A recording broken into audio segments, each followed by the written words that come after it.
ist Kazooie? Eben war er doch noch hier. Wo ist Kazooie? Eben war er doch noch hier. Bum bum bum. Wo ist Kazooie? Eben war er doch noch hier. Wo ist Kazooie? Eben war er doch noch hier. Bum bum bum. Wo ist Kazooie? Eben war er doch noch hier. Wo ist Kazooie? Eben war er doch noch hier. Bum bum bum. Er ist nicht in der Höhle und auch nicht im Sumpf. Er ist da, wo ich noch nicht war. Wo ist Kazooie? Eben war er doch noch hier. Wo ist Kazooie? Eben war er doch noch hier. Bum bum bum. Er ist nicht im Mumbuschschädel, aber auch nicht im Wigwam. Wo ist er denn? Hoffentlich nicht bei Terry, dem Flugsaurier. Er ist nicht im Mumbuschschädel, aber auch nicht im Wigwam. Wo ist er denn? Hoffentlich nicht bei Terry, dem Flugsaurier. Er ist nicht in der Höhle und auch nicht im Sumpf. Er ist da, wo ich noch nicht war.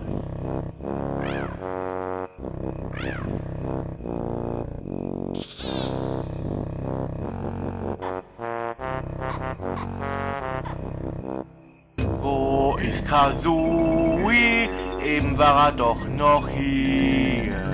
Wo ist Kazooie? Eben war er doch noch hier. Bum bum bum. Wo ist Kazooie? Eben war er doch noch hier. Wo ist Kazooie? Eben war er doch noch hier. Bum bum bum. Wo ist Kazooie? Eben war er doch noch hier. Wo ist Kazooie? Eben war er doch noch hier. Bum bum bum.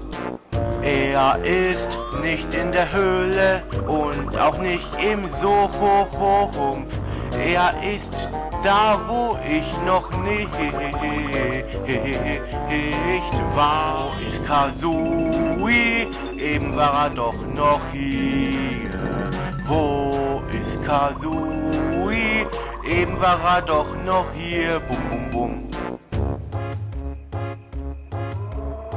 Er ist nicht im Mumbuschschädel, aber auch nicht im Wigwam. Wo ist er denn? Hoffentlich nicht bei Terry, dem Flugsaurier. Er ist nicht im Mumbuschschädel, aber auch nicht im...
the streamer.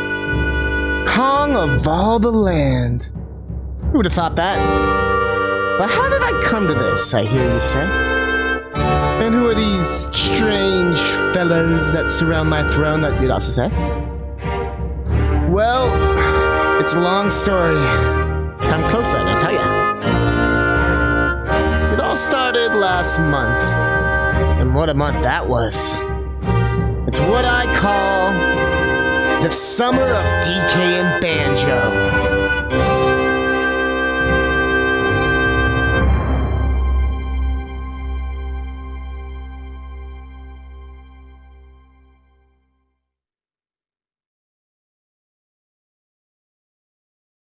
Oh yeah. Oh yeah. I'm still wearing the outfit. I had it on still. But yes, we are in month 2 of the summer of DK and Banjo. Are we going to see more games? Yes. We've already reached such crazy heights. We've already reached such crazy heights. Heading to an arcade stream is our next goal. It's gonna be crazy. Is it not Kuja? Yo! Ba-da-da-da, ba-da-da-da, ba-da-da-da-da-da-da-da. Oh, is it over? Oh, it's over. Song's over.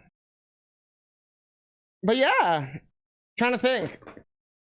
I think I really had much of an intro today. Let's just jump into it. Fuck it. Diddy come racing. Come opening. I was like, I hope someone saw it. Hope someone saw it. Oh no. You always have random intros. Game's always balls out. Balls out.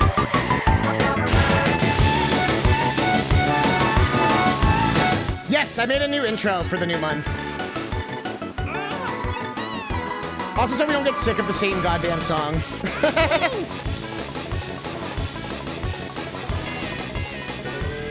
Otherwise, we're gonna be like, fuck that. But yeah, I made it this morning. The idea came to me at like 10 in the morning, and I just finished it like, what, 20 minutes ago? Wow.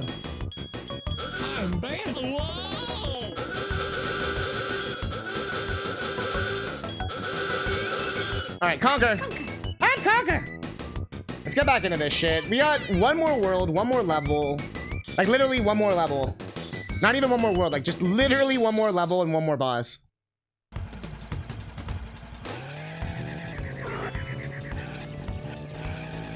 Found the turtle guy this time instead of the little banjo guy for that impossible level. Why is the turtle better?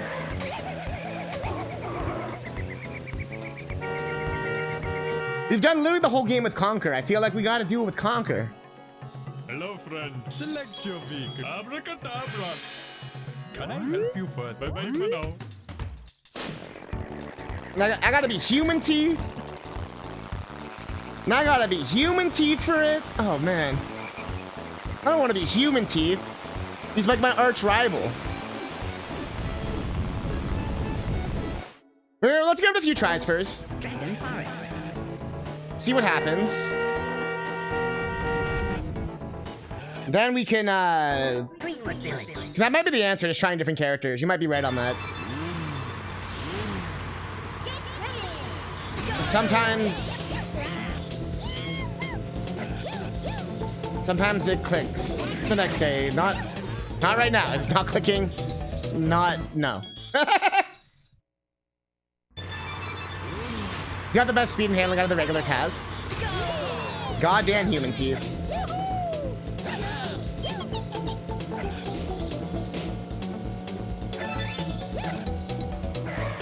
Yeah, speed's like my only real issue. So if that's what it's gonna take, I guess we'll sub in human teeth. I just want to get this like down first, I guess.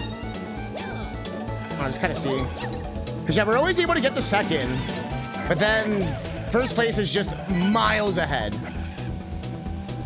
For those that have catching up with us with this. It's gonna take me a couple minutes just to like remember how to play this game. So the Mario Kart DLC comes out like tomorrow or some shit. I keep taking days off when the DLC comes out. It sucks.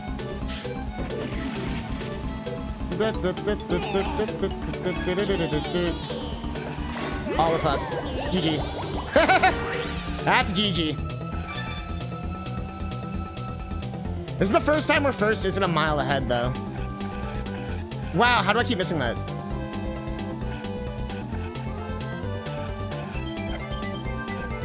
Wow, how did I miss that? Wow, how did I miss that? I'm missing everything. Give me your bananas.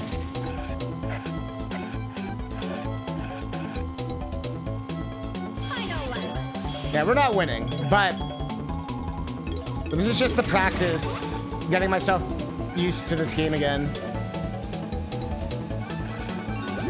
Hey, we're totally fucked. Time trial, time trial, time trial, time trial, go!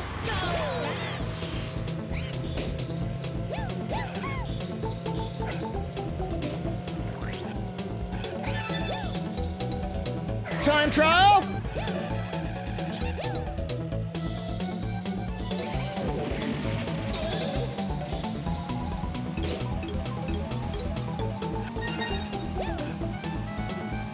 Okay. Up the way, Banjo. Fuck!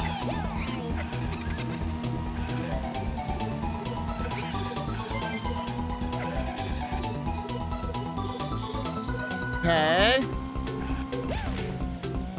Okay.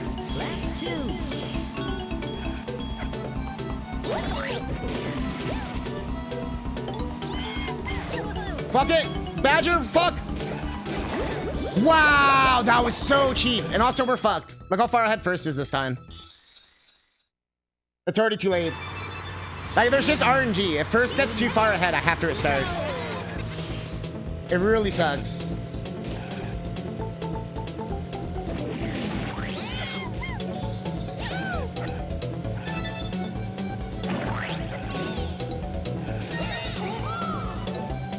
Okay.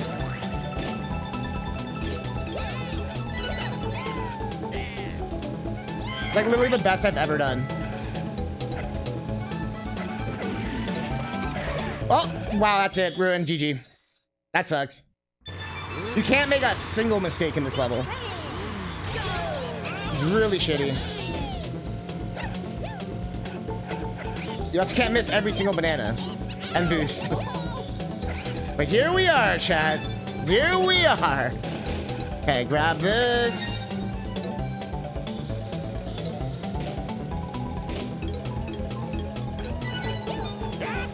All right.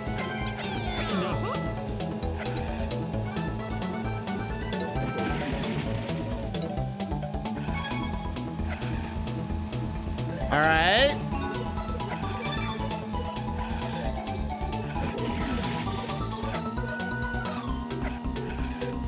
All right. I love how you can basically do it perfect and you're still just 8. I haven't made a single mistake. 8.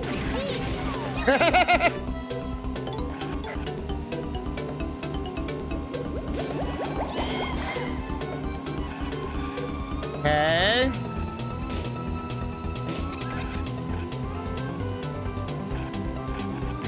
Fuck you.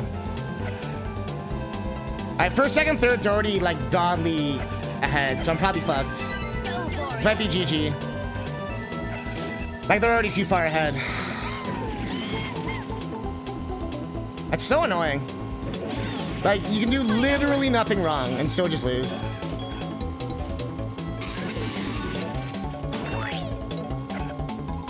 Like, why the fuck are they so far ahead, man? Like, it actually makes me so mad. Like, what are they doing that's making them go 1,000 miles faster than everyone?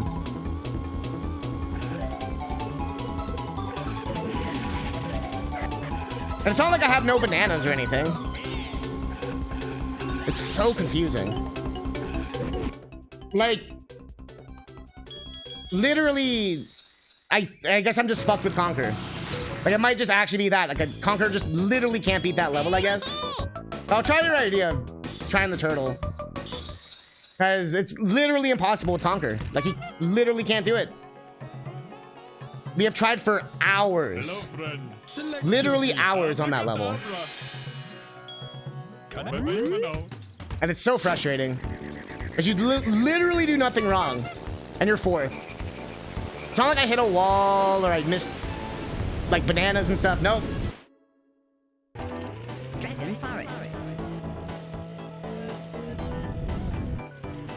And it's so weird because this level is so random, too. It's not even, like, the last level or anything.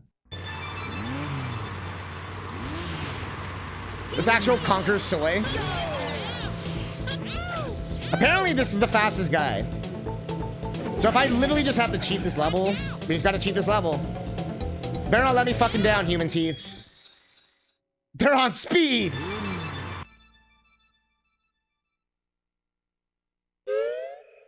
One more time. One more time for the people at home.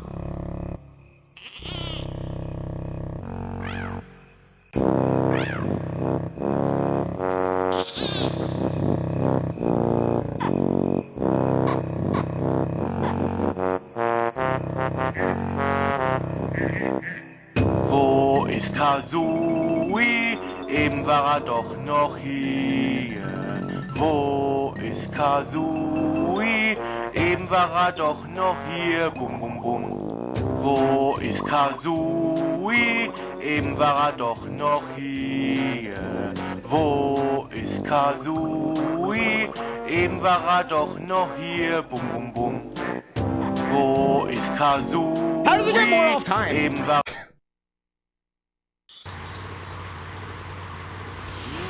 But, fucking, Barb was showing that on his stream. And I'm like, how have I never seen that before? How have I never heard this song before? Or, like, this version of the song. How have I never heard this before? The fucking German pterodactyl land.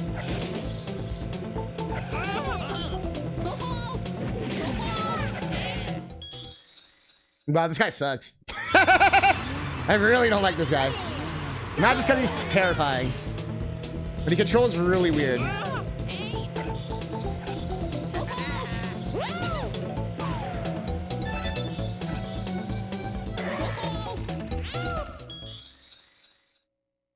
I was gonna say, like, what is he saying? Who is Kazooie is the name of the song. Who is Kazooie? Oh, like, where is Kazooie? That makes sense. Who is Kazooie? Where is Kazooie? That was the other question, is what is he saying? Because I know some of y'all will know. Who is Kazooie?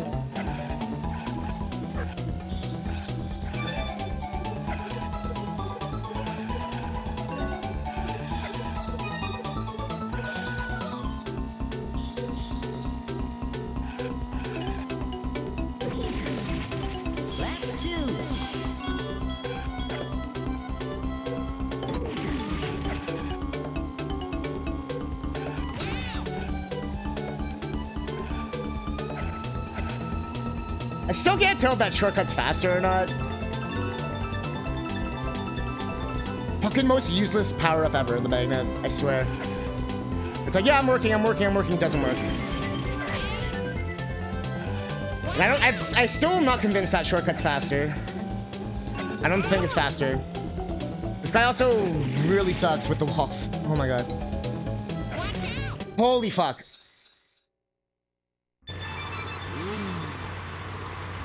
None of the shortcuts are faster.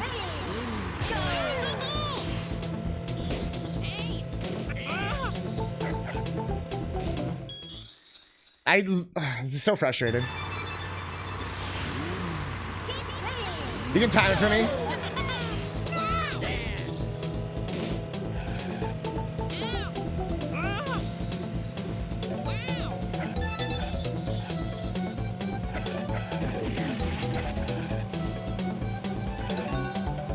I honestly, I I don't think this guy's better. Literally, I'm doing worse. I haven't even gotten, like, remotely better. Nah, I'm going back to that boy. It was a decent idea. But he is not good.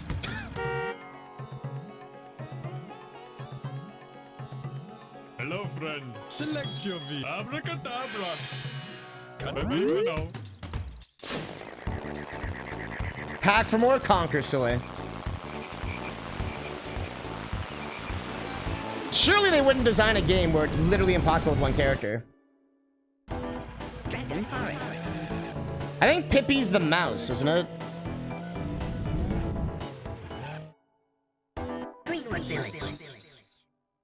It's crazy how I was able to do literally everything else in this game except for this one level. Literally everything else. No issues. The genie, all that, no issues. A few of those ice levels, fuck them. But wow, this level.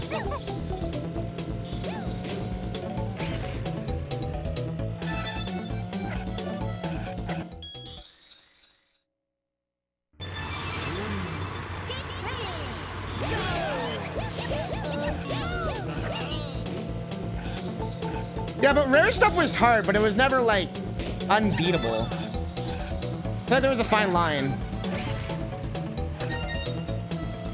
It would just be fucking stupid hard. Man, I'm so discouraged from this race. Like, I don't even want to do this. Like, I just want to play a different game.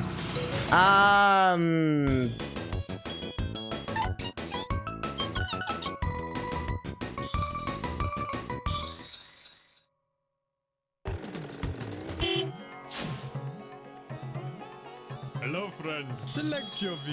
Now, the biggest issue is I'm just kind of over this game now. I was having fun the first 10 hours. And now I'm like, okay.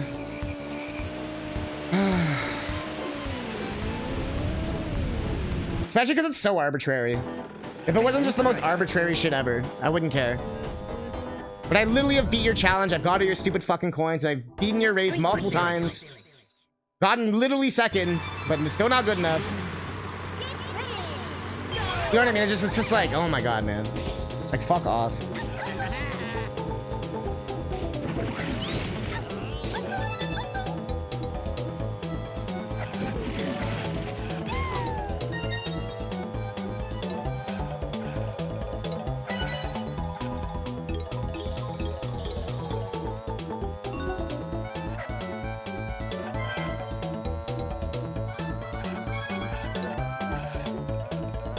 Ironically, DK64 didn't really have me feeling like that, except for a few.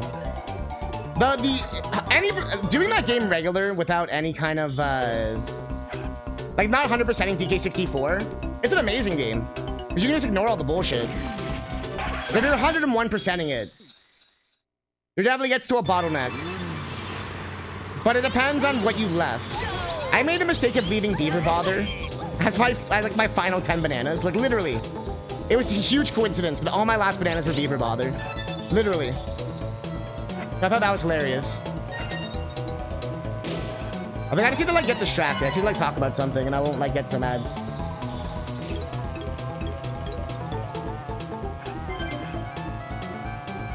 But keep in mind, Humbly Mumbly, I actually, like DK64. Like, we did the randomizer the other day. You know what I mean? Like, and I thought that was amazing. The randomizer was so sick. Like, there seems to be a huge hate wave for, like, Kazooie, Tooie, DK64. I still think they're all solid. I totally get why they're not for everyone, though. It's a very specific genre. Not everyone's gonna like that genre.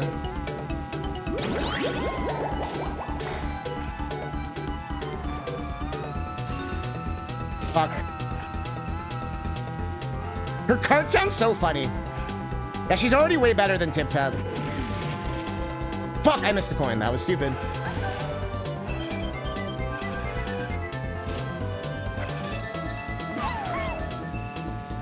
First, second, third is still cheap as fuck, but we might be able to catch them.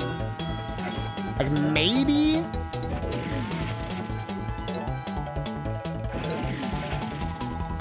I don't even know if that's faster either. First is so far! Why? How? Like, it's so bullshit. Why is first 1,000 miles away?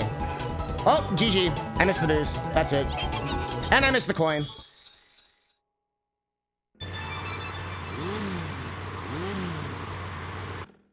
Chicken would obviously be better than anyone else, but I don't know when he's unlockable. Yeah. Like I said, I don't really want, like, mad backseating on this game. I'm not sure why this makes chat want to backseat so hard. But I'm good. I didn't mind some of the character things, but I don't want any more information. I'm good.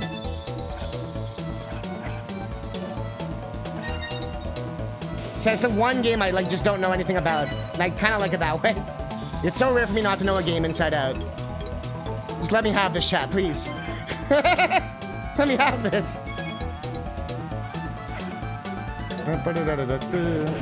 Whoops. That was really bad driving.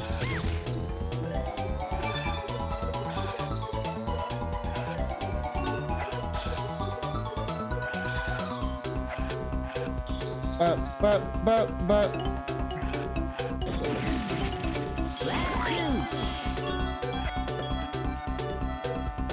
The AI is just literally dunking on me right now. It's so annoying. I have 14 fucking bananas. Not even close to fourth. Not even close. First, second, third is so far ahead that literally that they're doing their own race right now.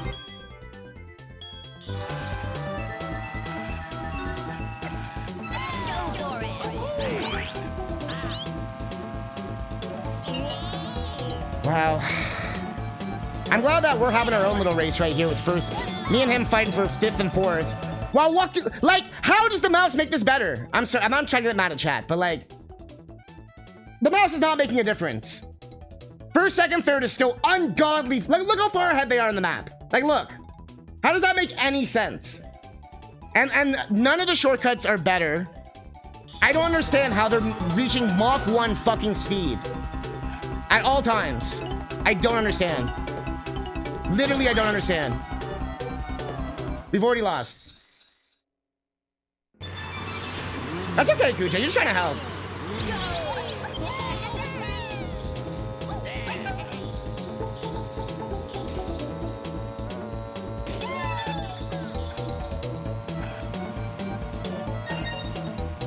The only reason why I wasn't getting mad at first is because I probably was going to ask for advice on this level. But I just don't want, like, everything spoiled. Like, I have a general idea now of who the best characters are. Like, didn't really know before, but now I just know that Tip Top and the Mouse are the best. The chat's told me. You know what I mean? Like, stuff I would have found through experimentation or, like, playing the game.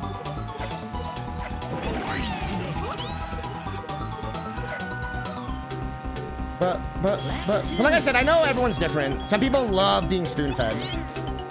I've seen enough streamers where, like, they want to be spoon-fed every answer. They never want any kind of mystery. No difficulty ever. And I am not like that. I don't mind struggling. I will literally struggle. It's not a big deal. Like, to me, that's part of playing a video game a little bit, you know?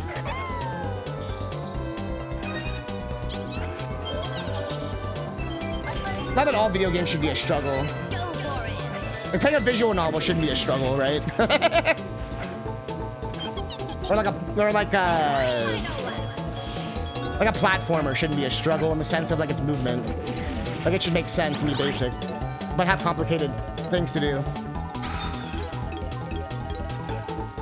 Hey, this is the first time first, second, third is not light years ahead of me. We actually have a shot here, Chad. We actually have a shot. I just cannot fuck up anything at any point.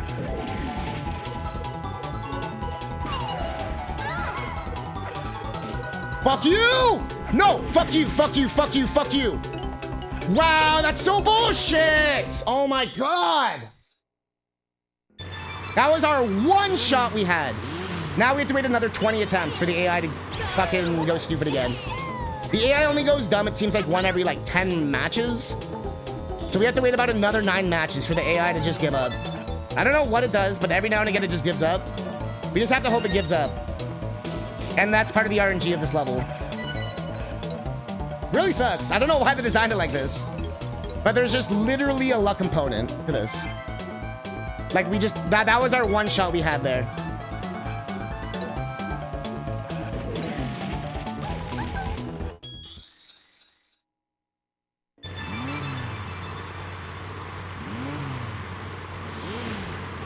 Oh, yeah, I know.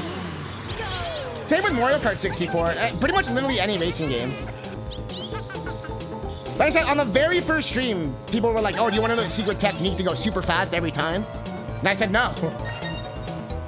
I'm trying to play this game legit.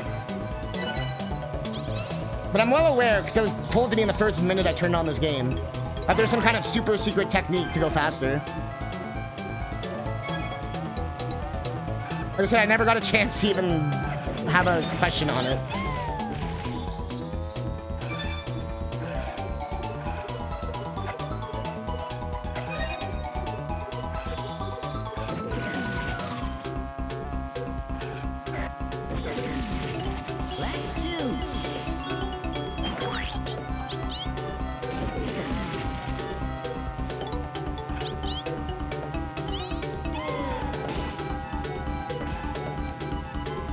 My theory is that the speed technique is like snaking or something. It's like Mario Kart DS snaking. But I'm not sure. No! Fuck you, Diddy! You're trying to sabotage us. And this little mouse girl. Fuck! I can't miss a single goddamn boost. Like literally, we can't miss a single fucking one. And I've missed one, so we're dead. That's it, GG.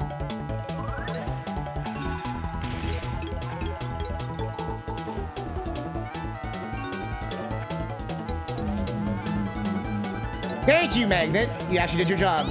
Now we just gotta get first place, which is 1,000 miles ahead. Like usual. Good old first place. Nowhere in sight. Not even close. Already past the fucking finish line, right? Get up! Fuck you, missile! That was my one shot right there, that missile. And of course, the missiles never work. Literally ever. This level is like where all the mechanics of this game just fail. Everything in this game just fails right here. Shortcuts fail, the items fail, the drifting fails, the level design fails, the AI fails. Like this is like the F of the game. You know what I mean? Just there's like little issues with this game. But they're all apparent in this level. They all just collide into one shitty ass fucking shit. It's actually amazing. Like usually games don't do this, where like all the worst parts show in one level. This is literally happening in this level. I still wish you could use any type of vehicle in this game. I actually always thought it was that. Okay, I'm literally sucking so hard this time. But green shows you can aim. The missiles, you try to aim, and sometimes they aim. That's my issue with it, Memblock. I can actually fucking wreck anyone with a green shell in Mario Kart. Because they actually go in a straight line on a straight trajectory. They only bounce if they hit a wall. Because they have a good logic to them. That makes sense. So you can actually, use them. Like on a straight like this, I could shoot that, hit someone right there. Because it's a green shell and it'd be really good. And it would actually, do its job. The missile here, it seems like you can kind of aim it, but it's so fucking wonky. Yeah, Silver Flames, this is the worst level in the game. I've been stuck here, as you know, for literally hours now. And I feel like I'm just getting worse every time. But yeah, and then the magnet thing being glitchy, where it looks like it's gonna work and then it doesn't. And then the walls that you can collide with if you just barely touch them, like right over here. And it's not even designed for any of that. You can race as best as you can on this level, won't matter. Literally, you will still lose. You could have all 20 bananas or whatever, still lose. You cannot mess up a single time, never miss a single speed boost, still lose. Better not take any shortcuts. You will still lose.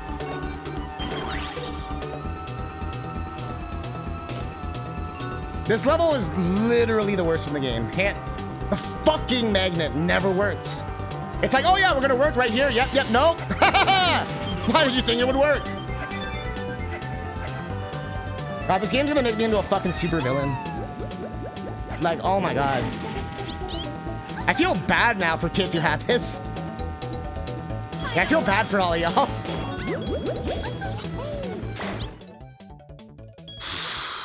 Like, I'm glad I got to grow up with some quality games. God damn. Of course, the other Rare games all had bullshit-ass like final boss fights, final areas. So it's not like this is different or new. They literally do this in every one of their fucking games. But wow, does it just haul shit at the pants in this goddamn level. Yeah, first, like I said, there's just RNG. Sometimes first will just be a god. You can do literally nothing about it. They will never miss anything ever. They will have max bananas or whatever the fuck, and they will just be untouchable. Today we have the good AI for this race. You know, the AI that's actually like a normal AI, and we can actually beat them. Looks like we actually have that right now. I already grabbed that one. Shit. I don't remember which one I missed. Which one did I miss? Fuck, I actually forget. It was probably the one after the tunnel.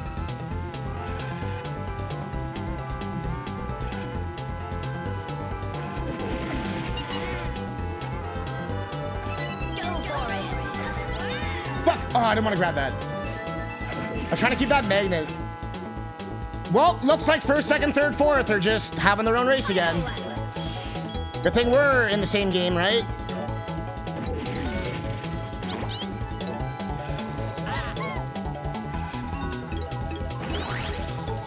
How the fuck did the shortcut work for you?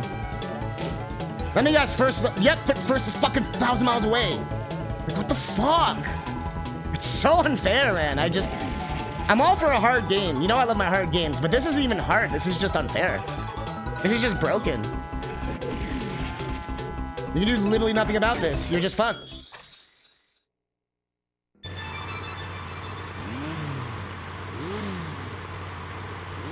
Yeah, I can see multiplayer of this being dope, for sure.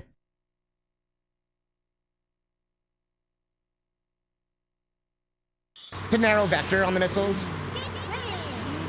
I was trying to remember if Silver Flames was the speedrunner. I know we had the speedrunner come in, the second place person.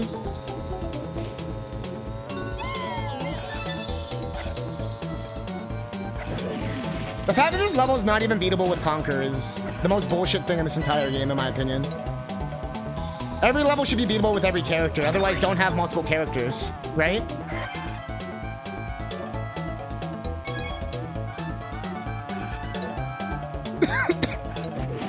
The fact that it's literally unwinnable with Conquer, it's pretty crazy.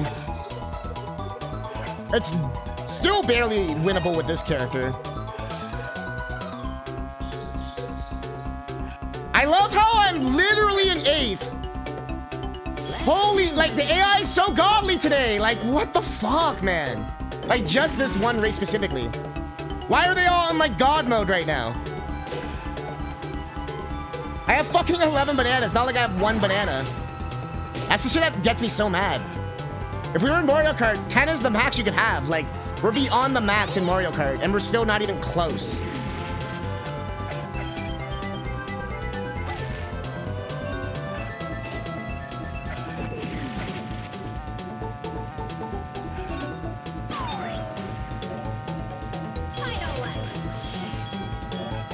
At least the missile, like, was correct. The missile did do the right thing. But, fuck.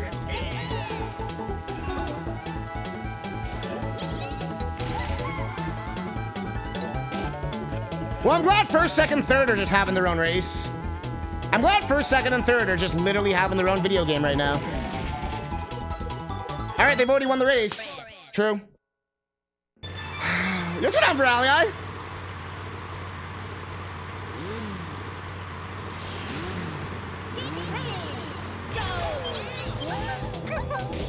I am still stuck in the exact same level from last time. No matter how many literal hours I've put into this level. It's just not beatable. I've tried... Like, we're using a different character now. Because it seems like it's just unbeatable with Conquer, unfortunately. No matter how hard I tried. The magnet is so useless.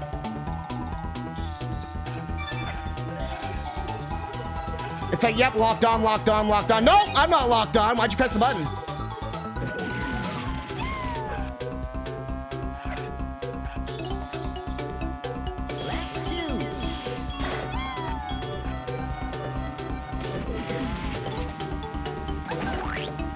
I just can't get over how bad this everything on this level is. I'm not gonna keep complaining about it, but my god, it's actually legendary. And it's funny because the level itself doesn't look like anything at all. There's no like, oh, crazy fire obstacle, blah, no. We're just going around fucking medieval England. But hey, wow, I actually see second.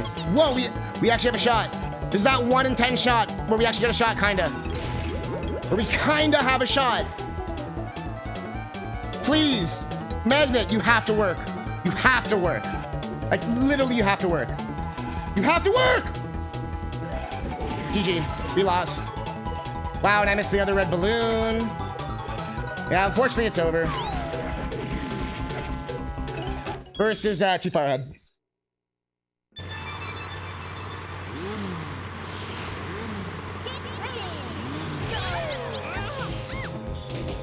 This is a soul-crushing game. A little bit. A little bit. A little bit.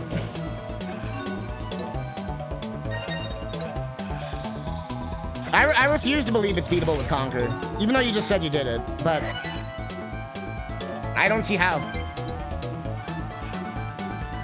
You would have to do, like, not just perfect, you would have to get every single literal banana with Conquer, never ever even blink on a turn, and you would probably still just barely win, if I were to guess.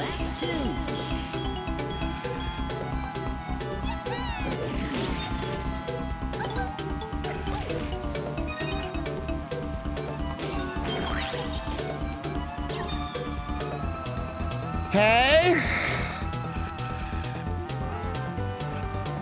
And I find it, like I said, I just find it so ironic. This is even in the this level specifically isn't even like the final level. It's just a random level in like the third world. It's not like, oh, it's the final level. Get ready. Nope. Just a random ass fucking level.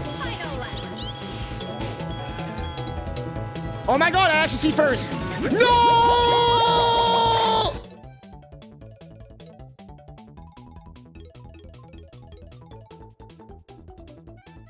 Well, that's GG.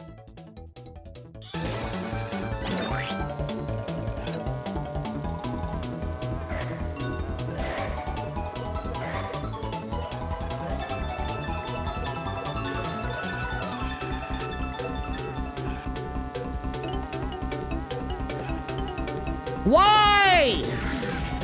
You see it lock on, I let go, and it's like, nah. Jokes. Lamau.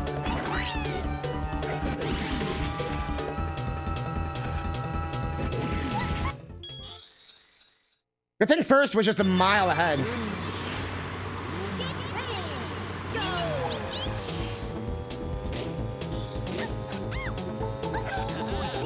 The inspirational MJ. Now, the only inspiration we got is this today. Doch noch hier. Wo ist Kazooie? Eben war doch noch hier. Bum, bum, bum. Ist nicht in der Höhle und auch nicht im Soho-Humpf. Ist da, wo ich noch nicht war. Wo ist Kazooie? Eben war doch noch hier. Wo...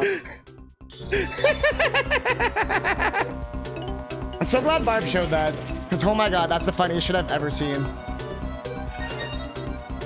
Wo is Kazooie? No, really, Memblock, really? I don't even speak the language and I know the lyrics are bad. That's how you know they're bad, man. But much like that one Sonic 1 song, where I can't hear it without hearing that one guy's rap. I can't hear that song without the rap anymore. And my girl, and we go, and we know it's like a na-na-na. Oh yeah, girl. The Marble Zone rap or whatever. There's like that. There's some songs that it's funny how that works. There's that one Paper Mario song that always reminds me of a fucking Britney Spears song. Really random, but I can show you and you'll be like, oh my god, it is. But when we do the rando again, because I do want to do that rando again.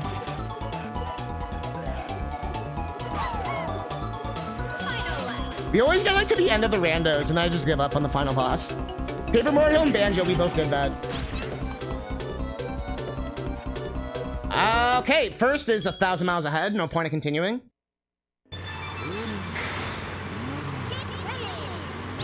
Yeah, it's German. I'm pretty sure it's German. Wo ist Kazooie?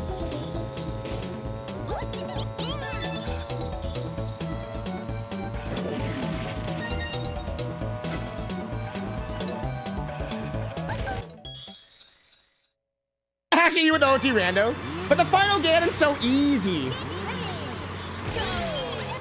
If it's the Ganon Trials, that's usually when I'm like, yeah, fuck it. But if I'm already at Ganondorf and Ganon, no, that's easy. You just roll through his goddamn legs. Megaton hammer his ass. Or if you want to get really cheap, Infinite Sword Glitch. Oh, yeah, 100%. Oh, I always forget. Yeah, the fucking climb. You're right, for ally. The fucking Stalfos, the fire things. Like, even just, like, without the trials. I didn't get a single coin there.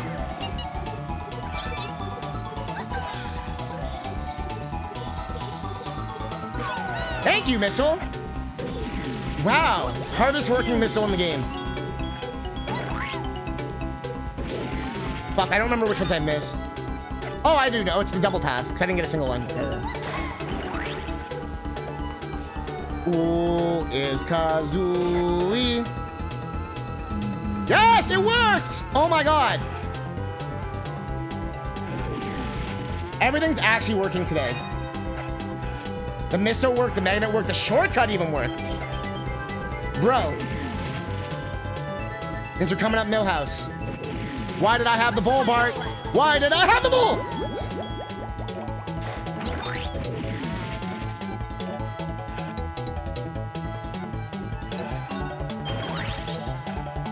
Wow, of course it's human teeth. Of course it's fucking human teeth. Go, go, go,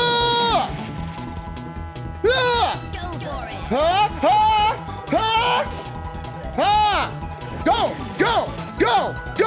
go, no, go, go, go, go, go, go, yes! Fuck this! Fuck you, Tip Top!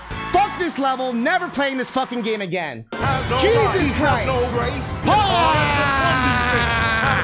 He has no grace. This song is a fun defense. Has no God. He has no grace. This song is a fun defense. Has no God. He has no grace. This song is a fun defense. Poggers.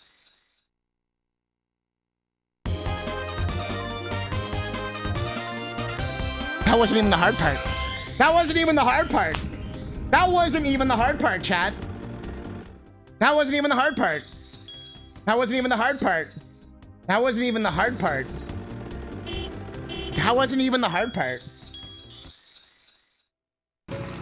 Yeah, no, Kucha, it definitely did help. It, like, that's what kind of gave me that, like, I could make more mistakes, basically. But we're going back to Conquer. Conquer's our boy. My God. Chat, thanks for the GGs and the support. Yo! And the bits! And the... Firelight gifted a tier 1 sub to Silver Flames I think that 27. puts us at... No, closer. We're getting closer. Gonna go to an arcade. Let's go! Yo, thanks for the bits. Thanks for the gift sub. Dude, where do you want to put it? Do you want to... I feel like the bid war... I feel like the bid war has been decided. But if you want to throw it in aside, you can. I feel like... We might have made Crash 3 win? Nah, doesn't matter. Hoffentlich nicht bei Terry, Here's dem over the walls. Let's do it. Flugsaurier. Er ist nicht im Mumbuschschädel, aber auch nicht im Wigwam. Wo ist er denn? Hoffentlich nicht bei Terry, dem Flugsaurier. Yeah, no, y'all have been ist so supportive. nicht in der Höhle. All my crazy ideas and, you know, when I got my new intro, like when I do my videos and Catnip presents. But, yeah, if you missed it, Select your vehicle. you missed it. Abracadabra. 169. Hey, girl.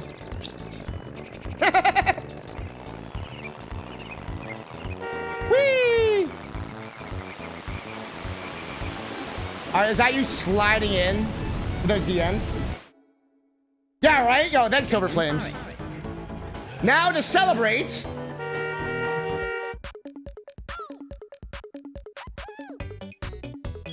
Time trial, time trial, time trial, time trial, time trial, time trial, time trial, time trial, time trial, time trial, time trial, time trial, time trial on, time trial up, time trial on, time trial up, time trial on, time trial up, time trial on, time trial up, time trial, time trial up, time trial on, time trial up, time trial on, time Shake that ass, shake that ass, shake that ass. time trial on, time trial up, time trial on, time trial up, Shot, shot, shot, shot, shot, shot, shot, shot, shot, shot. time trial, time trial, time trial, time trial, time trial on, time trial up, time trial, time trial, time trial, time trial, time trial, time trial up. Time trial, time trial, time trial, time trial, time trial up. Shot, shot, shot, shot, shot, shot. Everybody, this is the bullshit dragon. Oh, fuck. If you can beat me again, I'll give you a special prize. That's how I always slide into the DMs. Like that, wait. Like that? Is that how you do it?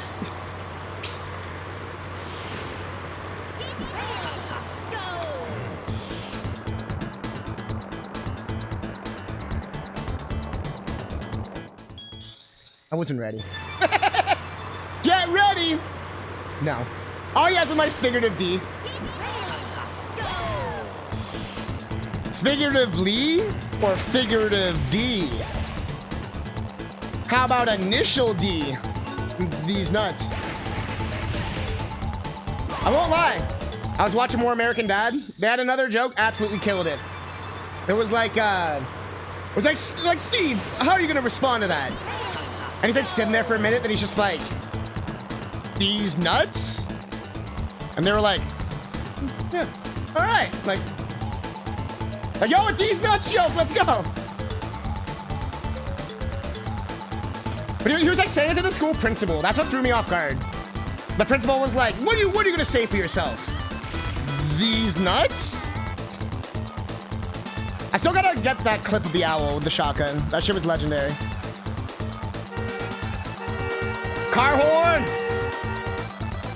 Oh, I'm trying to drive here in Britain. Gotta watch for the big fire dragons here. Just gonna go make my way. Just gonna pally out. Just gonna go. I don't know why we're British all of a sudden.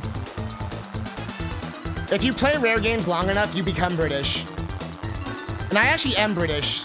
So I become more British.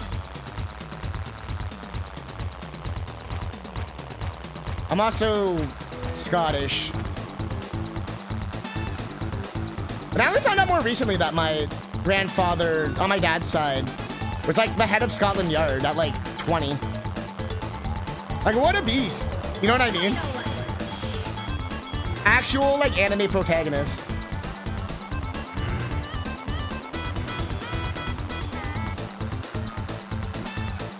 Yeah, right? Like, damn. Like, what a beast. I'm going to his, like, thing next month or whatever. But, there was all, like... It's weird when you see someone, like, and you hear all these, like, legends of them, but you only see them in their, like, after years, right? Like, I met him when I was young, but I never got to really see him, like, you know what I mean, when he was, like, healthy. So we're not doing too bad. This isn't too bad. Sir, this is an aerial Wendy's. Bad luck. I like how they emphasize the ha. Try again whenever you're ready. I like how he's doing the anime, like, ooh woo, do you think I'm cute, Conker? Ooh woo. Basically Inspector Grosky. Yeah, a little bit. Need more dinky power. Give him the dink! Give him the dink! I didn't want Donkey Dink! You get that your dad retired when you were really, really young, so you never got to see what... Oh yeah, I always forget, yeah. Not forget, but like... I guess I forget that not everyone's parents had kids at the same time. Like, yeah, I guess even my parents were... Like, my mom was like 30 when she had me. I was the second kid, though.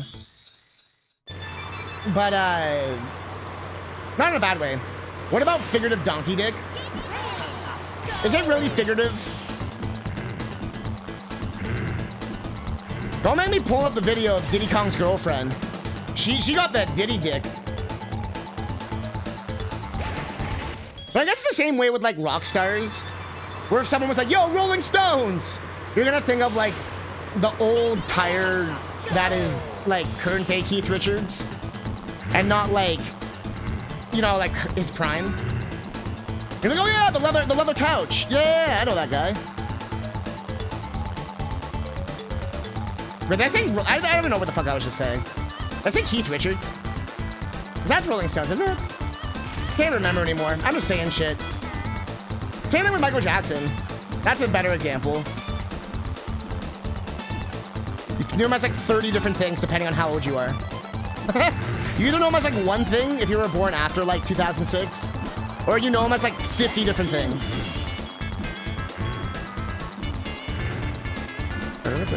I literally think that last level got me better at the game. It like forced me to get good. Although, like I said, Airplane I liked. I was never like too bad at Airplane. Oh, showing off now! He's gonna rubber band like a bitch though, I know this. I can hear him. Fuck!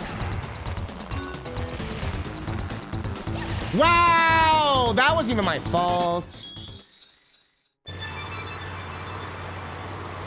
I love how Eberg is like, I don't want to be known as the penis guy. And he just continuously gets known as the penis guy. Und auch nicht im Yeah, I'm glad you like it. Ist da, wo ich noch nicht. Diddy Dick was my nickname in high school. Nicht wahr. Wait a minute.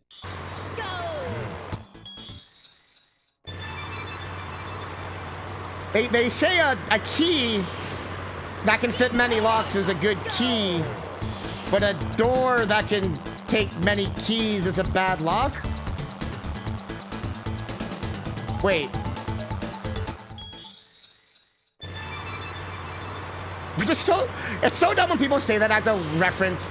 That's a shit people used to say back when I was younger about, basically like, it's like, if you're a slut or not. Oh, well, you know, if a key can fit many locks, it's a good key, you know what I'm saying? Like, yo, guys can fuck as many girls as they want. But yo, the girls get fucked by many keys, yo, shit. You know, that stupid, like, misogynistic 2005 shit.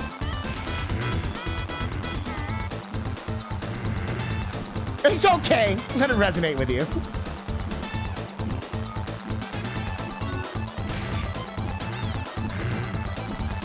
It's crazy how, like, even, like, how like, the high school I grew up in, like it exists in the sense that it's still physically there. But, like, the culture and everything, and even, like, what was accepted back then. Like, even in my time period, it was still, like, oh, haha, you're gay, like, you know, like, as a joke. Or, like, not even a joke, like, as an offensive thing, you know, like, as a, like, I guess it would be used as a joke as well, but, you know, as, like, to put someone down. But, like, that was still happening in, like, 2009 at my school. You know what I mean? Like, it's crazy to think, like, 11 years is a long-ass time, but it's also, like, damn, we've come a long way, and also, that also wasn't that long ago. Like, current day high school climate seems way more, like, well-adjusted. In some ways. I'm not gonna say 100%. I know kids are fucking assholes. They always will find shit to pick on people and all that shit. But it seems like being yourself seems more accepted. That's more what I'm getting at.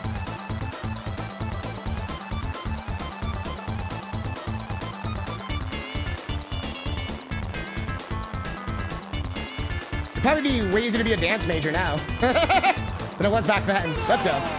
That level wasn't too bad. The first time was way harder, but that's mostly because I didn't know what to expect. Like, I knew what to expect this time. Maybe defeating the purpose of Master Keys with that many lock, key one lock. Well, I think the point is that the key one lock thing is, they're implying that they are the Master Key, right? Goodbye. Goodbye.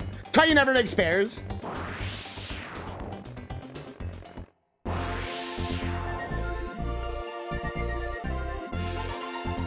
We can do it! Where's my victory music?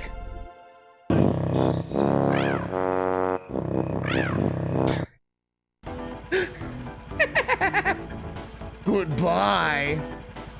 No, but this makes me happy that things are like more accepted for everyone. Like, no matter what the fuck you do.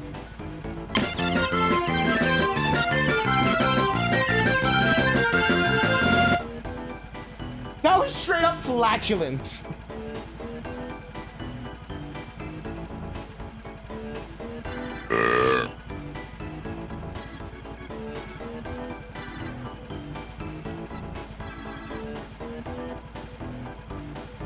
You reminded me of a thing, but I don't know if I can find it. I always remember like the most obscure fucking references. And then I never can like find an actual clip of it. Never mind. Alright, let's get out of here.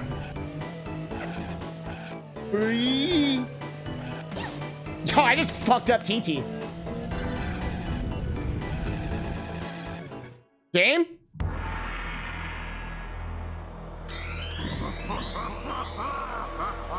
The fuck?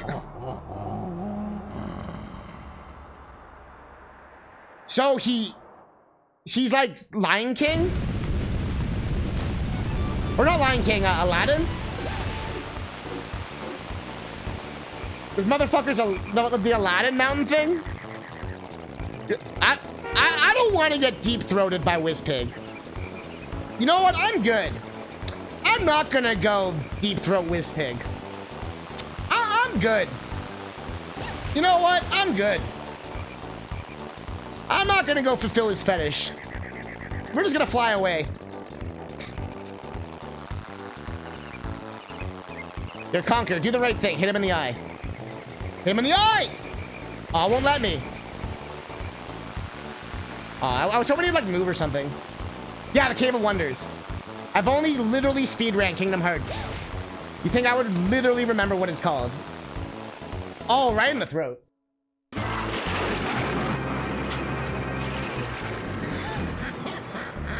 You can't beat me. Where's your vehicle? Where's your vehicle, punk? Where's your vehicle? Where the fuck's your vehicle, punk? Oh, it's raining. Man doesn't even need a vehicle. Oh, you're gonna do the T-Rex strat. Hey, it's a new map though. That's cool. My man can fly. Oh, what a little bitch. I love how there's a new map though. That's actually sick.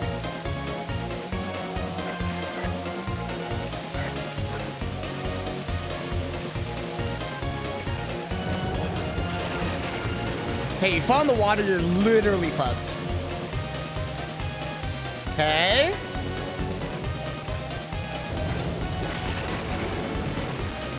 So you have to hit like every boost. It sucks that it's a kart race. I wish it was like a plane or a hover. It'd be cool if you could choose for the final race. Like if you wanted to do hover, if you wanted to do plane, that'd be cool. Hey, the map's not that big either. It's a big circle. Let's turn on my fan. It's so hot right now. Here we go up here. Go over here. Okay, this ain't too bad. I'm assuming he's gonna do some grade A bullshit. He's literally about to lap me. I shoot a new boss song too, you are correct.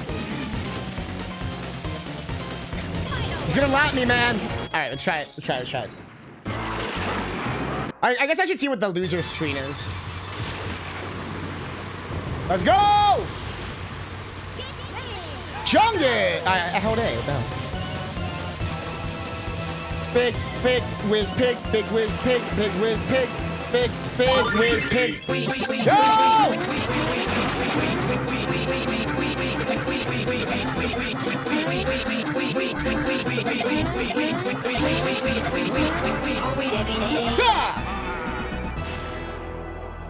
Power up! Disappear! Yeah, me too. Yeah, we'll check it out. Come on, GameCube. Welcome back. I'm here, I made it. I lost a little bit of my sanity and might have screamed a little bit at Chad, but we made it to WizPig. Actually, Chad was very helpful, actually. I wasn't even really mad at Chad at all. I even said, I'm like, Chad, I'm not mad at you. I'm just mad at the game. Okay. Okay. So, how are you supposed to, like, get in front of them? You just don't? Talk such a Bob, right? And yo, get those points in. Wario Week. Our third incentive of the marathon. I thought we would barely reach the first one. But I got more incentives, things like, you know, some backup stuff we can do. It's not even backup, it's like things I wanted to schedule. But I was unsure if we'd have time. But it's kind of like now we definitely will do it. But we're doing a lot better than last year at this time. But we're 100%ing less games. But I did find a new Banjo mod that I think I want to play on stream. But I won't make it an incentive. Although I could make just a bunch of Banjo mods an incentive. Because there's like so many. But Genies of Time was the legit one. That was like our big grand prize last year. Actually, it wasn't even the grand prize.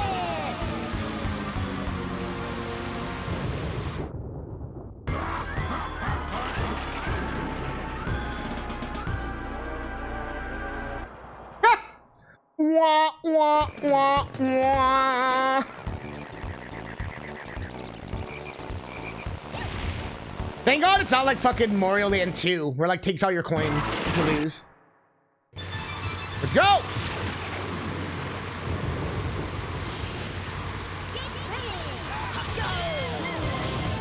I have a feeling I'm gonna have to use the mouse, aren't I?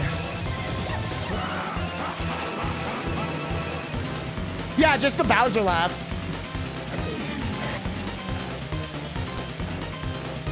It gets the point across. It's better than nothing. But I agree, it's like, that's it? Considering everyone else is like, 5 lines of dialogue. Yo, Mario fan! What's good? You wanna know what's kind of funny? I found your brother. You know that song I've been playing all day, Chad? Look who made it. Mario fan.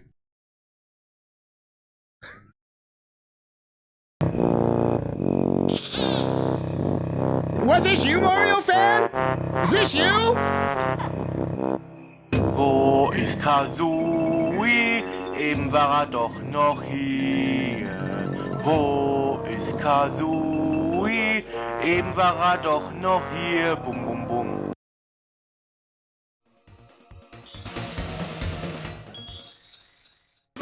No. Obviously, we know it's not you, dude. You're Mario Fan 82. That was Mario Fan 888. There was like 800 Mario fans between you guys.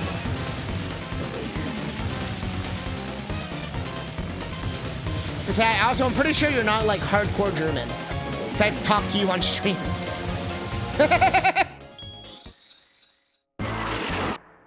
Boom, boom, boom. The boom, boom, boom's the best part. Ba, ba, da, da, da, da, boom, boom, boom. Man, we've done like everything with Conquer. But is this gonna be possible?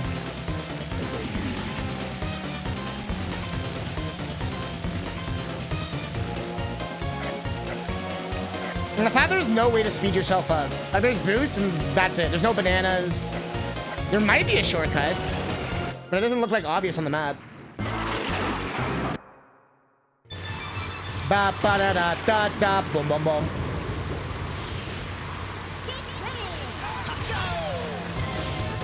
Pokemon Showdown. What is that? Is that another one of those like crazy spin-offs? Is that the MMO? They all have like a bajillion similar names.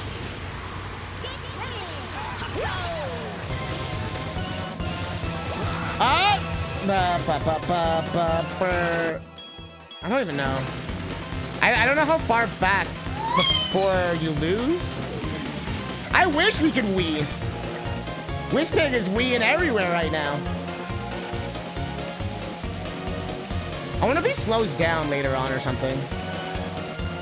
Like the dinosaur does. Like I wonder if he has like a slow part and a fast part.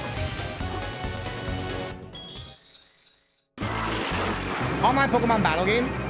Oh, is that the one when people like use like the pre-made EV teams or whatever? I thought it got shut down. Ba ba da da da da da da da. Ba ba ba ba ba ba. I feel like I'm like the only Pokemon fan who like literally gives not a single fuck about EVs or IVs. I have never min-maxed a Pokemon. I've never hatched a million fucking Dittos for... what? Who the fuck cares? Especially if you're only playing it single player against the AI. In fact, having a Pokemon with some kind of variance actually makes the game kind of fun when it's not just instantly overpowered because you tried to manipulate it to be overpowered. Gasp! There's actually like some strategy. Which is why I think people like Ironmon. Because you can't just like rely on ED-IV shit with that. It does come into play, but it's not like... you can't really... it's not gonna matter, right? You just have to catch what you catch.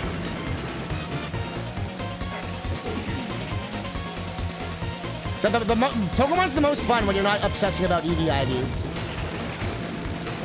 And I feel like with the popularity of, like I said, the Ironmons and Nuzlockes and stuff, I feel like it's proven that point.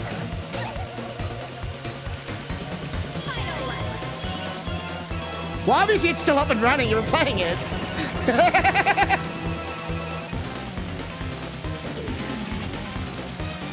must have been another thing that got shut down then. So what, does this man just get like turbo speed in the last round? I feel like I'm doing pretty decent though. Like I'm getting better. Am I doing the tap boost? Yeah. Well, actually, GameCube. If that's a spoiler, all I know about is you just press A on the boost, or like you let go. I'm not looking for fucking spoilers, please. But now I know you have to tap the boost. That's not something I knew about. So I guess I have to tap the boost. Well, I might just have to stop reading chat for the rest of this game.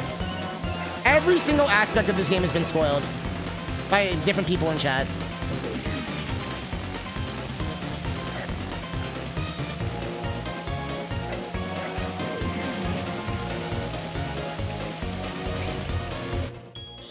But yeah, no spoilers, guys.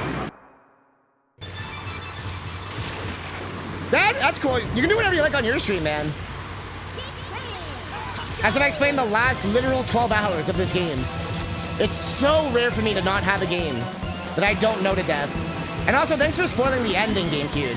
You also just spoiled that this is the end, which I also didn't know. For all I know, there could have been a whole nother fucking bullshit thing after this. I knew Whispig is near the end, but I don't know if that was it. Maybe there's a silver coin thing with him, I don't know. But now you just told me that this is the end.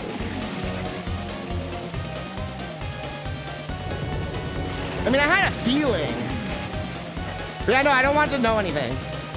It's so rare for me to not know a game to death.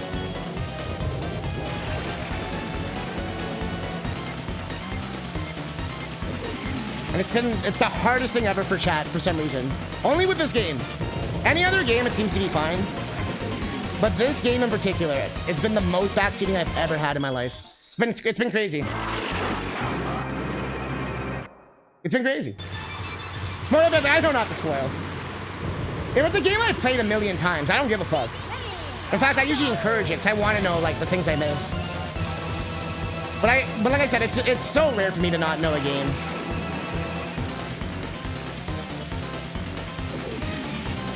What's this about tapping? Now I'm gonna be trying this.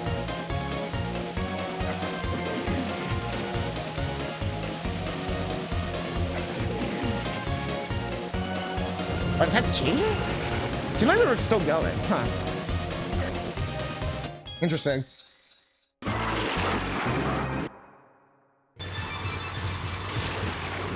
I mean, so it's not that big of a deal, Silver Flames. It's easier to do in driving games. There's a place to sit. Touche. Touche.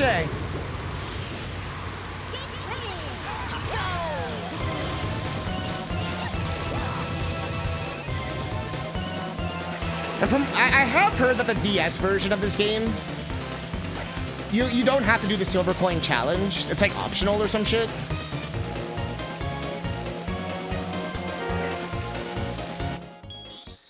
Doing a full double lap seems more fun. Like you do the full thing once, then you go it again with the silver coins. That would have been more fun for sure.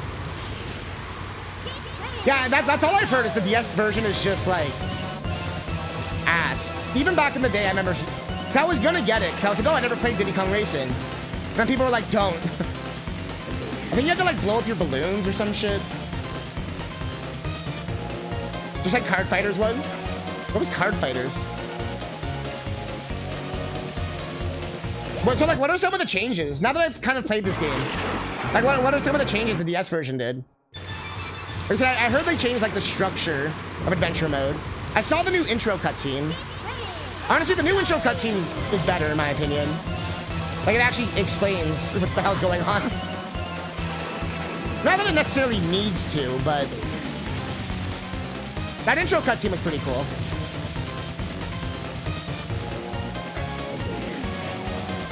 Oh, Neo Geo. Oh, okay.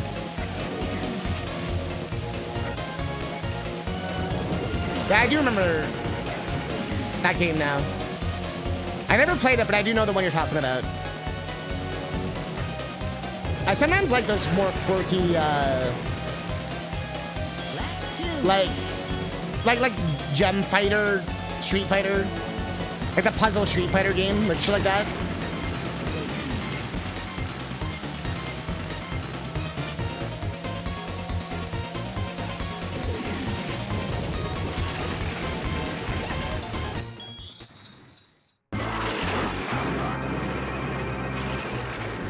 Oh, they changed how the balloons worked. Huh. Yeah, that's a pretty big change. Yeah, I seem to recall hearing something about the balloons. I really wish this last race was flying. Or you could choose what you wanted. So then that would have been the coolest.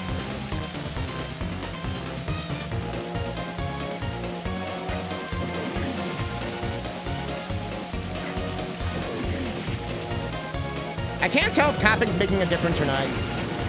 I guess it is. I'm going way further. So fun fact, chat. I beat this entire game without tap boosting. Whatever that was. Like how I beat Dark Souls 1 without parrying. Because parrying just never worked for me. Ever. Literally got me killed every single time. Not even once did it ever work. I refuse to believe it even does work. The final boss was a bitch, though.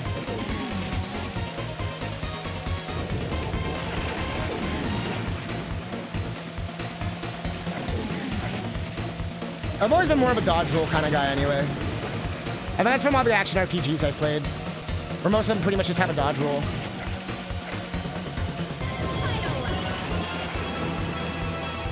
So, I've done literally nothing wrong. And I'm not even close.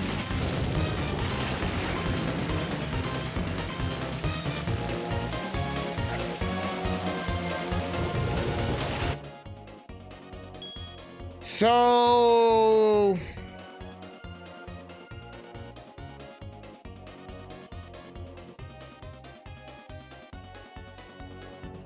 how do you do this? Usually it's the canon ending. The fact that you never win turns Congo to a total asshole. You know, I like that. We might have to go with that. Oh yeah, I forgot Tiny and Dixie. And they both look absolutely cursed. They look beyond fucking cursed.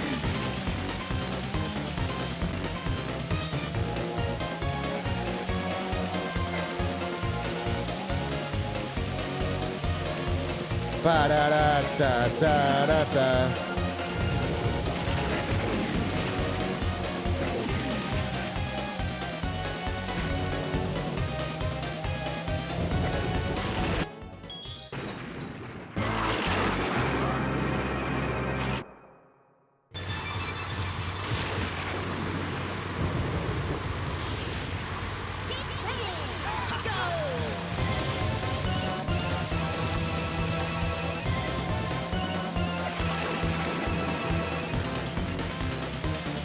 What?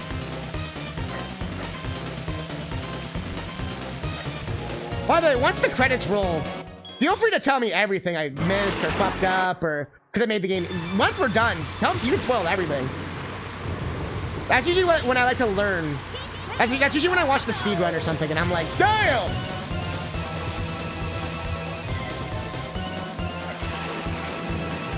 Instead of the boost at the beginning, you had to blow into your mic. Oh, that's where the blowing came in. That's rough. It seems like they want you to like drift there.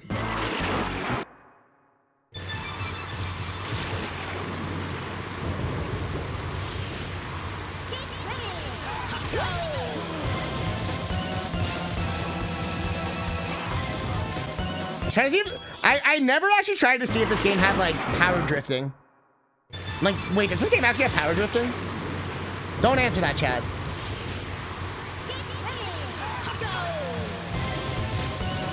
Yeah, there's a lot of DS games you have to blow into the mic. Every Zelda on DS, you have to blow into your mic for the instrument.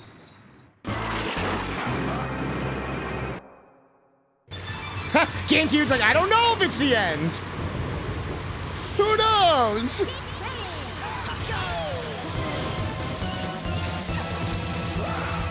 Like I said, you're fine, you're fine.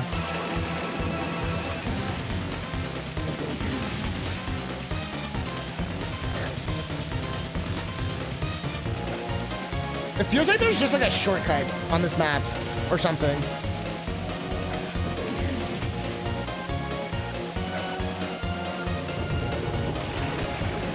Some kind of secret.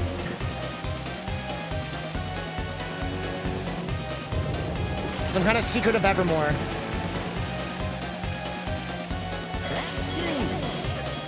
The goddamn Wind Waker sound effect. Oh yeah, we're not 100%ing this. Yeah, that's a good point. Maybe there's an extra thing if you get all the time trials and get all the trophies, and we didn't do any of those. We did like one of them, I think. Just for fun. Like we did the TT mission thing with the key. Yeah. I'm assuming there's more stuff, right? But yeah, I wonder if there was a shortcut, right? Again, I don't want spoilers yet. You're not spoiling Kruger, by the way. You're just speculating.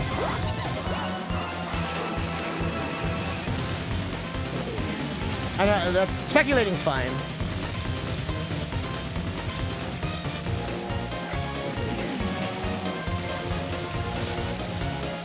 Ba-da-da-da-da-da-da.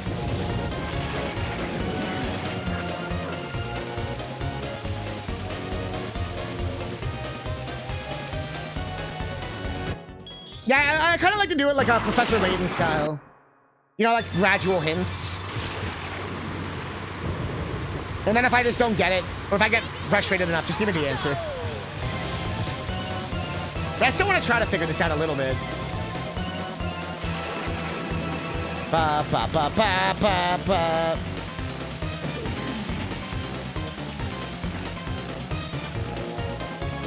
Honestly, this is a pretty weak final boss song. For a rare game, this is a pretty weak final boss song. Not gonna lie.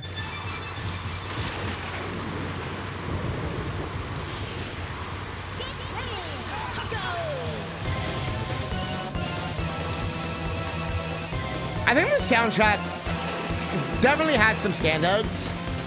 But man, there are some tracks that are just kind of eh. And it's funny because there's very few David Wise soundtracks I would say that about. But there's definitely some duds on the soundtrack, in my opinion. But the highs are super high on the soundtrack. But this final boss song is not it, in my opinion. It's an okay song. Like, it works for, like, a race. But this is supposed to be, like, the big final boss. Eh. Hug the wall. It's a good point. You can't even see anything? Damn. Oh, you got a C-Ring? Let's go.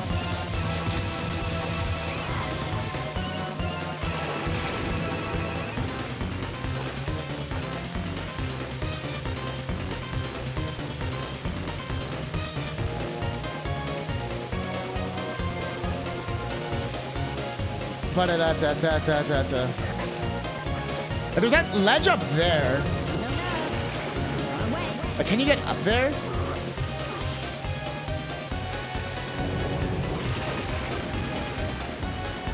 Or is it like just for show?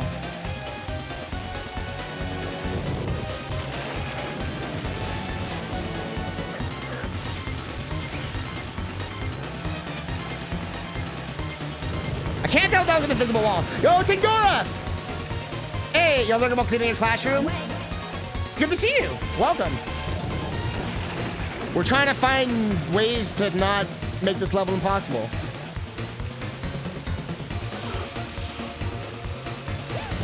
Yeah, no, you're not supposed to go up there. They don't mess around with the scores, I know. It's like one of those things where they, like, expect you in War Group to be like a god. It's like later Mega Man games where they're just like, oh, what, you're not the best? F. But I beat the boss and I didn't die. F. Oh, you used an E-Tank? F. Oh, you took longer than 5 minutes? F. And now Conquer drowns himself. Good. Hard, actually hard.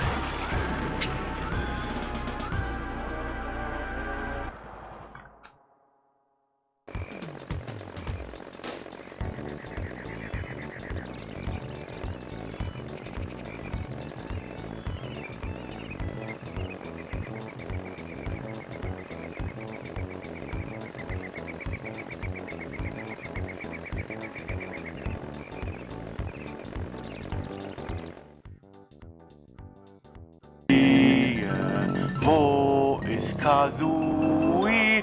Eben war doch noch hier. Bum, bum, bum. You look like you're not having a good time with most of these levels? It's actually hard. Yo, let's go. They said it's on the right side. First time told me off to destroy me. Where should I face up mountainsides? Bro, that's all they know. That's all their design is eyeballs on thing. Eyeballs on thing. Eyeballs meet thing. Spreading damage is some of the worst things you can do most of the time. Damn. It seems like they actually made the AI smart in War Groove.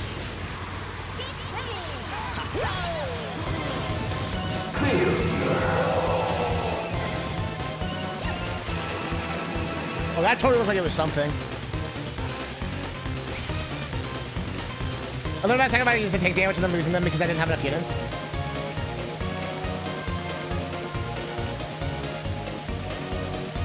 Yo! What does that mean? What does that mean? What did I miss? Yay! What does this word mean? Together? Zusammen. Together. Wo ist Kazooie? Eben war doch noch hier.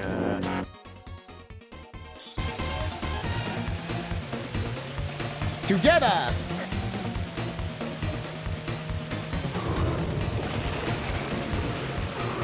We're all in this Zusammen. Yeah, I see. Like it would be used in a certain context. Yeah, exactly.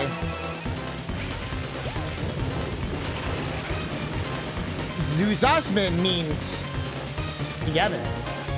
Translators know.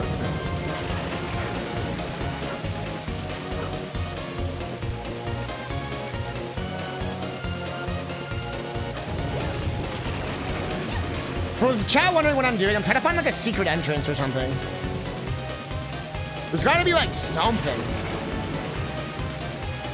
This does not seem beatable.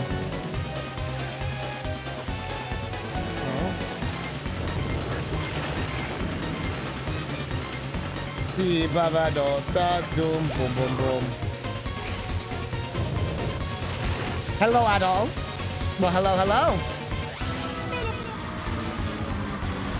I like how we did 3 laps by the time it took me to do 1. Whoa, oh, oh, oh, oh, oh.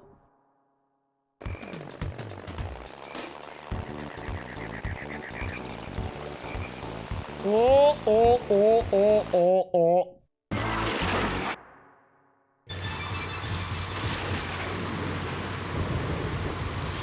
Okay, for those that know, you can answer yes or no. Is there a shortcut? Just yes or no.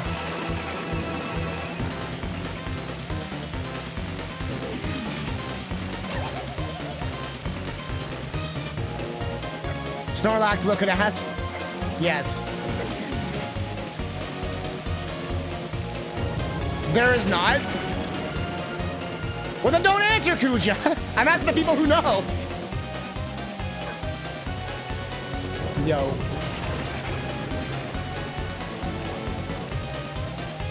Private war group, you really want to take your time to regroup.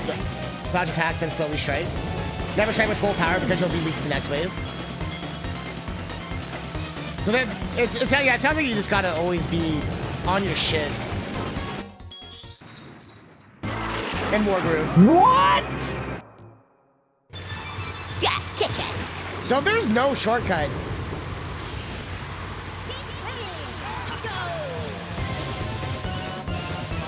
What the fuck do I do? Yeah, I can see that. I mean, it's a SRPG, so it's gonna... That's the genre.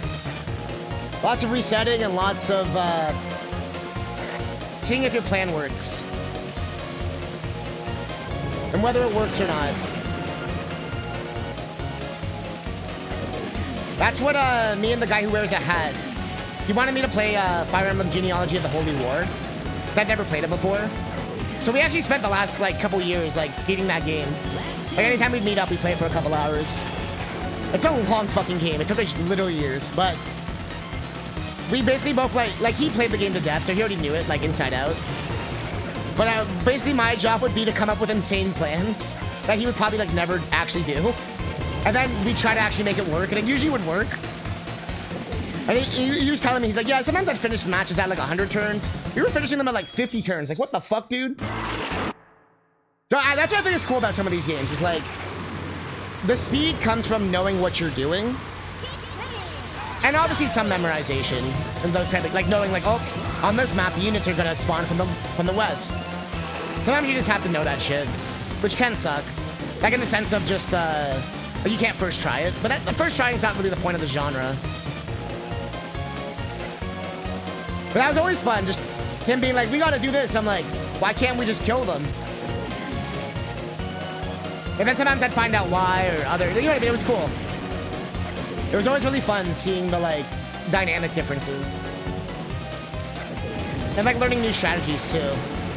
And there's a lot of stuff he did that I was like, oh shit, I never would have thought of that. But that game's so good. Fire Emblem Genealogy of the Holy War. It was for the Super Nintendo. Came out in like 2000. Like one of the last Famicom games, Super Famicom games. But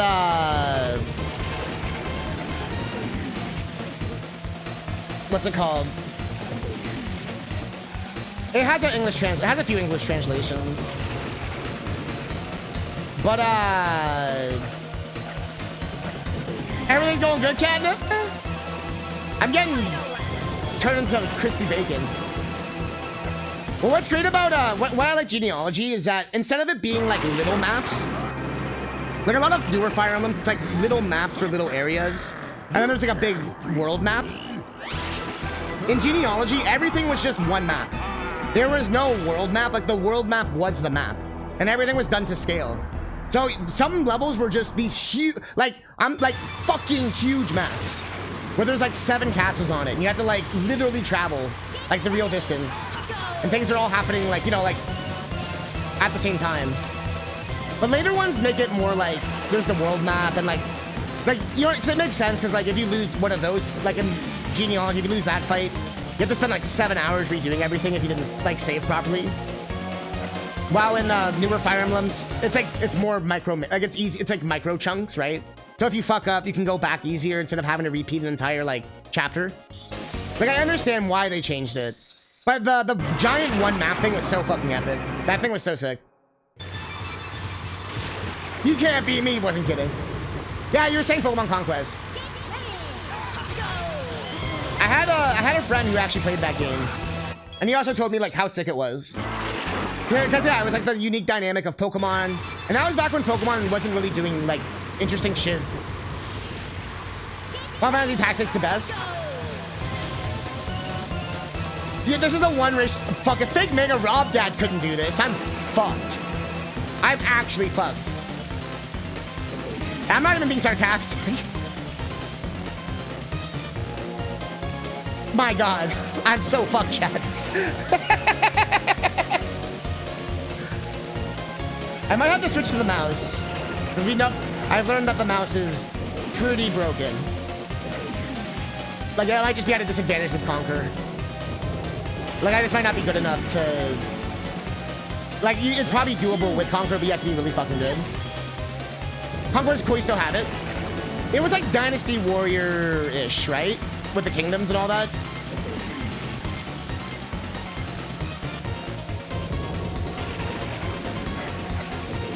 Honestly, those are always some of the best, like, games.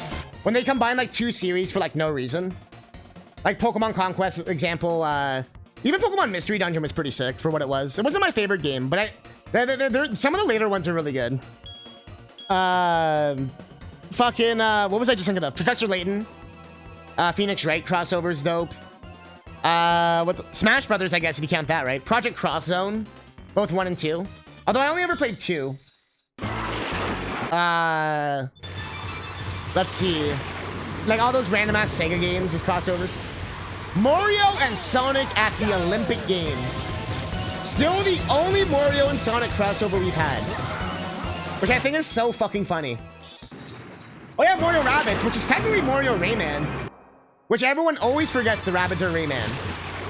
But it's crazy to think that fucking Rayman. Imagine going back to 1997 and be like, yo, you know this random like 3DO game Rayman? That's gonna be teaming up with Mario in like 30 years. No, people are gonna be like, get the fuck out of here.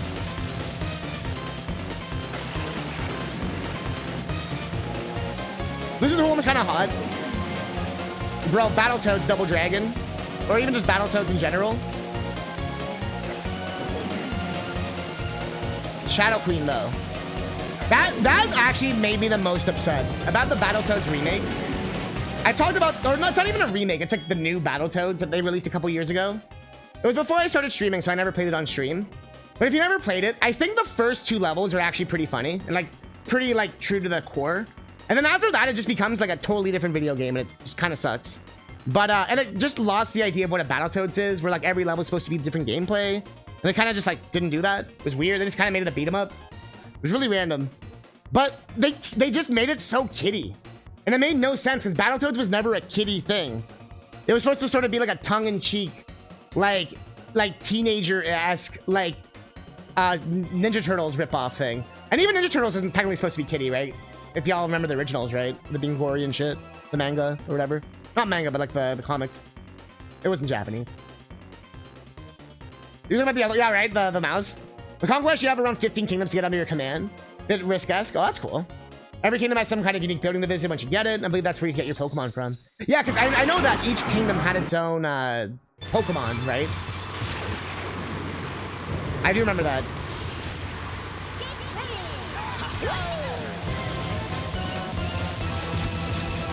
Da, da, da, da, da, da. I guess let's try the mouse.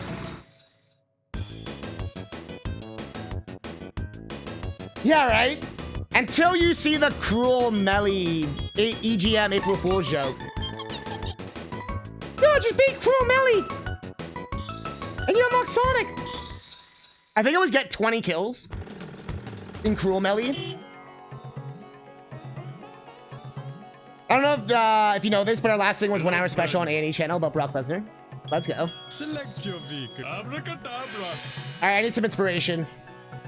Noch hier, bum bum bum. Er ist nicht in der Höhle und auch nicht im Soho-Humpf. Er ist da, wo ich noch nicht war. Wo ist Kazooie? Eben war er doch noch hier. Wo ist Kazooie? Eben war er doch noch hier. Bum bum bum. I love how they just let it play out. Er ist nicht im Mumbo-Schädel, aber auch nicht im Wigwam. Wo ist er denn? Hoffentlich nicht bei Terry, dem Flugsaurier. What is that second? I have to know what that second verse is saying. What is he saying there? Where is Kazooie? What's that? Boom, boom, boom. Oh. Boom, boom, boom. Yo, thanks, Bembla. Thanks, TTS. All right. Do it, you mouse. Oh, I forgot. She's like way different. Not that much different. I have to get used to it. Yeah, she's already like just naturally faster.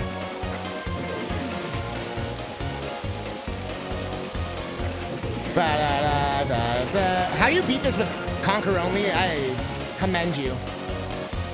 There's only that one race in this one. I can tell I'm gonna need this mouse.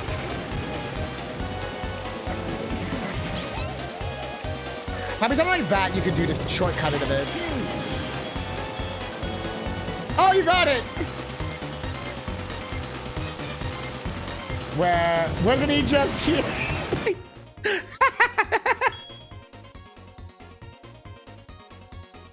Where is Kazooie?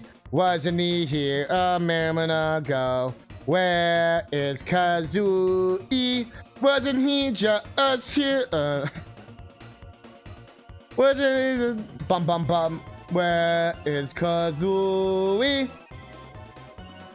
I'm stubborn. You have to go? What do you mean?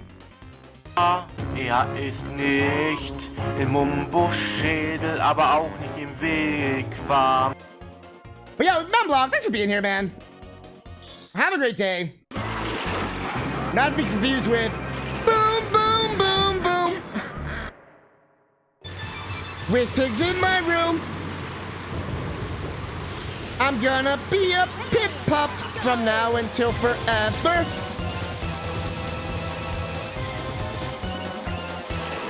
Come on, Tip Top, let's go party.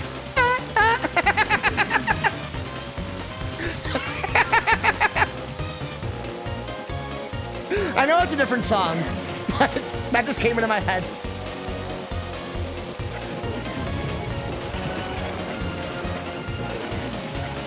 Come on, Tip Top, let's go party. Yeah. Come on, Tip Top, let's go party.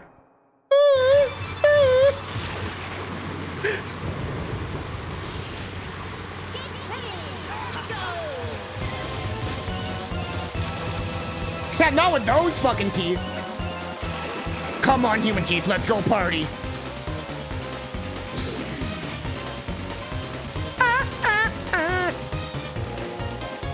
I still can't believe they gave him some fucking human-ass chomper teeth.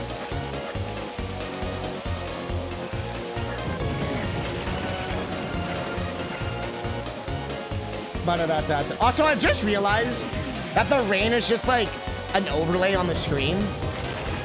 Like the rain is like attached to the camera. You know what I mean? But they do a good job of making it look like it has some kind of depth. But that is straight up just an overlay on the camera.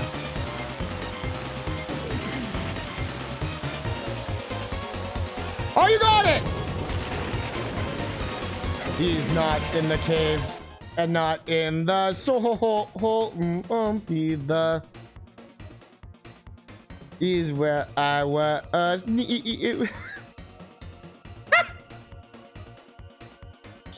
Bro, you can tell that guy. I totally get how he wrote that song. He was playing Banjo Tooie. He did the split up thing, and he split up from Kazooie. But he probably doesn't realize you can just die and respawn right where Kazooie is. You know what I mean?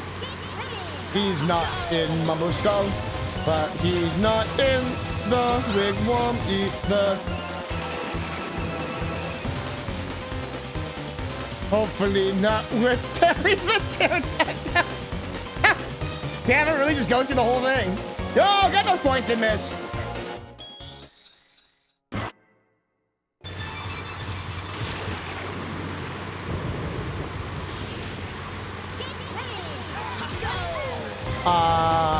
Kazooie.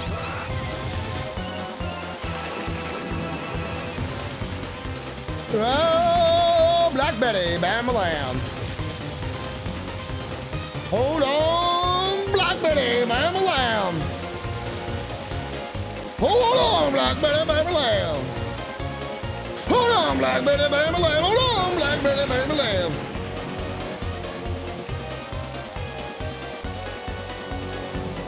Hold on, Black Betty, Bam-a-lam. And that's the whole song. Yeah. It goes back into that.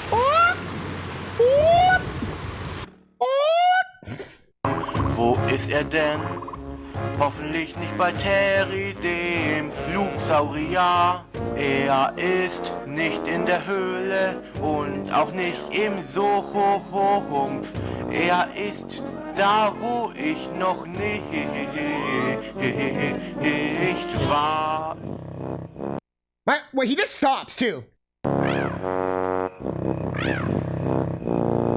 Horse? Horse, anyone? Wo ist Kazooie? Eben war er doch.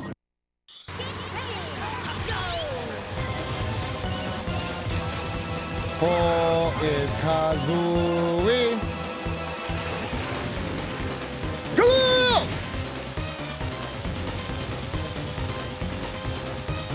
I love how he like falls for a second there.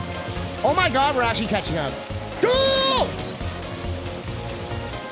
Go! Go! Eee! Go! This is the best we've ever done. He's got some other bangers too on that channel. It's not just the one song, Chad.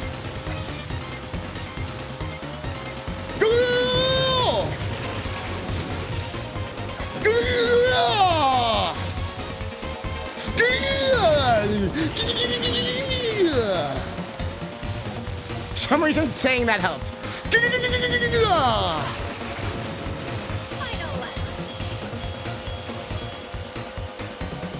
Why do you even want to race us anyway, Wizpig?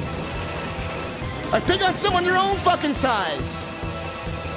Like the fucking T-Rex, or not T-Rex, the fucking, was it Stegosaurus or whatever? No! Fuck, GG. I mean, it was probably already GG.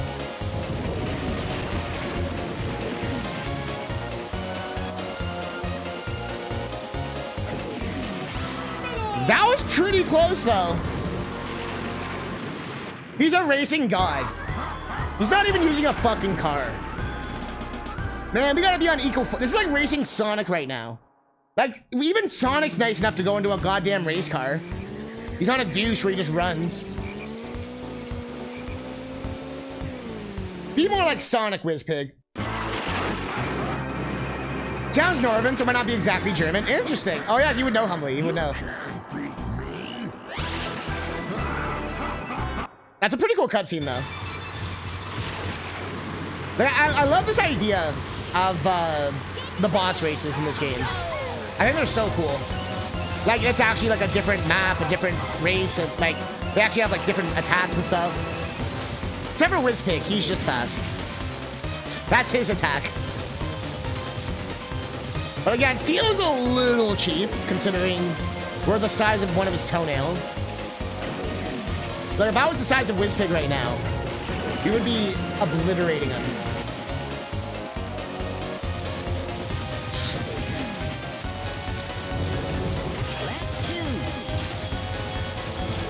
Big chungus, big chungus, big chungus. Chung chung chung.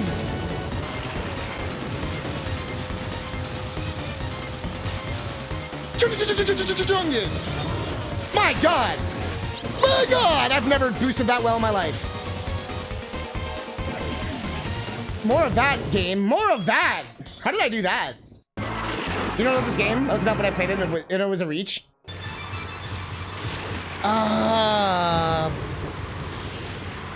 The intro kind of talked about it, right?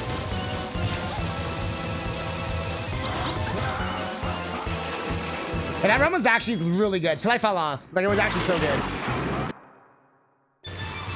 But I know I can do this. It's just one of those you just have to be perfect.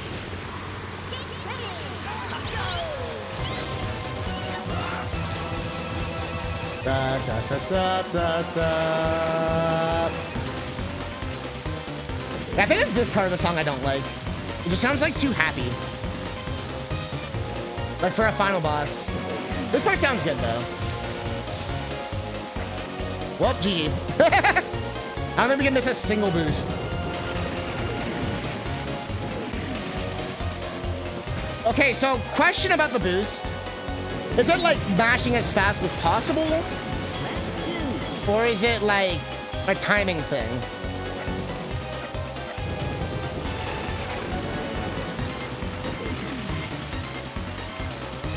And you don't have to answer. It's up to you, chat. I can't tell if I have to be like mashing like that. Like, is that better? I know you said I'm supposed to tap, but I can't tell if it's like... Or if it's just supposed to be like every now and again. More of like a pulse or something, right?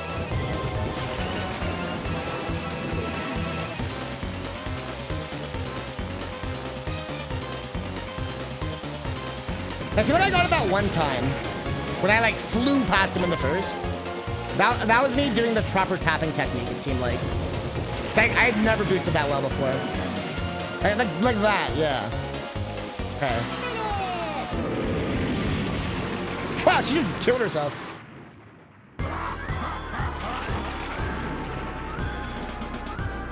But you get a kick out of reading the plot for the games, I'm not gonna spoil. Or read it when you're done.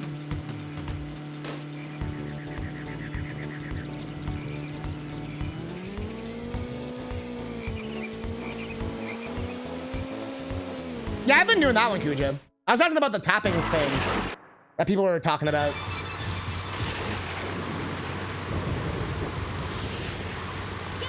I'm supposed to like tap the button during a boost or something?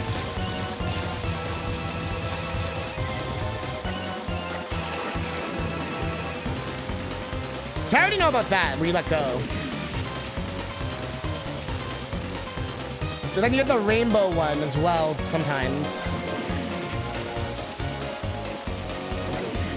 But when I tap it, I feel like it's doing it.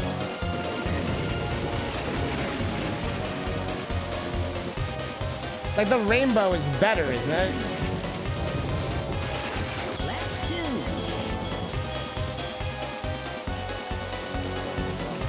It'd be cool. The game kind of tells you, but not really. Like the genie hints. Now, there's only like 2 hints it gave.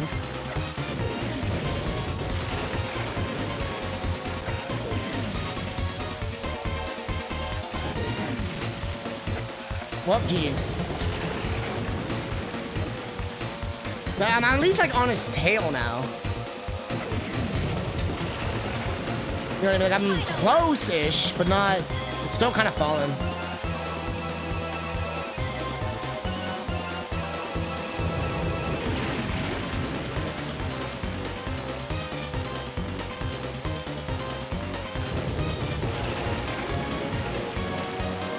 I don't think we're winning this one.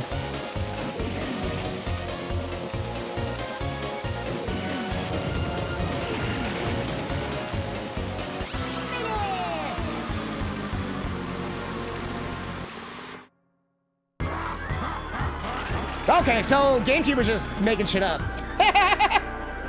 Now, like, no one really mentioned tapping until just, like, now. Well, you might not be making shit up, but...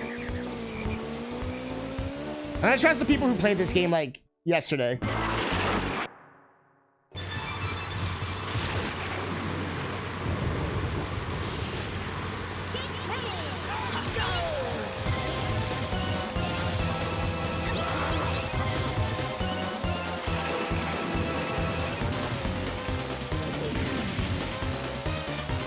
So you want the green one. Like, green's the best one.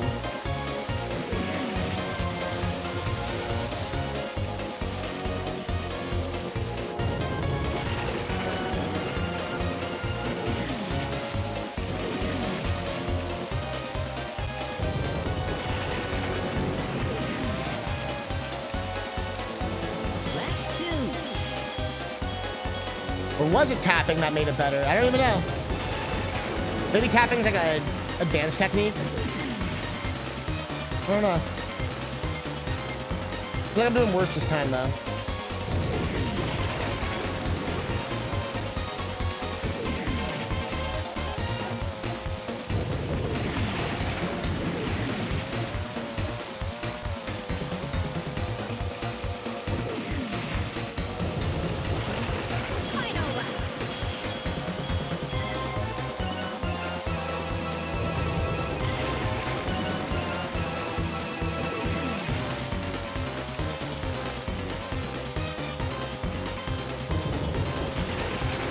It's not gonna matter.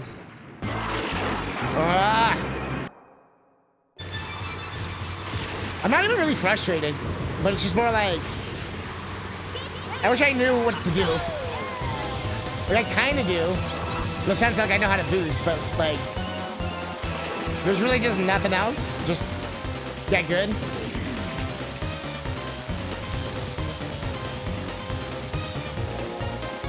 And even getting good isn't enough. As we've learned with this game.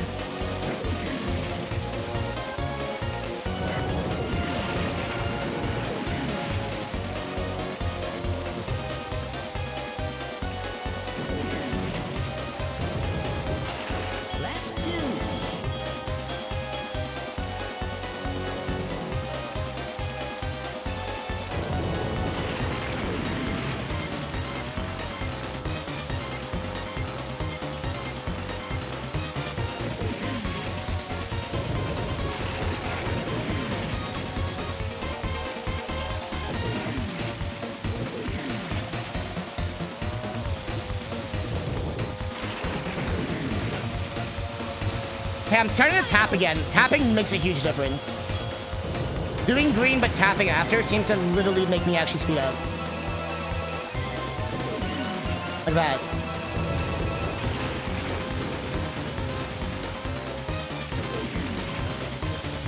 See? Let go. Mash, mash, mash, mash. Let go. Mash, mash, mash, mash. Let go. Mash, mash, mash, mash. You know what I mean? It's so close. It's close. Yeah, I think it's combining both techniques. The green, let go, and then the mashing, mashing, mash, which seems to work. Not sure why, but it seems to work. I noticed that, like, the first half of that race, I purposely tested that. I did no taps for the first half and taps for the second half. And the second half taps was like we almost caught to him. Versus not even close on the first half.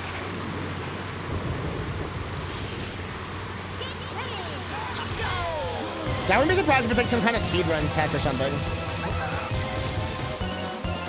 But even with the tech, it's not... this race is still hard.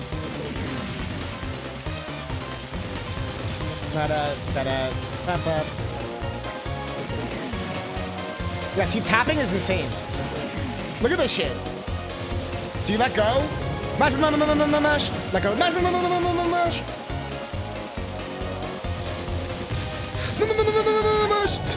I hit the tree, fuck.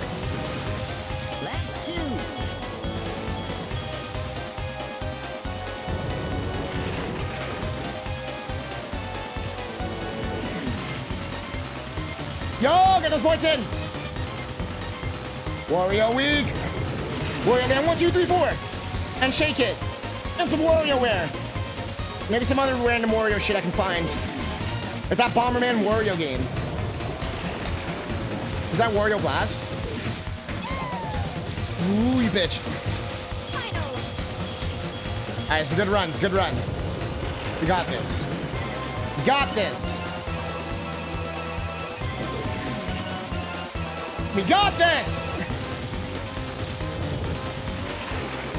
No!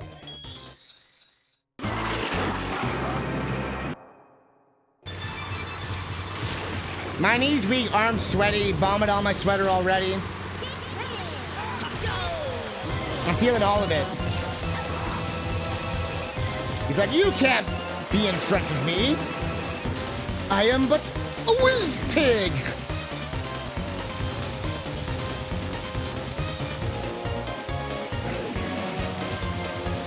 Da da da da da da. I'm letting go, like, come on, game.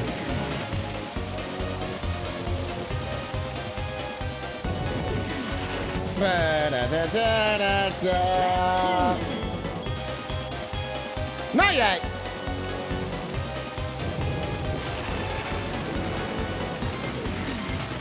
I almost have this. Let me try. Like, I'm pretty close with my technique now.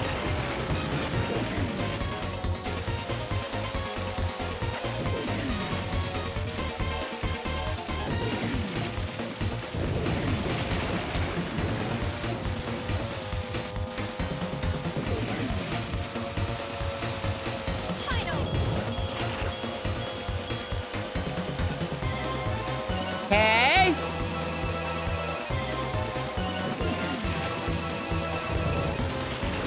Okay. Okay.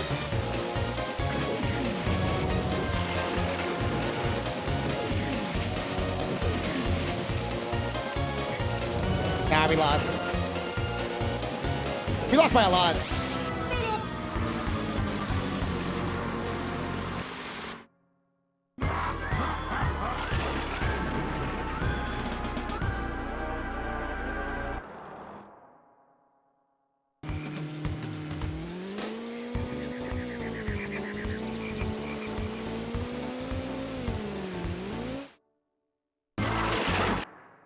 Only we could use a goddamn plane.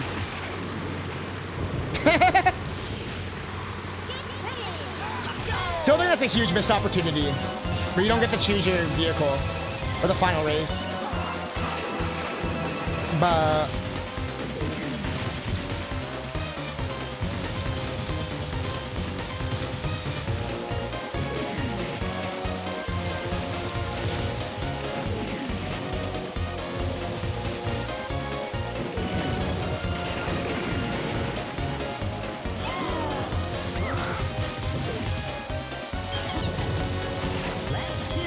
why?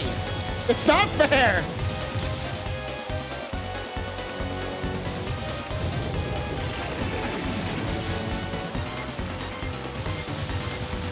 Come on! Chungus! Chungus! Chungus! No! Fuck! We're fucked.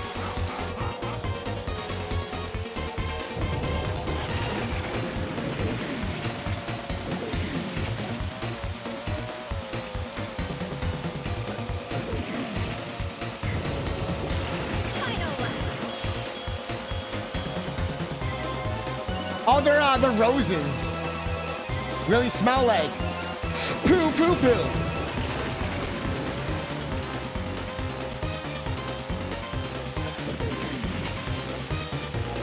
Yeah, we're not gonna win. We're too far behind, and we're not getting like any green. Like what the fuck, dude?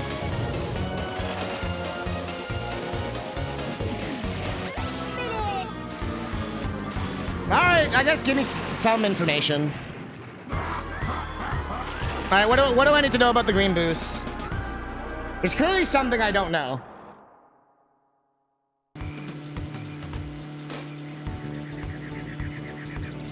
But yeah, it's flowers.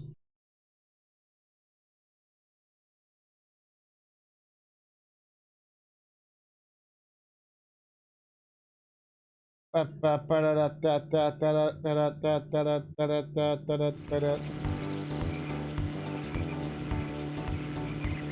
pass over a zipper, let go of the A button just before when your boost will appear green.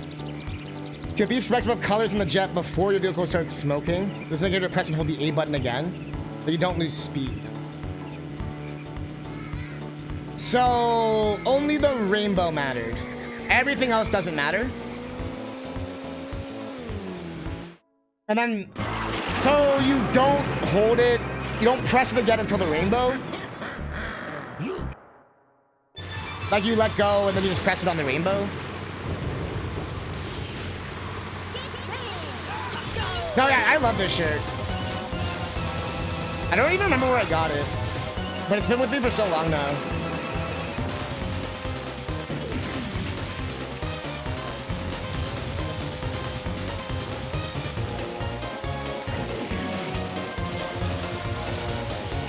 Ah, I see. So tapping is almost the same idea, but I think the reason why tapping works is because you're probably still hitting the right frame. You know what I mean? Like that right end frame. You're probably just hitting it at the right time.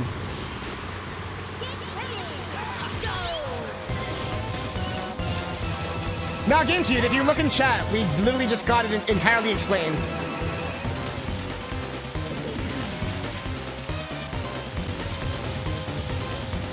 But there's no more hypothesis. It literally got explained. See, now I understand how this works.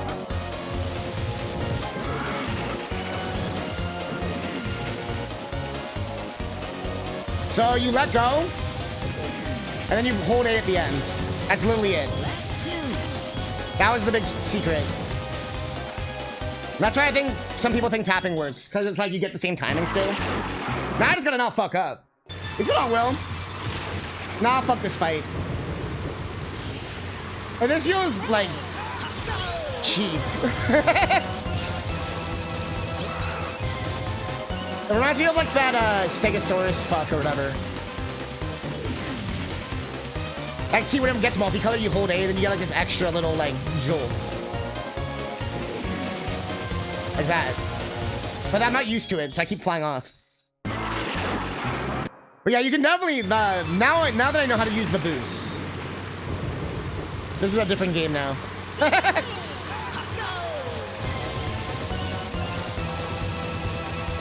That actually makes me pretty fucking happy that I feel pretty proud that I beat this entire game without using the boost properly.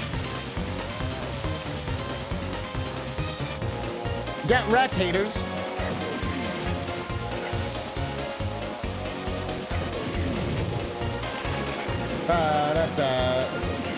Wow, unless it's never gonna work again, apparently, though. Now that I know how to do it, it's like, nah.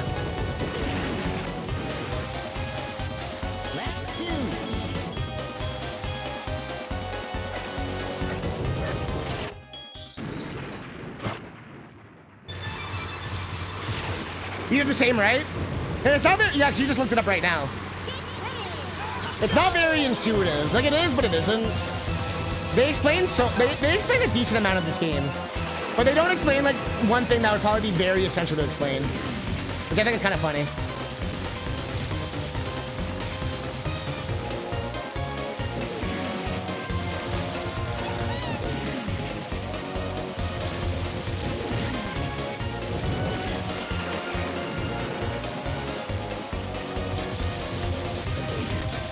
I pressed it too early, fuck.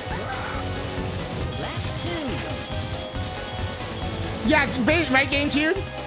Like, wait, I could do boosting wrong? That's basically my exact thought, too.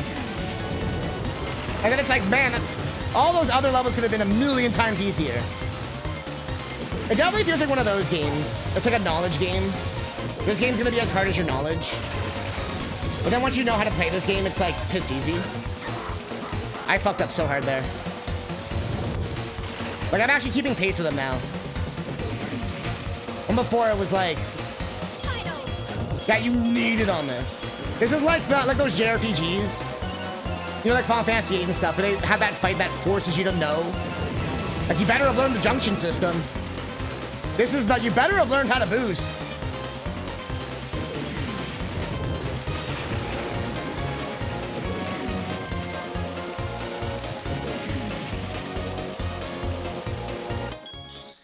You better have learned how to boost. Noch hier, wo ist Kazooie? You know, it is a valid question. Where is Kazooie? I almost knocked my controller out of my hands. Oh, by the way, chat, you've probably never seen this before. My two-tone controller, look at this shit. Gray on the back, black on the front. I imported this bitch from Japan. That's cool though, huh? Two-tone. Also, I love the green screen button. The green screen button.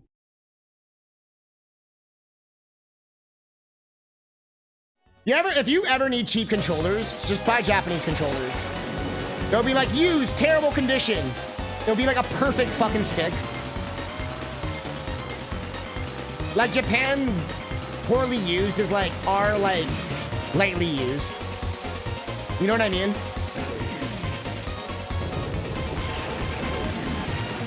And it's also a million times cheaper. I'm not even joking. This controller only cost me like 20 bucks free shipping. It was like 20 or 30 bucks free shipping. Compared to like, what, like 100 bucks or some shit for a USA controller.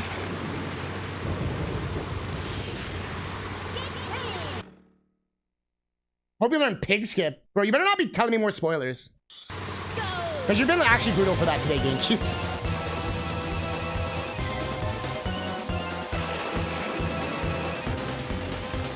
Yeah, that, yo, the classic green one. Yeah. The like Donkey Kong green or whatever. Well, actually, no, Donkey Kong was banana yellow. But I do know the green one, the translucent one. I don't know. I've never played the game. How am I supposed to know? That's the worst part. I have no idea if it even is true or not.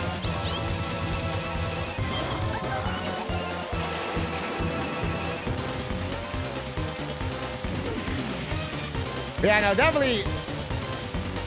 I feel like I got all my rage out on this game on that Greenwood level. So I don't feel like angry anymore at this game. You know what I mean? Like, I'm like, I've come to terms with how bullshit this game is. I might take a break just so I don't go insane. If I'm doing the exact same 10 seconds over and over and over and over again. But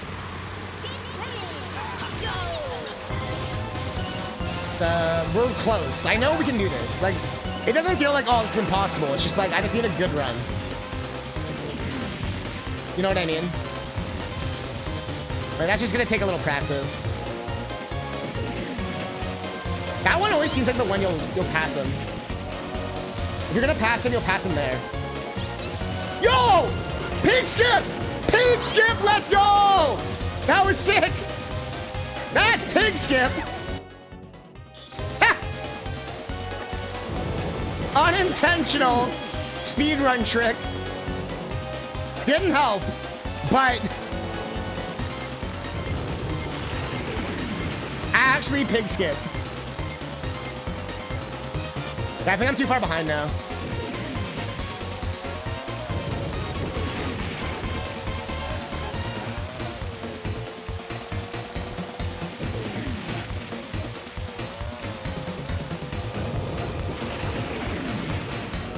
Unintentional pig skip.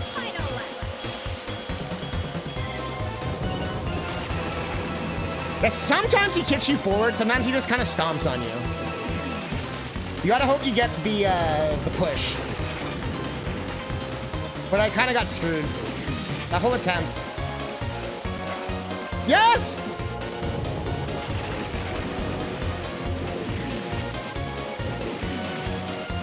Oh, we're not gonna make it. Let's get poggers! You know what I mean? Like, that's just gonna take a little practice. That one always seems like the one you'll pass him. If you're gonna pass him, you'll pass him there. Yo! Pig skip! Pig skip, let's go! That was sick! That's pig skip! Ha!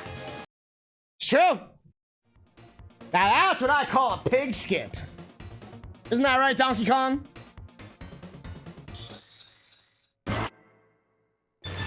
I'm gonna do this a few more tries.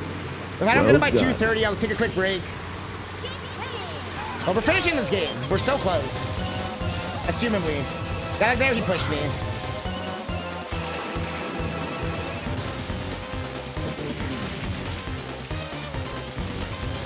There's some parts where he's just gonna get an advantage.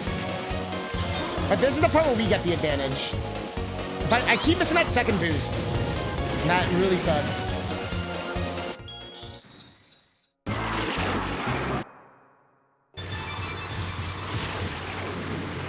Zusammen.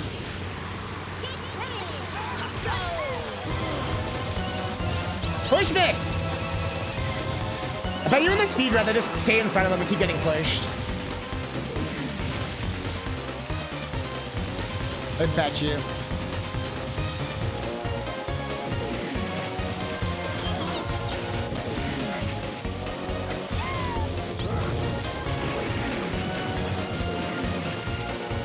Huh? The fuck was that? It didn't even boost me. Did you see that? That was bullshit. It didn't even boost me. And it was green.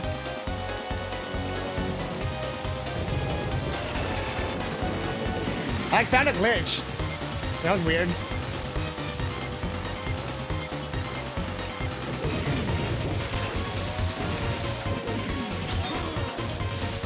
Fuck. Just one section in the middle here, and I keep fucking up. Because I'm too fast. But if I can get that middle section with all the boosts, we're good. That's like all we need to do. You know what I mean?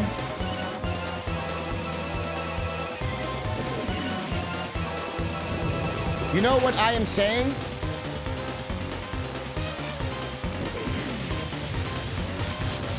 Fuck!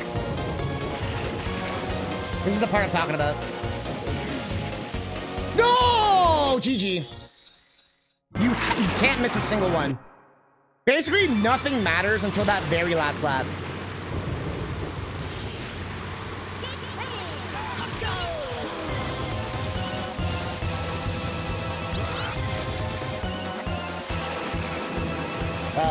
Up.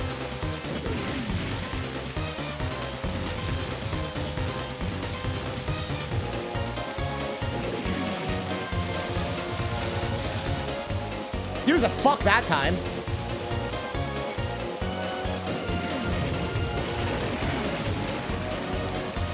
Fucked it up so hard there. I'm fucking up really hard now.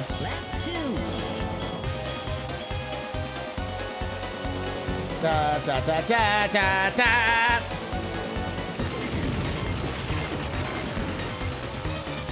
Okay.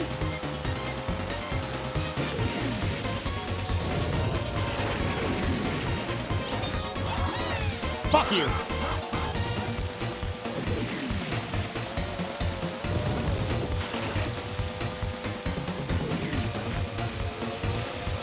I feel like I just gotta practice. Like, I feel like I can do this. I just gotta practice. You know what I mean? Especially this part right here. This is where I keep, like, gaining the time then losing the time.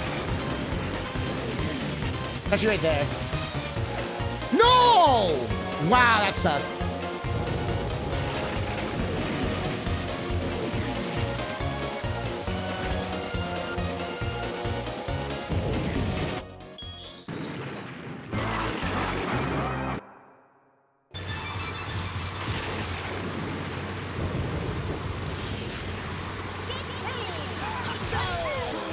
Okay.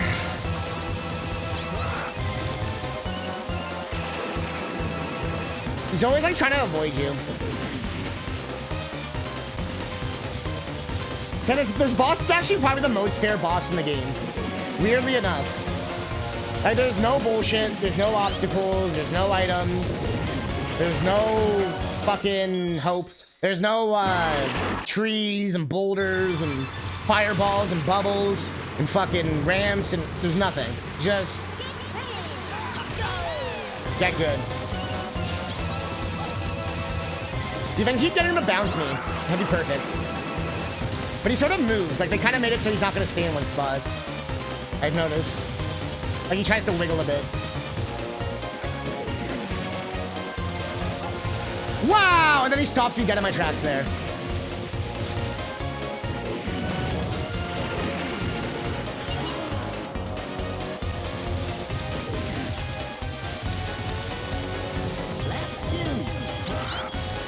But where he always gets the advantage. He always has the advantage here. And then we get the advantage here. Yeah, I have this memorized at this point. It's just execution.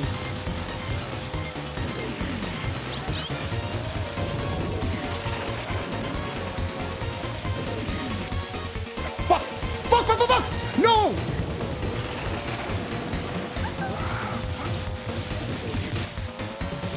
It wasn't last lap, luckily, but still. I need that advantage as much as I can.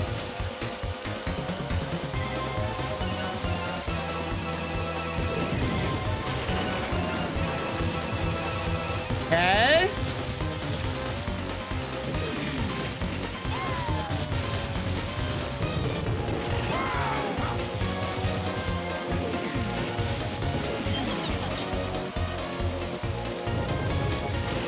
Woo! Let's go! Literally easier than Grenwood Village. I don't even get it. Literally easier than the village. This was easier than a random stage in the game. And now the lore! Yo, thanks for the GGs, everyone. Thank you for the help, too. That boost advice literally made a huge difference. Gangsta for you! Yeah! And TT's there! Yeah! Time trial, time trial, time trial, time trial, time trial! Jason! No, literally party! Party!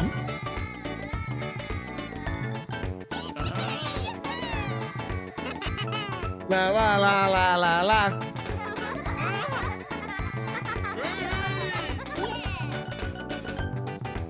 Bus dance.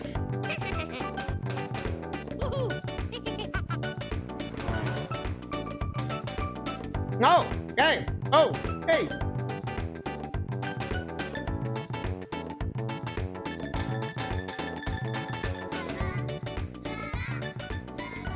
Did he just want to play with us the whole time?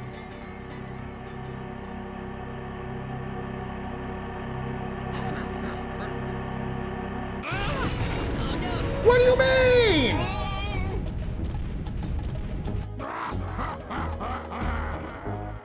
Sorry to break the party, worms, but I have to say goodbye.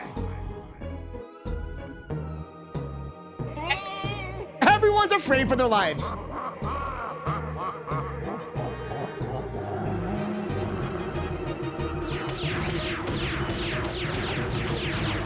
And then everyone died?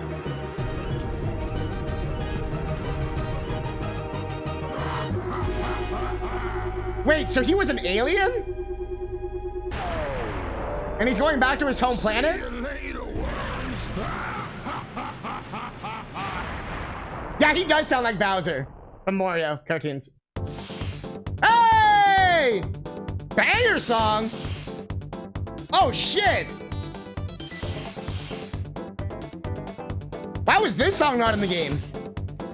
Banger! Oh! Absolute banger song.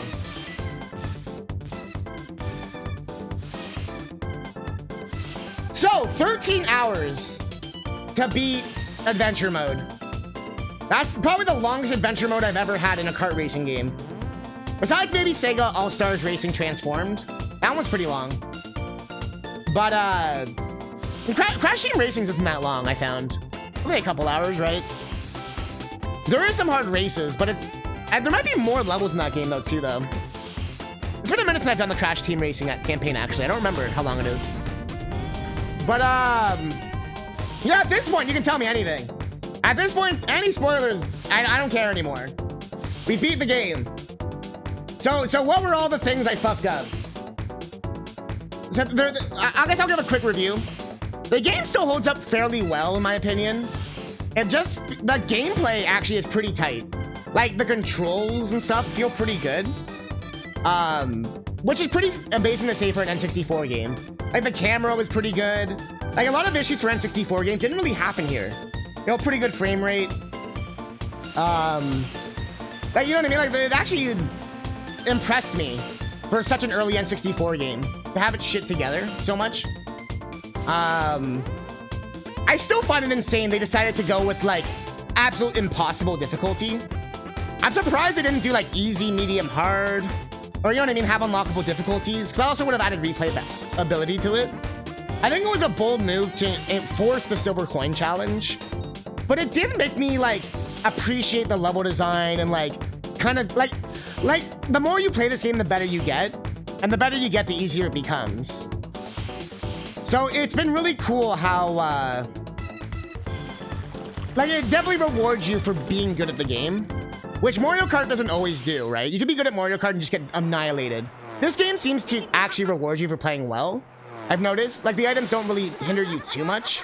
Like, it's really hard to get an item to, like, fuck someone's day. That actually will fuck someone's day. The bubbles and the homing missiles, right? Everything else is pretty easy to dodge, or, like, see. But, yeah, I must go now. My planet needs me. Go to Lighthouse and honk? Interesting. The game might tell you after the credits, don't remember. Well, that didn't tell me anything, Kuja. I would not have known that was telling me to go to the lighthouse and honk at it. I'll say that much, that did not signify that to me. But since Will just told me, I might as well do it. Let's go check it out. Hello, friend. Gangsters for you. Can I help you, baby, now? No! Why are you here? I wasn't even in your circle.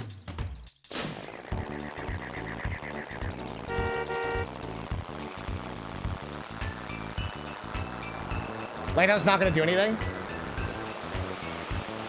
Why is chat making such a big deal about it? I love this HUD. The HUD's fun. I do wish there was more levels.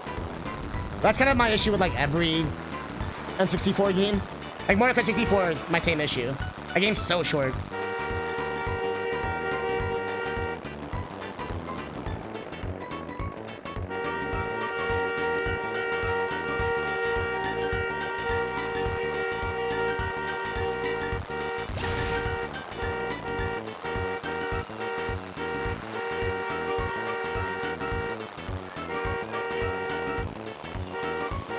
What do you mean?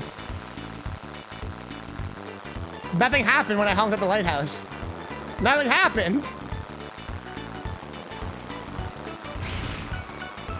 If there are more levels, then I will say the adventure mode the adventure mode was terrible then.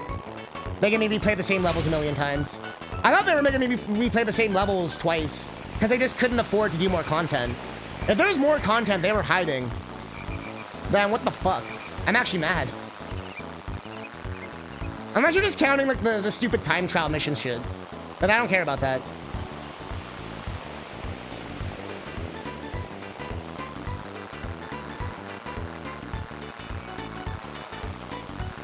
So what's all... So, like, what is it?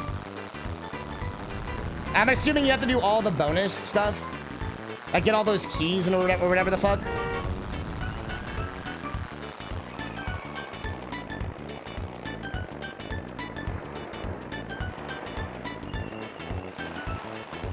Well, Silver just beat it the other day, though.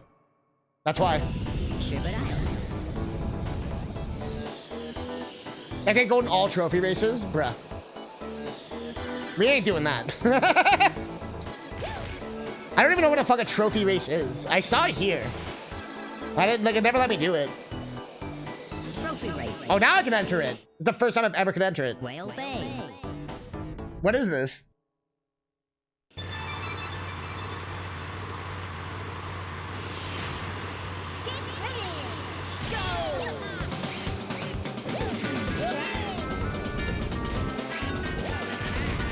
All right.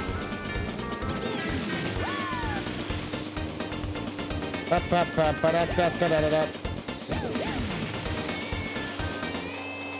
the fuck did they get ahead of me?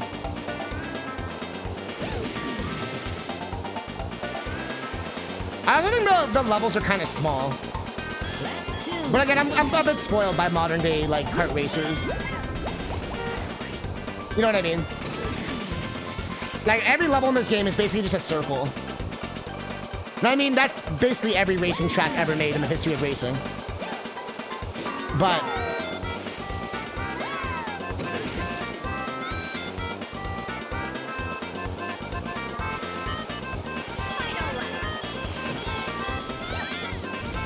like 75% of the game officially? No, it's not. We got credits.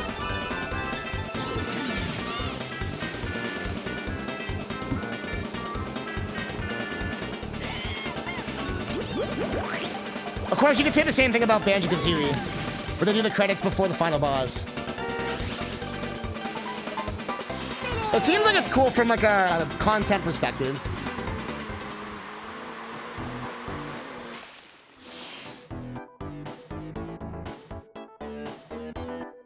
Is this Grand Prix? This is like the ranking gold cup thing? Okay, so this is like the Mario Kart mode. Okay. Do I have to actually get first every single time? Or is this... This is probably the mode y'all were thinking of. Remember when y'all were like, you don't even have to get first and you could still win. This is probably the mode you were thinking of. Chat. So everyone kept telling me, they're like, oh, you don't have to get first, you could still win. Which was not true at all for the first 12 hours. But it seems like here, as long as you get the general amount of points, like Mario Kart style.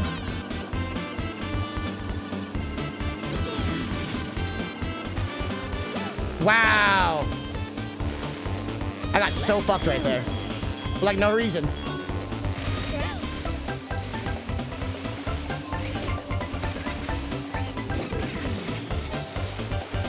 I've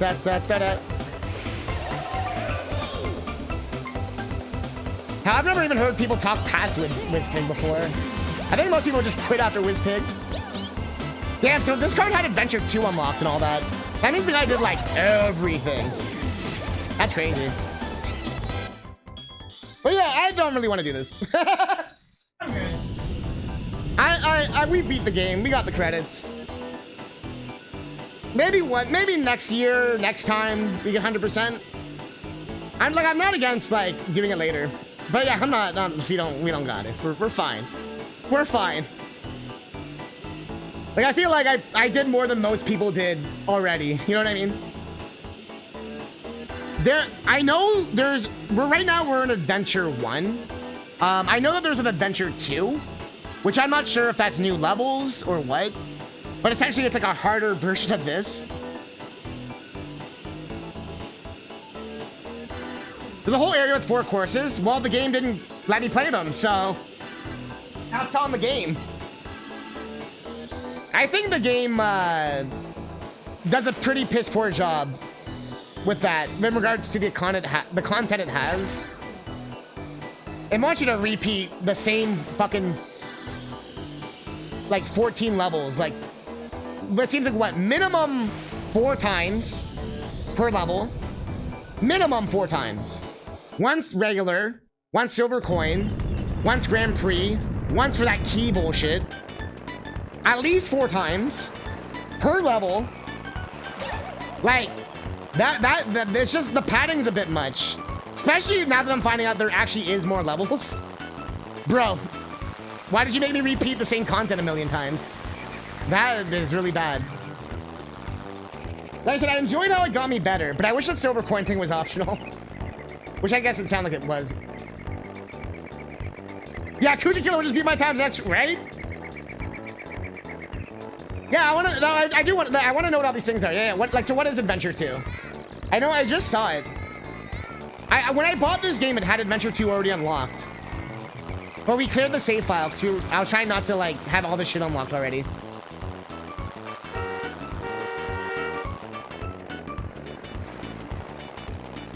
Yeah, I never did anything beyond. I never got the relics. But it's the same thing in Crash 3. I've never got the relics before.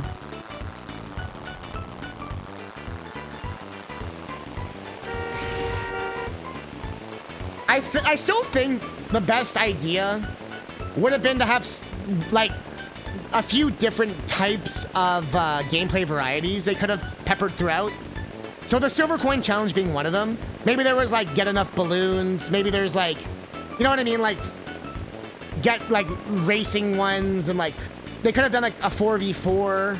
Like I feel like if they just played around more with the dynamics, that could have been, it would have helped with some of the repetition. Because doing the silver coin challenge for just 6 hours was a bit much. I love the boss fights. Boss fights in this game are easily the best part, even if they're absolute grade A bullshit. And this HUD's fun. I like just kind of chilling here.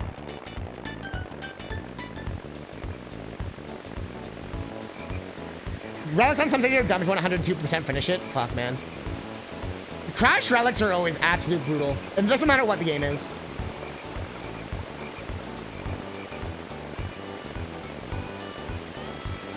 The exact same thing but mirrored courses. Bruh. That's not too bad, though.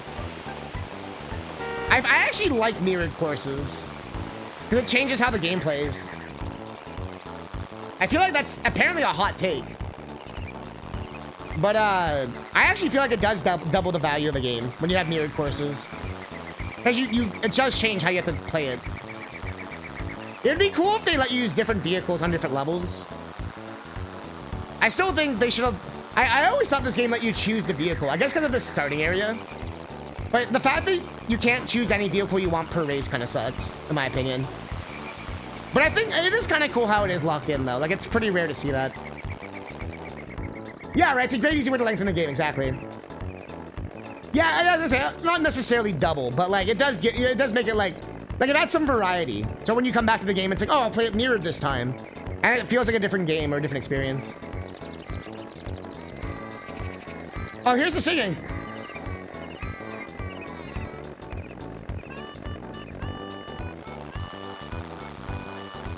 So, what chat's telling? What happens if you go back?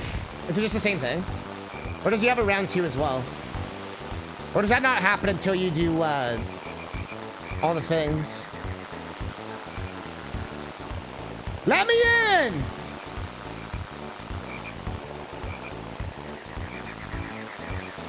So wait, so then how do you get the chicken? I thought you just got it by like playing the game.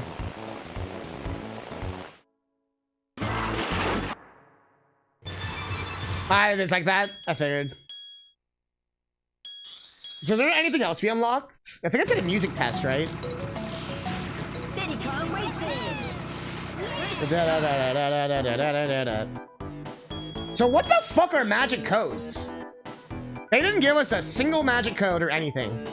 The fuck are they? Are they just cheat codes? Are these just unlock all racers, unlock all levels, that kind of shit? Yeah, Kuja, that was already said. Yeah. Yeah, I already know that's what we have to do. That's why we were practicing. That's why we were doing the trophy mode for a second there. I was trying to see if I wanted to do it. Diddy Kong Racing!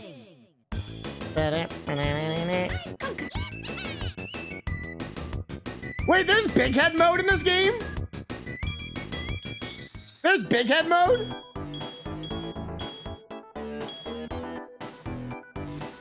Is this the area you're talking about? Oh no, this is the duel.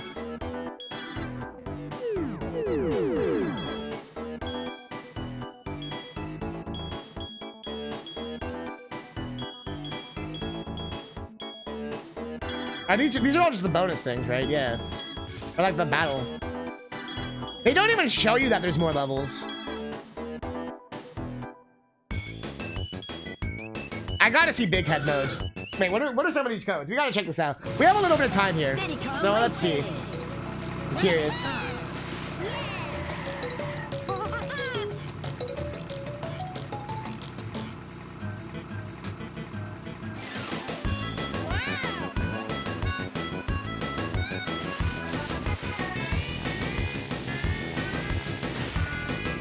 There's hidden balloons. There are 4 hidden balloons in the game. First one is simple. First go to the top of the bridge to Dino Domain. Second one's to the left of the Whiz Pig head on the ledge. And the third one you have to go down. Oh yeah, we got these. Start with 10 banana. All balloons are green. 2 players can use the same color. All balloons are rainbow. All balloons are yellow, red. No bananas in multiplayer. Here can't use weapons. Whoa, there's 2-player adventure mode? Yo, that's holy. Why is that a hidden thing?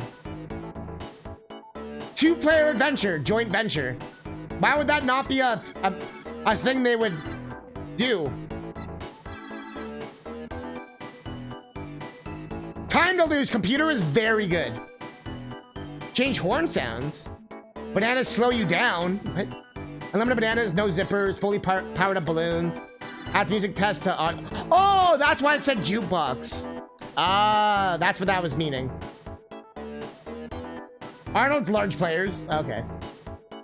4-wheel drive, view credits. Players drumstick, find all the amulets, the Whiz Pig, and the TT amulets. Once you've done this, go to the main field where you actually start. Go over to the frogs by the water. Damn, they got some obscure ass shit in here. Play second adventure, make your way to the space world. Yeah, and beat Whiz Pig again. You have a new option called Adventure 2. In this one, you collect platinum balloons, and the adventure tracks will be reversed. I'm just reading some of the stuff.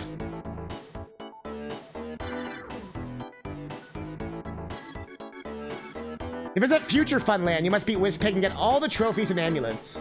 Once you've done that, go to the sign by the lighthouse and honk. Yeah. Lighthouse will transform into a rocket. Damn. So I'm just looking at all the stuff. Beating Whiz Pig. To beat Whiz Pig the first time, make sure you're using bumper. We didn't even do that. Bro, there's actually advice. There's a cheat for how to beat Whiz Pig because he's so cheap. That's hilarious. Let's do this. Yeah, let's do the one I actually got, right? That was Jukebox.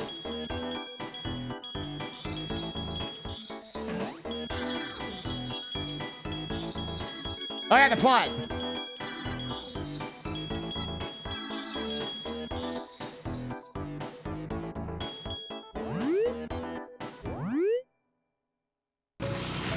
Diddy Kong Racing!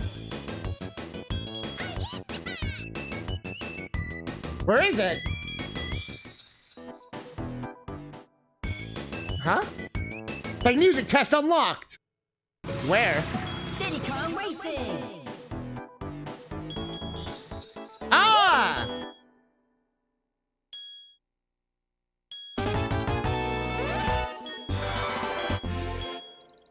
We need the best song.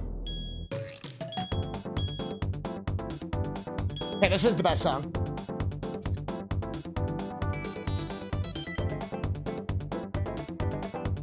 Why the song was not used during the game? I'm actually mad.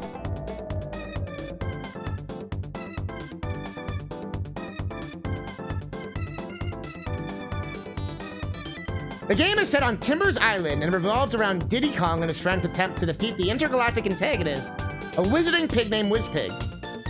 Through running a series of races, the players can take control of any of the featured characters.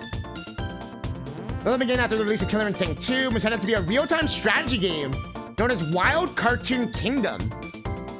Whoa, I never knew this. We gotta look up a documentary on this game. As time progressed, the focus of development shifted from a Walt Disney World influence racing game. A unique title named Pro-Am 64. Yep. I knew about Pro-Am. I never knew about the Wild Cartoon Kingdom. Tim Timber, the tiger's parents, go on holiday and leave their son in charge of the island they live on, prompting him and his friends to organize a race. Their enjoyment is interrupted when a sinister intergalactic pig wizard named Wizpig arrives at Timber's island and attempts to take it over, having conquered his own planet. He turns the island's 4 guardians, Tricky the Triceratops, Bluey the Walrus, Blubber the Octopus, and Smokey the Dragon, into his henchmen. The only solution available to the island's inhabitants is to defeat Wizpig in an elaborate series of races that involve cars, hovercraft, and airplanes. Drumstick the Rooster, the best racer on the island, fails this challenge and is transformed into a frog by Wizpig's magic. Timber hires a team of 8 racers: Diddy Kong, the first recruit, Congo the Squirrel, Banjo the Bear, recruited by Diddy, Crunch the Kremling, Diddy's enemy who follows after him, Tip Tap the Turtle, TT the Stopwatch, Pipsy the Mouse, and Bumper the Badger, all inhabitants of Timber's island. Aided by Taj, an Indian elephant like genie residing on the island, they eventually complete all of Wizpig's challenges and confront Wizpig himself to a race and defeat him. Shortly afterwards, Drumstick is turned back into a rooster. Oh, we didn't get that far.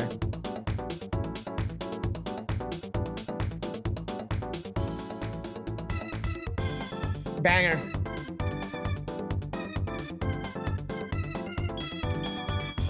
Where is it? Where is it? Where is it?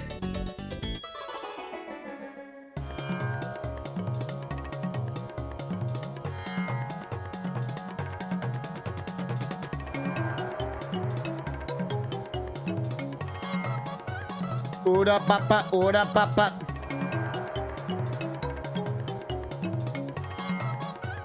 Ora papa, ora papa.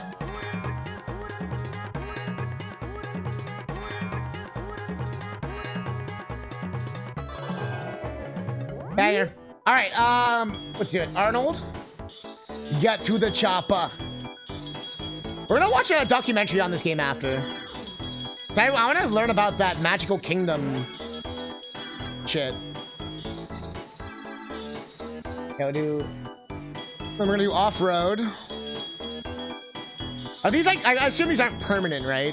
Doesn't really matter, honestly, I don't give a shit. I assume they turn off, much like Conquer's Bad Fur Day.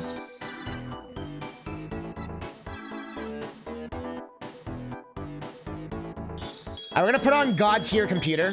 I don't see how the computer could be even harder. I put Time.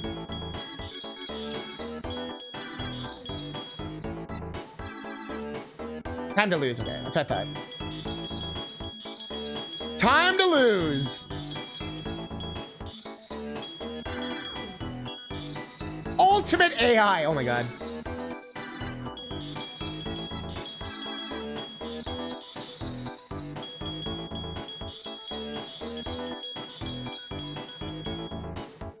Yeah, I just noticed that clear out codes.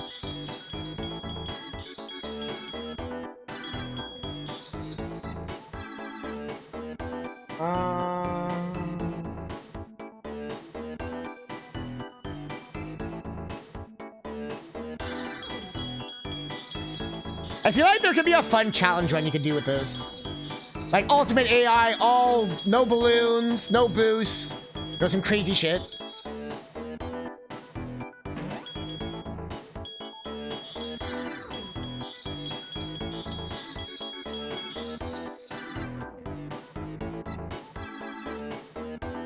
The fact that there's a 2-player mode is pretty crazy. Oh, that's cool. You turn them on and off and all that. That's nice. Big characters, music menu, horn sheet, all balloons blue, 4-wheel drive, ultimate AI. Let's see what happens, Chad. Mistakes will be made. Diddy Kong Racing. Oh, they're not big at all. Obviously, nah, never gotta be Conker. He's our boy.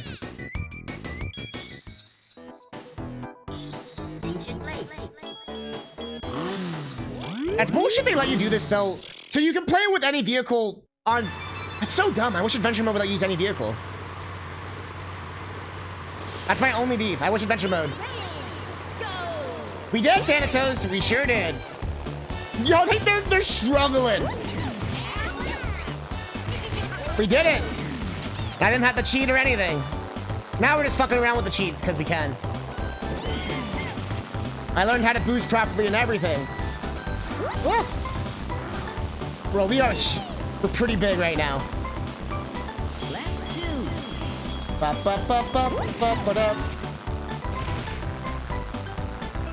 This guy's not too bad. This is ultimate AI.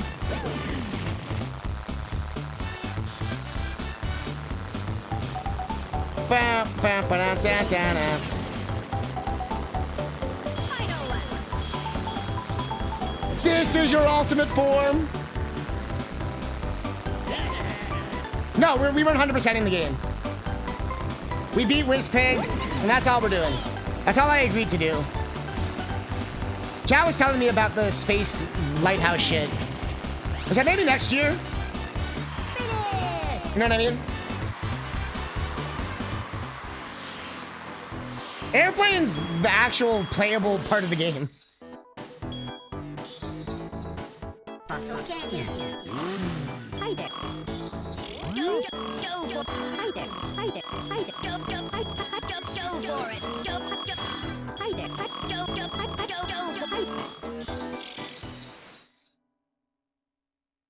Yeah, we beat Wizpig. We got the credits. It said the end.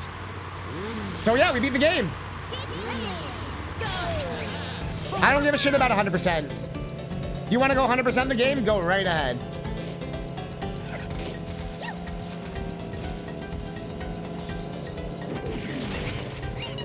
But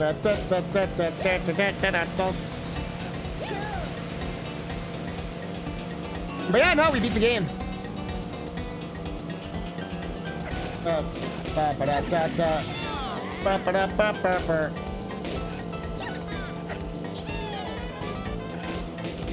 see it as the same thing like Mario 64. I mean, basically just did 70 star, you know what I mean? I'm not really interested in 120 star for this game. If I was like more into racing games, probably. Although I do love kart racers, they are fun. Yeah, these guys are not fucking around now. Or it'd be cool if in Adventure 2 let you do any vehicle. Like maybe if Adventure 1 was limited, but Adventure 2 you could do anything you wanted. That'd be sick.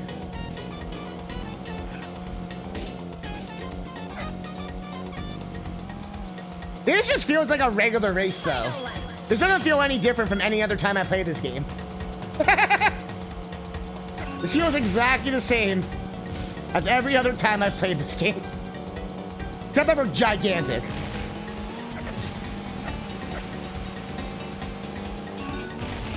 First place is not fucking around. And they never really do, so.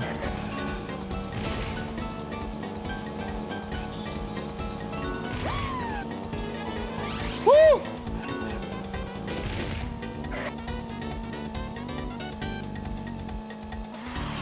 There are 4 more racetracks? Yeah, it would be great if they included them in the game, though. But Rare made the choice to not include them, so that's on them. Like I said, that's one of my biggest gripes. Finding out that there actually was more levels and they made me replay the same levels like 5 times. It's like, what the fuck are you doing? What the fuck are you doing? Is there any other cheats I want in the chest? I guess small. But I'm gonna have both on. I guess it won't let you.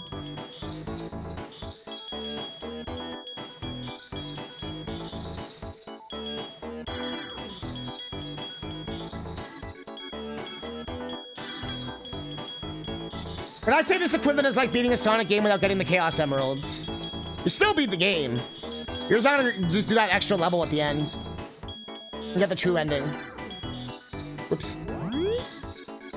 Hi. What happens if you have them both on? Does nothing happen?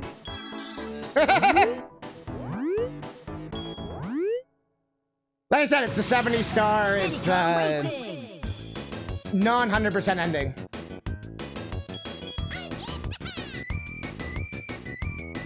Can I press the C buttons at all? Oh, yeah. How we turn on and off the map. You can turn this into a thing.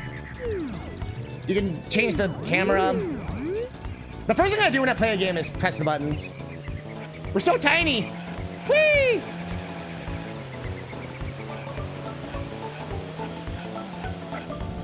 I said maybe next year. For the next DK, summer DK thing. People seem like they want me to do 100%. I don't want to do it now. I'm not in the mood. But we could, we still beat the game. Like, I don't give a fuck if y'all don't care about your technicalities. I beat Wizpig. We did it. It's done. But I must. Oh, I never said we're not. I just said it's not happening today or tomorrow or in 365 days.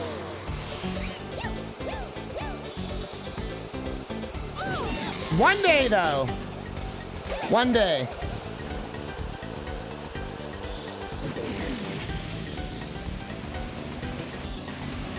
I actually like the tiny characters better.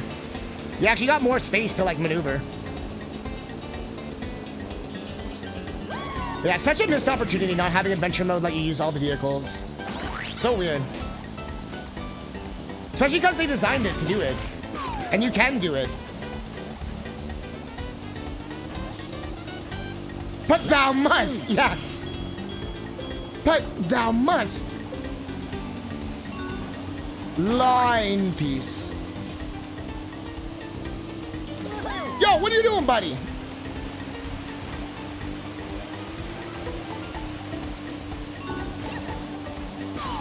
Ooh. I like how I still somehow ended up at the same level.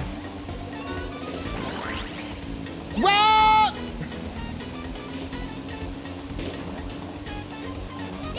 But yeah, this was a fun game. I'm glad I played it. And I'm glad I got further than pretty much everyone's childhood. Except for a handful of people in chat.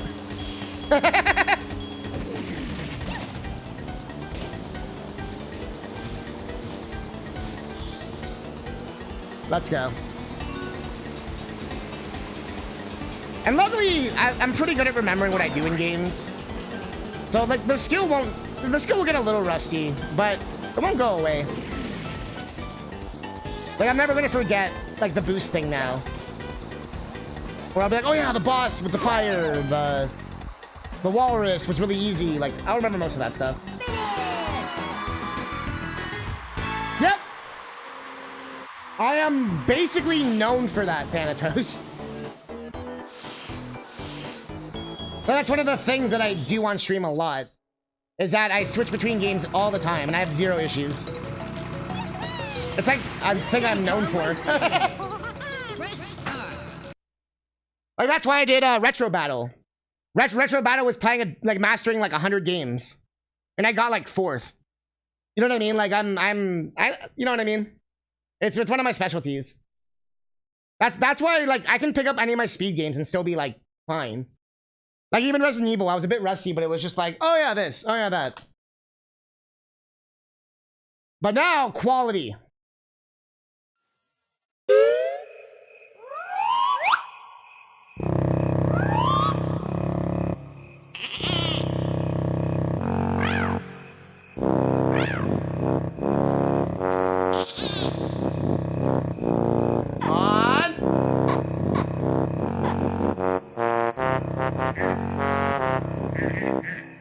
Wo ist Kazooie?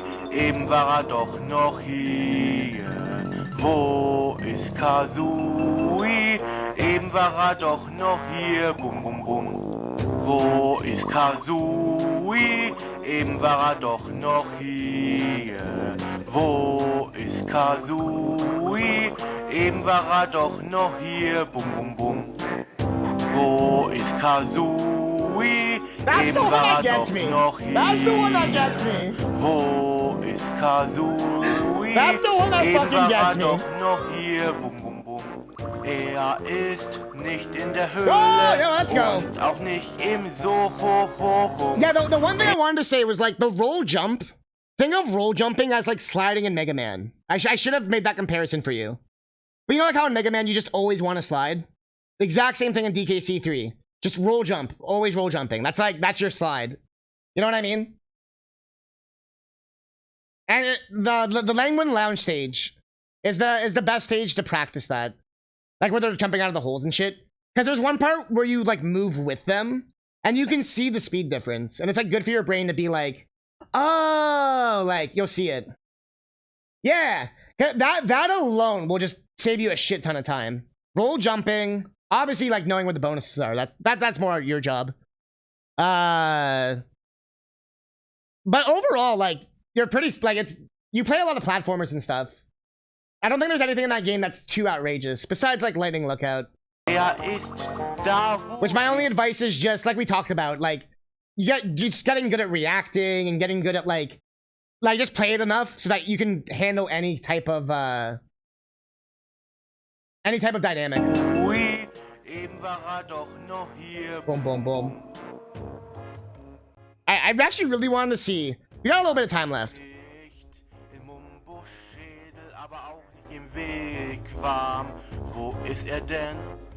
Hoffentlich nicht bei Terry, dem Flugsaurier. Er ist nicht im Umbuschschädel, aber auch nicht im Wigwam.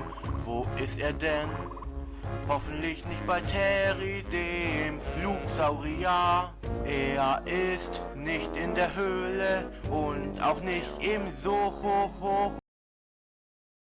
I found something, chat.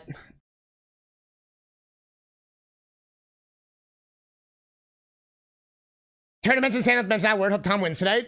Oh yeah, Tom's gonna fucking kill it. Tom's only real competition is gonna be Prodigy, because Prodigy's an absolute god. Oh, I missed. I just realized you said that just now. I literally everything's already off. I'm sorry, Thanatos. And we already did one for Funzy. Just because you came in late.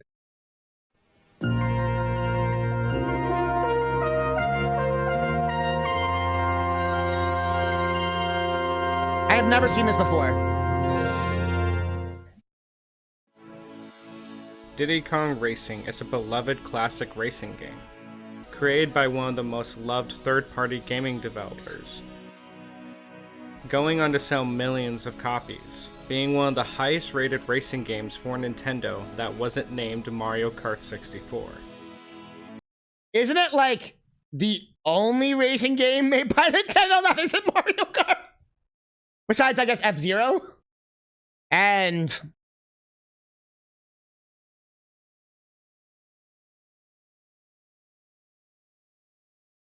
I'm genuinely trying to think of a different racing game.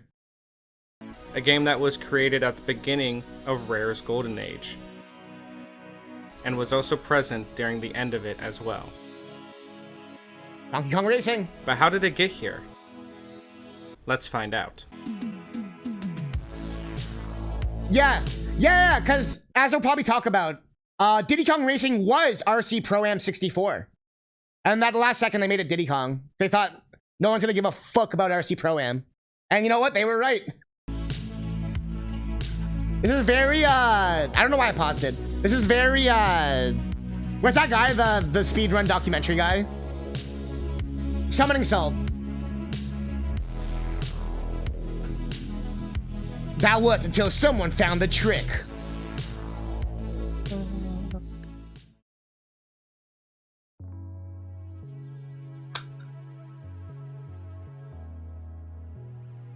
That's a 64 The DD. Nintendo 64. Despite it being destroyed sales-wise by Sony's newcomer console, the PlayStation, Damn, the it got N64 wrecked. is still fondly remembered by the almost 33 million people who bought and played it. And while the console had its limitations, as Nintendo decided to continue using the space-limited and more expensive cartridges, the console still had a large amount of high-quality games. Games like Super Mario 64, Ocarina of Time, Majora's Mask, Star Fox 64, Paper Mario, Super Smash Bros., Pokemon Stadium, Star Wars Rogue Squadron, Wave Race 64, Oh, yeah, Mario Wave Party, Race. and I could keep going on for a long time. We all forgot the Wave point Race. is that while the N64 wasn't perfect, with its confusing controller for example, it had a large selection of instant classics, including some games that rank among the best games of all time. It even had games that revolutionized the industry. But you notice the vast majority of these games I listed were made by Nintendo.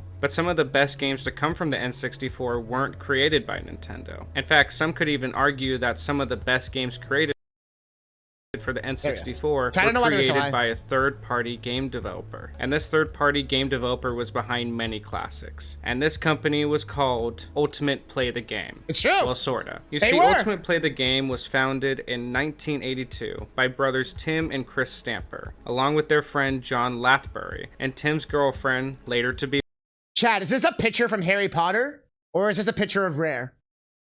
We should play a game. Is it Harry Potter or is it Rare? Wife, Carol Ward. Along with them, other members of the Stamper family were also involved. These two are obviously wizards. Muggle. This guy's a wizard. This guy's obviously Voldemort. In the early runnings and support of the company, which was initially located in the house next to the family-run newsagent. Tim and Chris had both worked previously in arcade game development, including, according to one report, Konami's Gyrus, and they were claimed to be the most experienced arcade video game design team in Britain. This was until they grew tired of working for other people, so they left to start Ashby Computers and Graphics. Never knew that. This led to Ashby's Computer and Graphics' initial trade being in creating arcade conversion kits, before moving into the home computer software market, developing games under the name Ultimate Play the Game. Under the Ashby name, they released 4 arcade games: Blueprint for Bali Midway, Graspin, Dingo, and Saturn for Jaleco. Has anyone even heard of these games? I'm pretty well versed in video games. Literally never heard of any of these. Never in my life. Graspin, Dingo, Saturn. Blueprint for Bali Midway, Graspin, Dingo, and Saturn for Jaleco. Never heard Ultimate's first release was Jetpack in May of 1983 for the 16K Spectrum, and thankfully for this small team, Jetpack was a huge commercial success. The Spectrum version alone sold more than 300,000 copies to a market of only 1 million Spectrum owners at the time, providing the new company with crazy. a turnover in excess of £1 million, which is 1.3 million US dollars.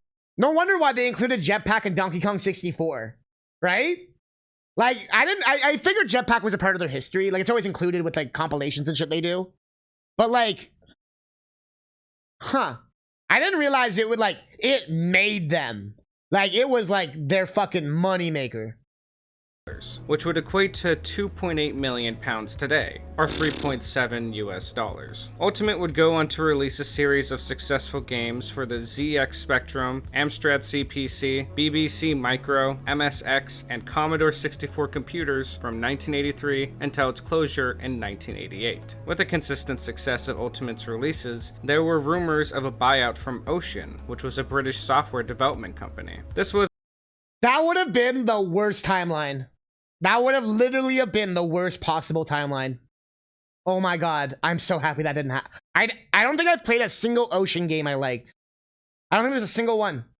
Until it was announced in 1985 that the Stamper Brothers had sold the Ultimate catalog and name to US Gold, another British video game publisher, who would continue to release games under the Ultimate label. US Gold, however, did not live up to the namesake of the company they purchased, as Martianoids and Bubbler were not seen by the gaming press as being up to Ultimate's previously high standard. You know these games got buried. What games? I'm a pretty big Ultimate, Rare, whatever the fuck fan. Literally, what games? Obviously, it's like they're this branch that bought the name and then they're doing this, but like, what? Bubbler were not seen. What a box. This tells me everything I need. It looks like a Marble Madness ripoff, doesn't it?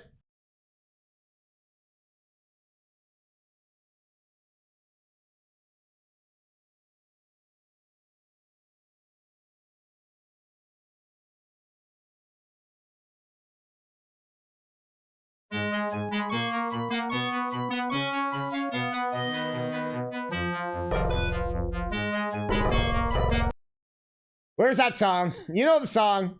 Where is it? Where is it?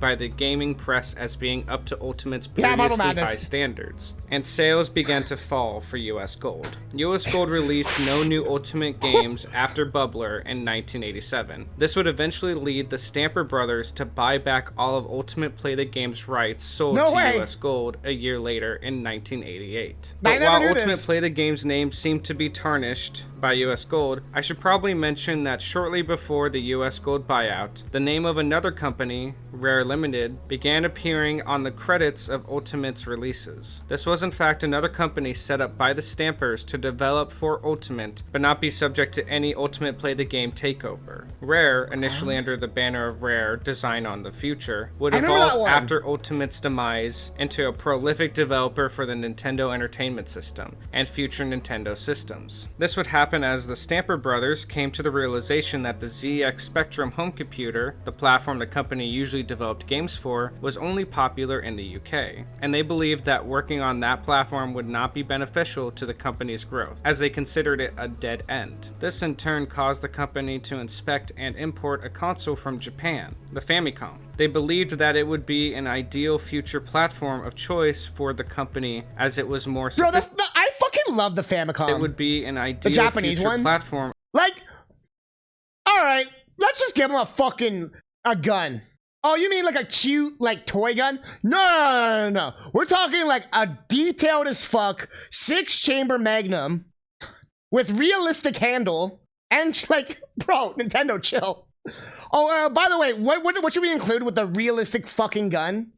How about an actual real leather holster? Good job, Miyamoto. Of choice for the company as it was more sophisticated than the Spectrum. It had a worldwide market and its cartridges had no load times. As a result of this research, Rare was established in 1985. Originally, its main goal was to reverse engineer the Famicom console and investigate the codes for the Famicom games to learn about the console's programming. With successful results, the company decided to sell the Ultimate brand to US Gold and cease game development for the ZX Spectrum in the following year. Using the information, I never actually realized that US Gold and Rare were like so like intertwined. I've always heard of US Gold. They're very like, especially in this 80s like Spectrum Commodore time period. Like US Gold was like everywhere. And there's still a few other games they made in like the 90s. I can't remember right now though. I've seen their name. Usually it's not on the best games though. But yeah. I never knew like they were that like intertwined. It's been very interesting.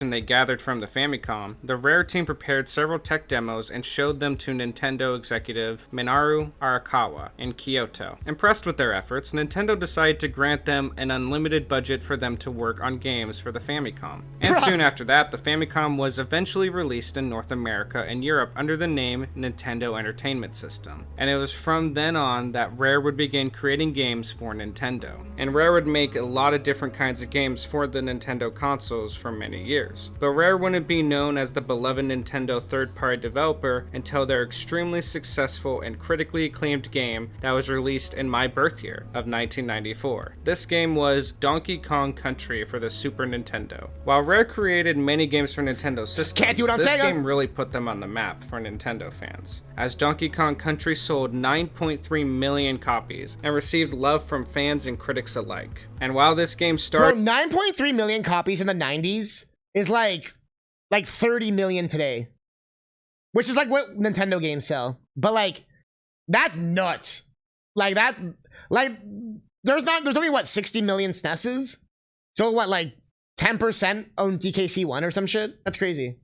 Nintendo's character Donkey Kong, Rare decided that another character should be playable in Donkey Kong Country, and this character was Donkey Kong's nephew, Diddy Kong. Now, during the development of Donkey Kong Country, Diddy was originally conceived as an updated version of Donkey Kong Jr. However, Nintendo did not like the radical changes Rare had made to Donkey Kong Jr. Nintendo told them to either create a design that was closer to Donkey Kong Jr.'s original appearance, or make their new version of him an entirely new character. Rare decided— I love how Nintendo's so weird. Oh, you redesigned Donkey Kong, made him look new age, huh? You better not fucking touch Donkey Kong Jr. though. We'll fucking break your legs. Okay. Decided to simply rename the character, as they felt it was perfect for their updated version of Donkey Kong's world. Rare decided to name this new character Diddy, because in some parts of the UK, the British slang word for Diddy means small. And so, Diddy Kong was created and added into the Donkey Kong universe. And it would take another year for Diddy Kong to star in his own game, as he would now be the star of the sequel to Donkey Kong Country. This sequel would be called Donkey Kong Country 2, Diddy Kong's Quest. And just like the first game, Donkey Kong Country 2, Diddy... Wait. Did you say Diddy Kong's Quest or Diddy's Conquest? Country 2, Diddy Kong's Quest. You said it wrong. It's right there on the screen, you jackass. It's Diddy's Conquest, not Diddy Kong's Quest. Come on! To Donkey Kong Country. This sequel would be called Donkey Kong Country 2, Diddy Kong's Quest. And just like the first game, Donkey Kong Country 2, Diddy Kong's Quest was loved by fans and critics alike. And while it didn't sell as well as the first game, it still sold very well, as 4.37 million copies were sold worldwide. That's good for a Rare sequel. was now seen as a beloved third-party developer for Nintendo, and they have now created their Someone own write a character, letter. Diddy Kong, that could also lead in his own Dear columnists at Donkey Kong Country review videos, I am not a crackpot. game. And things were just getting started for Rare, as they were about to reach the ultimate gaming stardom with some of their releases for Nintendo's new console, the Nintendo 64. Ultra 64. Come on. Act 1, done.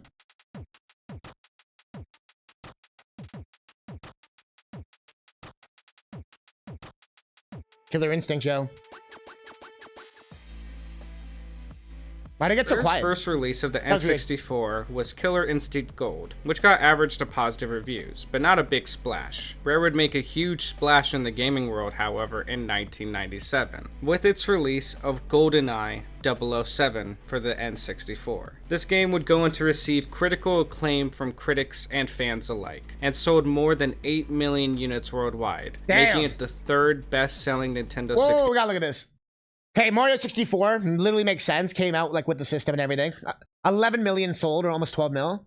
Mario Kart 64 was number 2, eh? Damn, almost 10 mil. That makes sense considering Mario Kart, like, to this day is still the most highest selling thing they have. GoldenEye was number 3. God damn. Rare was like half this list. And how with Smash Bros? Let's go. Ocarina of Time, Pokemon Stadium 1? Not even 2? Well, I guess technically Pokemon Stadium R1 was Japan's 2.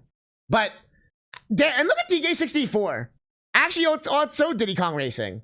People always act like Donkey Kong 64 was some fucking game everyone hated and no one liked it. And wow, it killed. No, it didn't. Everyone loved that game in 1999. The fuck are you talking about, revisionist history people? Like, the proof is right here. They're closing Glade's monthly salary. Bro, that's perspective right there. Although to me, the most impressive part here is Mario 64. Both these were 96. Damn, I didn't realize Mario Kart 64 was like that early. Damn, that's impressive. I know it's like, well, they were out longer, they would have more sales. I guess that would make Donkey Kong 64 and Smash Brothers really most impressive. Because those are 99. And Pokemon Stadium as well. And those all outsold like games from like 96 and shit. Like 97. I'm just all fascinated by this. 64 game, behind Super Mario 64 and Mario Kart 64, and grossing around $250 million. And this would be the beginning of Rare's name being known for high-quality games. And this new game on the N64 was just another example of how Rare was known for making high-quality games, as they would go on to release many gems on the N64 system, with GoldenEye. What is this commercial? What is this commercial?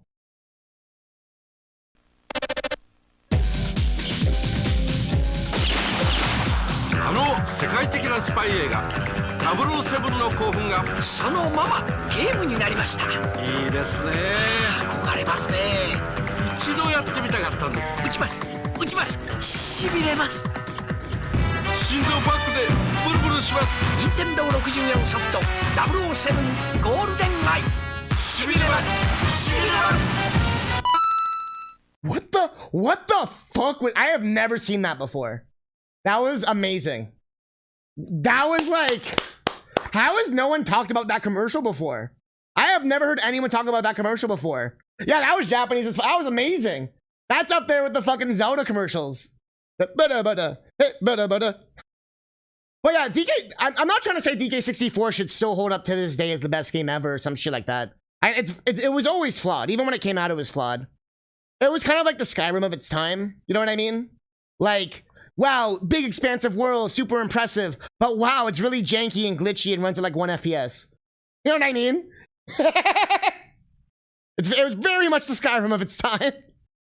Banjo-Kazooie, Perfect Dark, Donkey Kong 64, Banjo-Tooie, and Conker's Bad Fur Day. And this quality would be on display with a racing game they would release in the same year as GoldenEye. And this racing game would have a very familiar face to be the star of it. This character also being a creation of Rare, as Rare would look to Diddy Kong to star in their own racing game for the N64. No Donkey Kong name to carry him this time, and this game would be simply known as Diddy Kong Racing. Development of Diddy Kong Racing began after the release of Killer Instinct 2, in which the team was split into making Killer Instinct Gold and a new racing game for the console. And the team working on this new racing game consisted of Chris Stamper, as you recall as one of the founders of Rare, Lee Musgrave, an artist and animator for Rare who previously worked on rendering sequences for Rare's Killer Instinct 2, Rob Harrison, a software engineer for Rare, and Lee Schoenman, who previously worked on game design for Donkey Kong Land for the Game Boy. And this team of 4... Are we sure we want him? I played Donkey Kong Land for the Game Boy. We sure we want him? got to work on making a new game for the N64. Now before we continue, there is some conflicting reports on exactly how Diddy Kong Racing came to be. As according to Lee Schoenman, Diddy Kong Racing was conceived as a real-time strategy game with a caveman/time travel theme. Then later stages of development, this idea was quickly abandoned as the developers decided to create a fun racing game named Wild Cartoon Kingdom. Game development is insane. I love game development. All right, we're gonna start with our RTS. How the fuck did we end up with Diddy Kong Racing? Yeah, right, classic devs. The developers decided to create a fun racing game named Wild Cartoon Kingdom, using assets from the cancelled RTS game. Also to add, the game became influenced by Walt Disney World, with which Nintendo had no involvement so far. And while a lot of what I just said is true, Lee Musgrave, the 3D artist for Diddy Kong Racing, claimed in the Nintendo Life interview that this RTS game that they were working on had no relation to Diddy Kong Racing, or the racing adventure game that came before it. Couldn't he just be an idiot? Like, maybe he just didn't realize that's how dev worked? Like, it's not like just how it works. You, like, prototype a bunch of shit until something gets off the ground, basically. It sounds like this guy's being very, like, literal. Well, actually, it was a different code name. Well, he's the guy, right? I'm not trying to be like, he's wrong. It's just, I feel like he's splitting hairs here. It's like, well, we were working on it, but it wasn't technically the racing game. And no relation to Diddy Kong Racing, or the racing adventure game that came before it. As he put it, just before Diddy Kong Racing, there was a month's worth of work on a strategy game that I did with Chris Stamper, but that was in the style of Command and Conquer and not related to Diddy Kong Racing. I rendered a few catapults, but other than that, it didn't go anywhere, and died after a month. We had a go at it, but in the end, it looked like the racing game had more legs. And while— doesn't that literally just confirm everything we just said? Like, the guy just isn't understanding the process. While those two members had conflicting reports on exactly how Diddy Kong Racing was conceived, the rest of its history was pretty straightforward. Like what was said before, Diddy Kong Racing was going to be an adventure game called Wild Cartoon Kingdom. And the racing aspect— he just doesn't realize that things move quickly sometimes. Like, sometimes they'll work on more than one project. Like, that's good, like management strategy, right? Like, don't put all your eggs in one basket, right? You and I know this shit. But again, that's not his job to know this, right? Like, or to be like, it's not like he's like, I am the encyclopedia knowledge man and I am right. It was just, he was probably asked off the cuff and he was like, what? No, what? Fuck you. aspect was heavily inspired by Super Mario Kart. Really? While the concept of an adventure mode was inspired by Walt Disney World. The initial concept featured a hub world based on He's doing theme his stuff, parks. right? Yeah. Development was initially slow until a larger team was brought in to help accelerate the project, and the game was renamed to Adventure Racers. And speaking of the team, I think I should introduce the whole team for Diddy Kong Racing. One thing I do want to point out, they were talking about how they were inspired by Walt Disney. That's really ironic that didn't they take the Diddy Kong Racing engine and make Mickey Speedway USA? Like, that's so ironic. Like, they literally, like, got, like, the thing they based it on, it became that thing. Right? Like, it must be kind of surreal. You know what I mean? Like, I made this to be like this, and now it is that. That's crazy.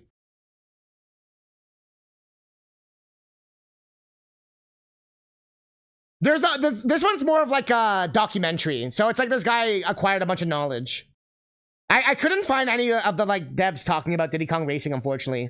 Besides that video we watched that one day, like from like 20 years ago, when they all were like in the 70s suits and stuff. This is basically the most info I could find. You know, I mean, it's a pretty. I'm not. This video isn't bad or anything.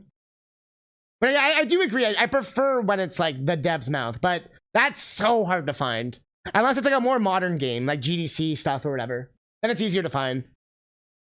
Like if we're gonna look up Cuphead stuff, there's like days of content for that. All these guys have no close communication while making the game. It's funny because Rare was a bit better about that. Like the whole idea is that they built that they had the barn, right? So the idea was that it was kind of like an open floor concept. Like everyone could see what everyone's doing, and like I know current day Nintendo is trying to work more like that, where there's not as many like walls between departments. And I think it's exactly what you're saying, Prodigy, because I wonder how much time gets wasted in development when like people are like, you know, like, oh, are we doing this? Are we not doing this? What's the plan? What's happening? Is this a prototype? Is this not? As opposed to just everyone could hear the message and then everyone knows. Lee Shunman was named the director of this project, and Chris Stamper was to be the producer. Robert Harrison was to be the software director and programmer. Joining him were software engineers Paul Mountain, John Page, and Richard Gale. Kevin Bayless was named the art director, and the 3D artists were Lee Musgrave, Keith Rabbit, Dean Smith, Johnny Christensen, Brian Smith, and Paul Cunningham. And lastly, David Wise, a video game music composer and musician for Rare, who had been working on music for their games since 1987, was to be the composer for Diddy Kong Racing. And with the team now fully assembled, they could really pump out this game. However, that's so like I'm pausing a lot, but you know you don't have to give opinions. That's the point. That's why we're here, right? But like it's so fascinating to me. Like we often think like the first or second project we work on, you know, like I put my heart and soul, like this is my life, this is everything. Then there's people like David Wise, where he's been doing that for like 40 years, and he's still able to like outdo himself. That's so fascinating to me. Like so many people like, you know, my 20s were my best years, and like that was it. David Wise is like, bro, hold my beer. Before this game became what we know it as today, there were still plenty of changes to happen. The next big change came in June of 1997, where the game was altered to Pro-Am 64, an unrelated follow-up to the NES racing game RC Pro-Am. According to Shunman, the Pro-Am 64 project featured three-wheeled trikes, in contrast to radio-controlled cars. As he said, it didn't even have cars, but instead had these three-wheeled trike things. That didn't last long. Even with these three-wheeled trikes not staying, a good amount of work was done for this Pro-Am 64 game. As 3D artist Lee Musgrave says in that previously mentioned Nintendo Life interview, Pro-Am 64 had gotten to a stage where it was being called exactly that. The title screen was done, and it had new IP invented characters. Damn. And this racing game would originally have some time to be completed, because Rare was planning their Christmas release to be the loved classic Banjo-Kazooie. But if you ask any fans of Banjo-Kazooie, they would be well aware that this did not go to plan, as Banjo-Kazooie didn't actually release until next summer.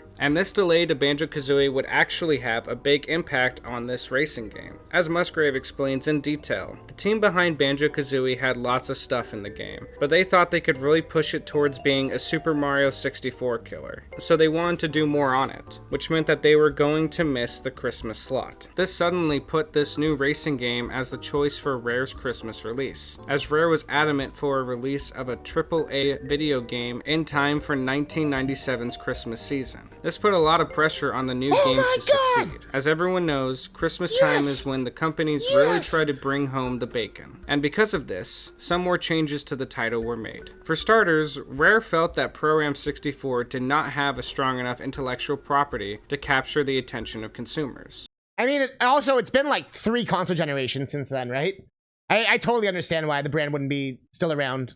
I think we're going into like 3 generations removed by this point. What was I gonna say? I don't remember. 64 did not have a strong enough intellectual property to capture the attention of consumers. And as you know, Pro-Am 64 originally featured a cast of original characters, where a character named Timber the Tiger would have been the main character. Bro, he looks cursed. However, according to reports, Shigeru Miyamoto suggested to Rare that they change the main character to Diddy Kong. The Pro-Am team initially hated the idea. As game director Lee Shunmin said, "I remember we were initially against using Diddy Kong, but it's a good job we listened in the end, as being part of the Donkey Kong brand was a great plus." Bro, they wanted Timber to be the mascot so fucking badly. You could tell, right? The RC Pro-Am, like his little icon, he's like on the pin, he's on the title screen, he's on all the screenshots. They fucking loved Timber. And then they never used him ever again. 3D artist Lee Musgrave also went into more detail on this change. Why is this the only photo we have of him? I don't know why this photo's killing me. Yeah, he took the bullet, man. Saying, "I don't know how the politics of it worked, but the decision was made that rebranding the game to Diddy Kong Racing would work better, especially as a Christmas AAA release." Do we really have to spell this out for you, buddy? It turns out if you use an established brand and sell your game with that, it works out a lot better than if you just kind of do your own random ass thing. Which might explain why everything's a sequel and a remake. And why Nintendo does that like all the time. Where they'll use a existing brand and use a new idea with it. He continued to say that the decision to choose Diddy Kong rather than Nintendo's famous gorilla was their own to make. Nintendo enjoyed the fact that we chose Diddy Kong over Donkey Kong. I think that it was us trying to build on the fact that Diddy was ours and DK was theirs. And with that, the game got its final direction. A racing game for the N64 was to be released that Christmas, and Rare would have had their own created character, Diddy Kong, who is part of Nintendo's Donkey Kong universe, would star in this racing game. But now the real work had to be done, as this small team of what is said to be 14. Bro, there's no way they would have this. Like, imagine if this was the Rare office in the 90s, they would be fucking, like, so ahead of their time. Obviously, it's just stock footage. 14 people would need to complete this game to be released that Christmas. The team rushed to complete this new racing game, and while they had to spend a good amount of time making changes to the assets, luckily a lot of the work had already been done. As Musgrave put it, thankfully the tracks were mostly done, and the pickups were arbitrary made-up things. It was kind of just a rush job to change the packaging of it. I love how he's just like, yeah, we just kind of threw it all together. I don't fucking know, no one gave a shit. Yeah, the same thing happened with Smash Brothers. Well, when Sakurai and Iwata were making Smash Brothers for the N64, they were using just random-ass characters. And then they realized that no one's gonna play the fucking game with random-ass characters. So, behind Nintendo's back, they snuck in Mario and Link and Bowser and Kirby. Or some shit, or like Link and Sam, whoever was playable in the N64. I don't think Bowser was. No, he wasn't. So, like, you know, and they basically just showed Miyamoto being like, get wrecked! And Miyamoto was like, you bastards, you done it. So sometimes it works against it too. And here's another variation of that. When they were making Splatoon was supposed to be Mario Paintball. They were going to use the Mario branding, make everything Mario. And then I think the team said, we want to use a new IP. We're like, no, please, let us do something new. Ironically, I think that's why it has sort of a Sunshine influence. You know what I mean? It's kind of Mario-esque still, but And while the team spent a lot of time changing the looks of the game to fit the new intellectual property attached to it, another goal was added onto this racing game, as it was said that the ultimate goal of the game was to make it run as fast as Mario Kart 64, which proved to be difficult during development, as the latter game utilized 2D character sprites, which I'm like, of course you can't compete with Mario Kart 64. That game was using fucking 2D sprites and looked so fucking ghetto. I fucking hate this game so much. It was a lot less for the N64. Like, wow, Mario Kart 64 looks like ass compared to Diddy Kong Racing. Holy shit. Now that I'm looking at both of them side by side. Yeah, if you change the mask, it's not gonna say. It really depends, right? It's hard to say. Because the thing, Prodigy, with that, the Splatoon gamble paid off. As you may or may not know, Splatoon was like the biggest Wii U franchise besides Mario Kart. Like, it actually saved the Wii U in Japan or some shit. Not saved, but, you know, it actually, like, it, like, did a little, like, bloop. That's why Splatoon 3 is coming out. Like, that's, like, their one new IP that actually is, like, they actually did something new.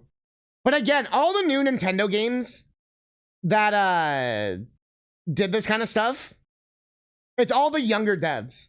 Like, the reason Breath of the Wild was different is because the younger devs asked, like, they were begging to change it up.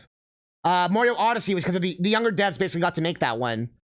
Splatoon is all younger devs. Like, you know what I mean? I find it interesting. Like, all their, like, best games or, like, best-selling games now are all made by, like, new people, pretty much. Or, like, the newer generation of Nintendo. for hardware to process so it can move at a higher speed, whereas Diddy Kong Racing used fully 3D models. Lee Musgrave again goes into more detail about this. Yeah. I suppose the only thing, the struggle, was trying to make it run as fast as Mario 64. Musgrave would then go on to explain instead of the characters being 2D sprites to help the game move faster like in Mario Kart 64, they instead had something else in the game be 2D sprites. Again from that Nintendo Life interview. The wheels in Diddy Kong Racing are in fact sprites. Rob Harrison, one of our software engineers, created this tech which worked out where the camera would be looking in relation to the sprites. It resulted in a really nice effect, 3D cars with sprite wheels that looked solid and real. I never and thanks noticed to that. the great work from their software engineer Rob That was Harrison, smart. they were able to reach the same speed as Mario Kart 64. Now Diddy Kong Racing was set to be released almost a year after Mario Kart 64. It's very much different back then. People look for, it's so true, right? Hollow Knight Dead Cells. That's a beautiful point. Indie games sell amazingly, and pretty much every single indie game is a new IP, right? Celeste, Undertale, Stardew Valley, FTL, Dicey Dungeon, Minecraft, right? The biggest fucking indie game of all fucking time. Like I love this. Like I love how like new ideas are like being accepted. And I think, as we all know, it always was. It's just the people with the money didn't think it was for some reason. Like the publishers. And the Diddy Kong Racing team didn't want this new racing game to be a carbon copy of its extremely popular and financially successful counterpart. So the team decided they want Diddy Kong Racing to be a different kind of racing game, something that could stick out from other racing games at the time. To achieve this, the team had Diddy Kong Racing offer a comprehensive adventure mode, boss battles, and a light yet engaging story. Moreover, the players could also race on the tracks using different vehicles, not just carts, as players could ride. You made me so happy, Thanatos. You're the first person in my chat in like 5 years who actually knows what MDK is. I fucking loved MDK as a kid. The first game I bought for my PS2 was MDK 2. There's your fun fact. That game was trash.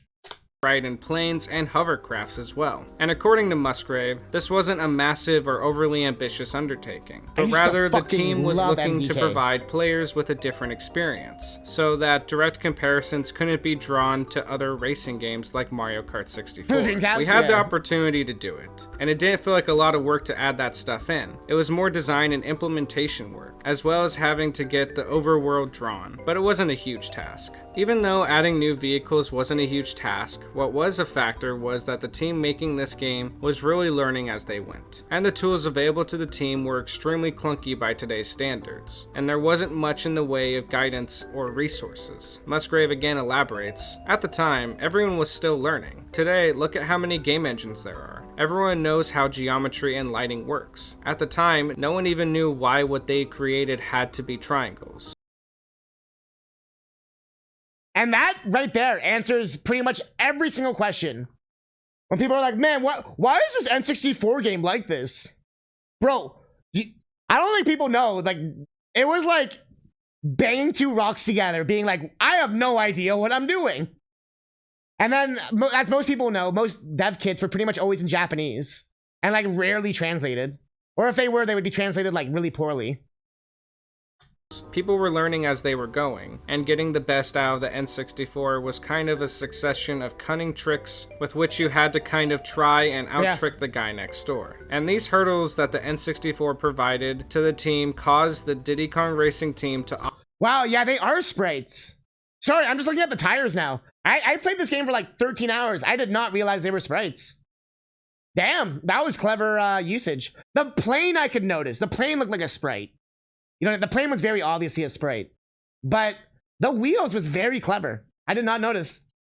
Often work overtime. But due to the culture of Rare at the time, combined with the desire to make the project truly stand Crunch out, culture? is what drove the staff to go the extra mile with Diddy Kong Racing. Crunch culture! And with the team being small, with only 14 working on the game, this was actually seen as a positive, as everyone in the team knew what everyone else within the team was doing, and they were having fun doing it, creating an environment where the team members were able to work effectively. Musgrave would reminisce with his time at Rare, especially during the making of Diddy Kong Racing with much fondness, and would go on to explain how the positive culture at Rare would push the team to work hard on their projects. The culture of the place was, whatever you were working on absolutely felt like yours. The Stamper brothers were very good at giving you the freedom to do stuff you wanted to do, so everyone on the team felt like Diddy Kong Racing was theirs. As a result of this, overtime seemingly wasn't much of an issue for the staff. I'm sorry. It has nothing to do with the video. Well, it has to do with the visuals. This is the most hipster setup I've ever seen. Bro, this is the most hipster setup I've ever seen. The issue with the work becomes hobby. The only issue with the small team thing is that modern day games, you can't really do that. Unless you're either making something with a very limited scope or like you're outsourcing graphics or some shit, right? Just because there'll be too much, right?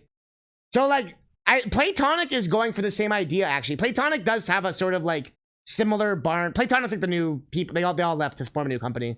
But like they're all very close. I follow a lot of them on Twitter. They're all like super like supportive of each other and like they're really trying to bring this back, which I think is cool because I think that's what made their game so good.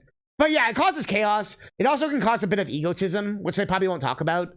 But there can be very much that ownership, right? And that could get weird, like deleting someone's stuff that they spent so much time on. But that happens with, I guess, any game, right? Like cutting someone's shit and then being like, sorry, Bill. I know you spent 5 weeks on it, but it sucked. Who would happily put in a considerable number of extra hours during evenings and weekends. And thanks to all the hard work from the team, Diddy Kong Racing was complete and ready for release that Christmas season. And Rare would have a lot to be thankful for, as Diddy Kong Racing would get a lot of attention via its advertising, as most of Nintendo's N64's planned 1997 Christmas season lineup was delayed until 1998, just like Banjo-Kazooie. As a result, Diddy Kong Racing became the main Nintendo 64 release for the holiday shopping season, and a majority of Nintendo's $200 million advertising budget for the entire year was allocated to promoting Diddy Kong Racing. $200 million. What's that, like $500,000 today? Advertising's insane. Like, people, we never really think about how much money advertising is. Like, we were just like, oh, advertising budget, whatever. But, like, that's insane. But I guess that's, like, counting for, like, commercials and, like, all that kind of shit. That's so much money! And also, I agree, Kuja. It's getting... The first part was just the usual, like, the history of the company.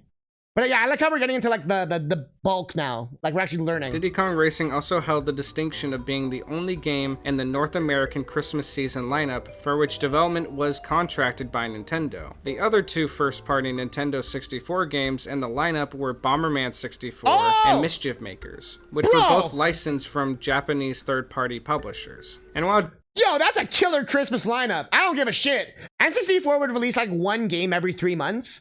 But these games are all fucking amazing. Holy shit. Yeah, right? How did they think to get it, right? oftentimes for me, like I would tell my parents, not like buy this, but they'd be like, oh, like what games would you want? And I would give them kind of like a general idea, and then they, you know what I mean? It gives them like they kind of know. But yeah, even when I was super young, I have no idea how they figured it out. Diddy Kong Racing did get a lot of advertising, Rare decided not to show off the game at that year's E3, as Rare stated that they chose not to exhibit Diddy Kong Racing at E3 because of the proprietary animation technology used in the game. They did, however, show off 2 future games, Banjo-Kazooie and Conker's Bad Fur Day. I bring this up mainly as Conker of Conker's Bad Fur Day and Banjo of Banjo-Kazooie are 2 available playable characters featured in Diddy Kong Racing. So these 2 characters were unveiled to the public before Diddy Kong Racing at the 1997 E3, but their games ultimately would not be released until after Diddy Kong Racing. So Banjo and Conker were 2001? I remember it came out would pretty not be late. released until after Diddy Kong. 2001? Wasn't the PS2 already out for like 2 years at this point? God damn. I know Majora's Mask was 2000. The 2000s are crazy. Like, that's such a huge jump. Like, 2001 being both Conker's Bad Fur Day and Final Fantasy X. That doesn't even feel like the same world, right? I do remember when I was out excited for getting this. I should have been. Aw. Cutman's Bad Scissors Day. Was that the release date?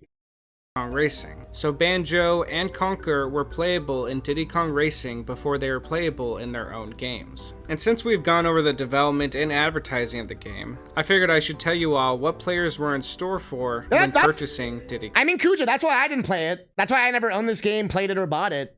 I was just more interested in Star Fox Mario's, like, exactly what you just said, except I never bought the game. So like I said, I only played it at McDonald's or whatever, being like, yeah. Racing. Better than The Mario story 64. goes like Mario Kart this. 64. Timber the Tiger's parents go on a holiday and leave their son in charge of the island that they live on, prompting him and his friends to organize a race. Their enjoyment is interrupted, however, when the evil intergalactic pig wizard named Wizpig arrives at Timber's island and attempts to take it over after conquering his own planet's racetracks. He turns the island's 4 guardians into his henchmen. The only solution available to the island inhabitants is to defeat Wizpig in an elaborate series of races that involve cars, hovercrafts, and airplanes. I mean, the N64 will forever be like the NES of 3D. Or not even NES. It's more like the Commodore 64 or some shit. The NES still has some absolute classics. But I guess the N64 does too. But it's just that awkward beginning console shit. And like it will be remembered by Ocarina and stuff. But yeah, it is a relic of its time. And it's interesting because, like, as we all know, pixel stuff ages better, and like it's all just kind of fascinating. But yeah, 64 aged terribly.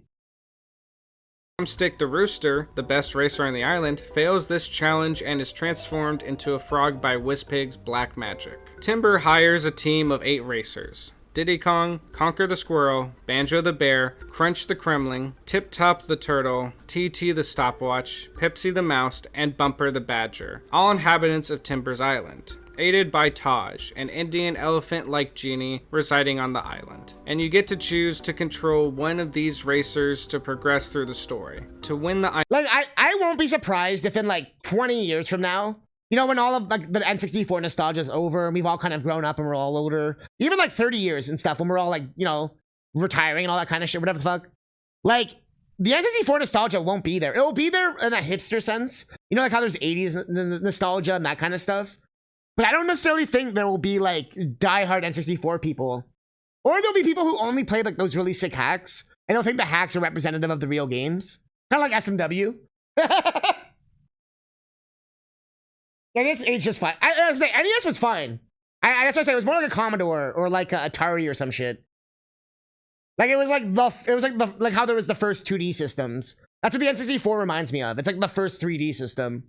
So much like how no one wants to go back to like Intellivision. No one really wants to go back to N64, right? Except for those with super hard nostalgia. But once we all kind of die out, I don't know if it will still be there. Much like Commodore. No one's like, oh man, I really want to play Commodore 64. Except for like the one dude. I know who you are. Island back. They'll need to complete all... I would say Banjo-Kazooie aged well. Diddy Kong Racing honestly aged pretty well. It wasn't that bad of a game. Mario 64, I think, aged pretty well. It has its issues or whatever, but it's playable beating the end. Ocarina and Majora, obviously, aged very well. Kirby 64 aged really well. That's mostly because it's basically a 2D game. Bomberman Hero aged pretty well, except for the bullshit final boss. Or like final area, whatever. Honestly, all those Bomberman games aged pretty well, in my opinion. Because they were very much like focused. They didn't try to do like all this shit. I've heard good stuff about Mystical Ninja Goemon. Like the first one for N64. Like the 3D Zelda-ish one. But I've never played that. But I've watched videos and stuff. It looked like it aged really well too. Mario Tennis is a great example. Yeah, that's a good example. I actually like Mario Tennis N64's gameplay a lot. CD versus card at the time, that's true as well. Commercial on guys, call TT. Time trial on guy. Time trial. Library of N is actually 80% crap, which late controls an unfair poor response. It is and it isn't. I feel like NES still has more bangers, but I could compare them to each other pretty easily, NES and N64. But I can see the debate for N64 being lesser than the NES, and like the GameCube is like the NES or some shit. But like the GameCube, I guess would be more like the SNES. I don't know.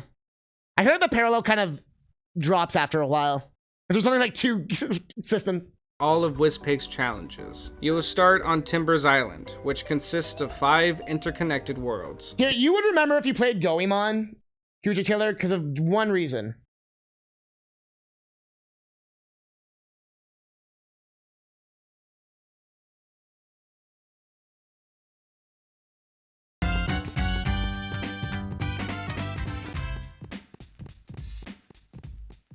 Yep, that's the one.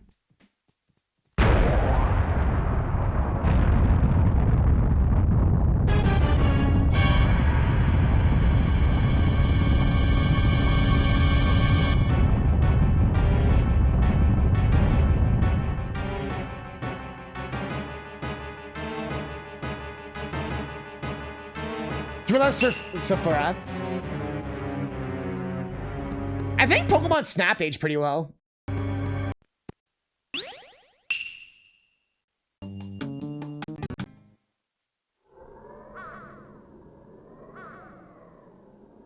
Here we go!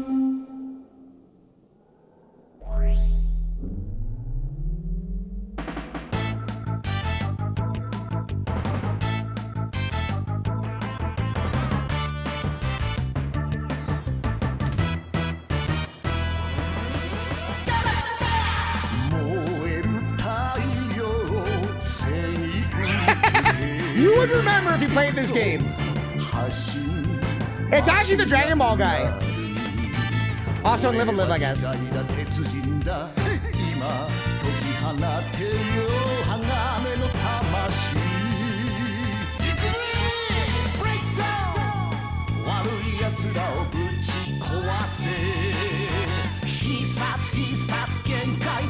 love how they didn't even try to translate it. They didn't even try.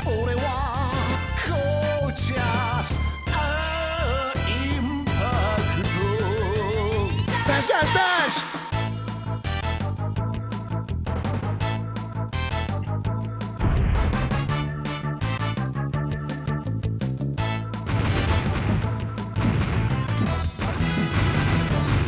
Low poly is such a beautiful style, though.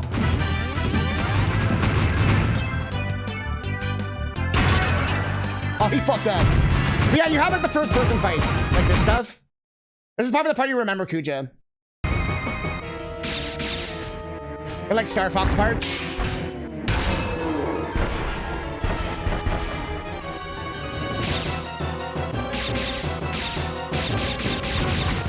Yeah. I've always wanted to play. I've never actually, like, I'm the same where I, like, rented it once. I watched, I think I watched Barb play it. Yeah, it was Barb. And that game looked absolutely hilarious. And some of the music stuff, it looked pretty cool. I think it looked like it aged pretty well. Like, for, oh, Star Fox 64, if I didn't say that. Might be, like, the best N64 game. It, like, does exactly what it needs to do.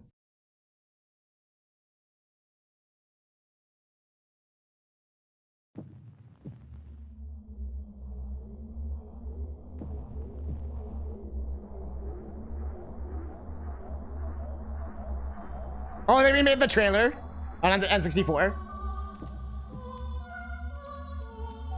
That's cool. I can't believe it's been like 4 years since we've seen this trailer. Nice, they put the C buttons. That's amazing. Didn't beat it, yeah. Yeah, it's a long game. I love how they put the C buttons.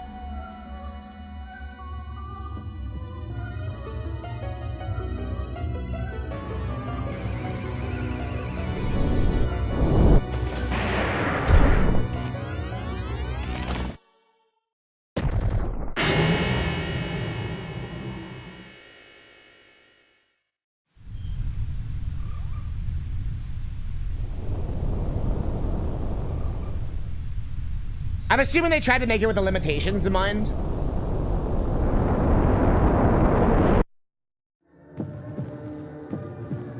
Yo, Breath of the Wild 2 is gonna be so fucking sick. Especially if it actually has some kind of real, like, in-depth story. It's gonna be so sick. That's all Breath of the Wild needed, was just, like, some real-ass dungeons. Literally. And more enemy variety. But...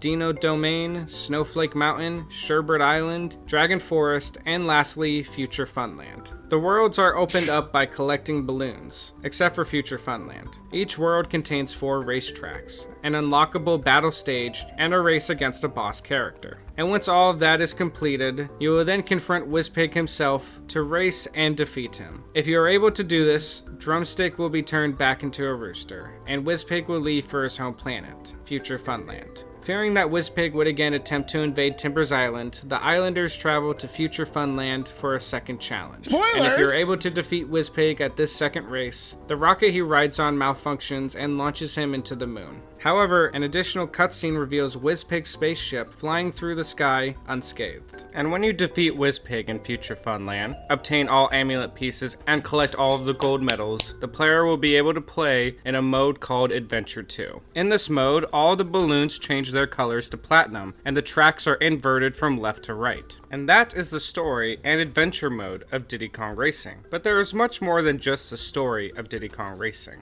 as we need to go over the most important part of the game, the racing. As mentioned previously, Diddy Kong Racing stood out not only for its story, hub world, and adventure mode, but also for the fact that you can ride on 3 different types of vehicles. That if you notice, that's why I purposely stayed away from any spoiler. Like, that's why I didn't watch any Diddy Kong Racing stuff before now. I purposely waited till, like, now. This was all intentional. They play as the cat. That's why I didn't win. That's true. I didn't play. You are right. I did. I kept talking about his little dance too. He had the best fucking dance, and I didn't use him. But yeah, no, I purposely tried to stay away from documentary stuff because I knew they would spoil it.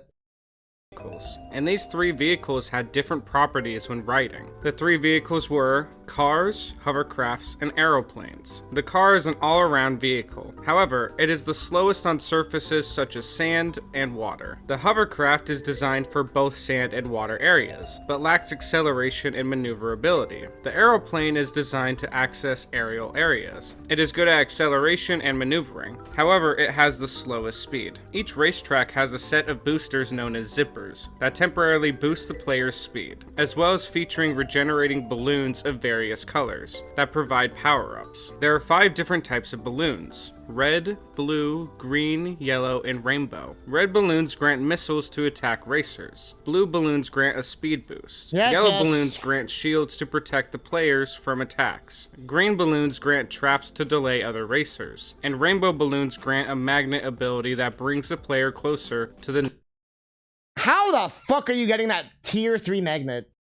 How the fuck are you getting the tier 3 magnet? Nearest racer. If multiple balloons of the same color are picked up, the power-up will be upgraded to a more powerful version. A total of 2 upgrades are available for each balloon. Additionally, racetracks contain non-regenerating bananas that add to speed when they are picked up. A maximum of 10 bananas will improve the speed, but can also be obtained to prevent other players from gaining speed. If a racer gets hit, 2 bananas will be deducted. The game also features 4 battle modes, which consists of 2 deathmatch maps, a capture the flag style battle, and a mode which involves opponents capturing eggs. The battle modes are not initially selectable, and must be unlocked by collecting keys hidden in each of the worlds. And that, my viewers, was the development of Diddy Kong Racing. I didn't know this that. small team of 14 rare members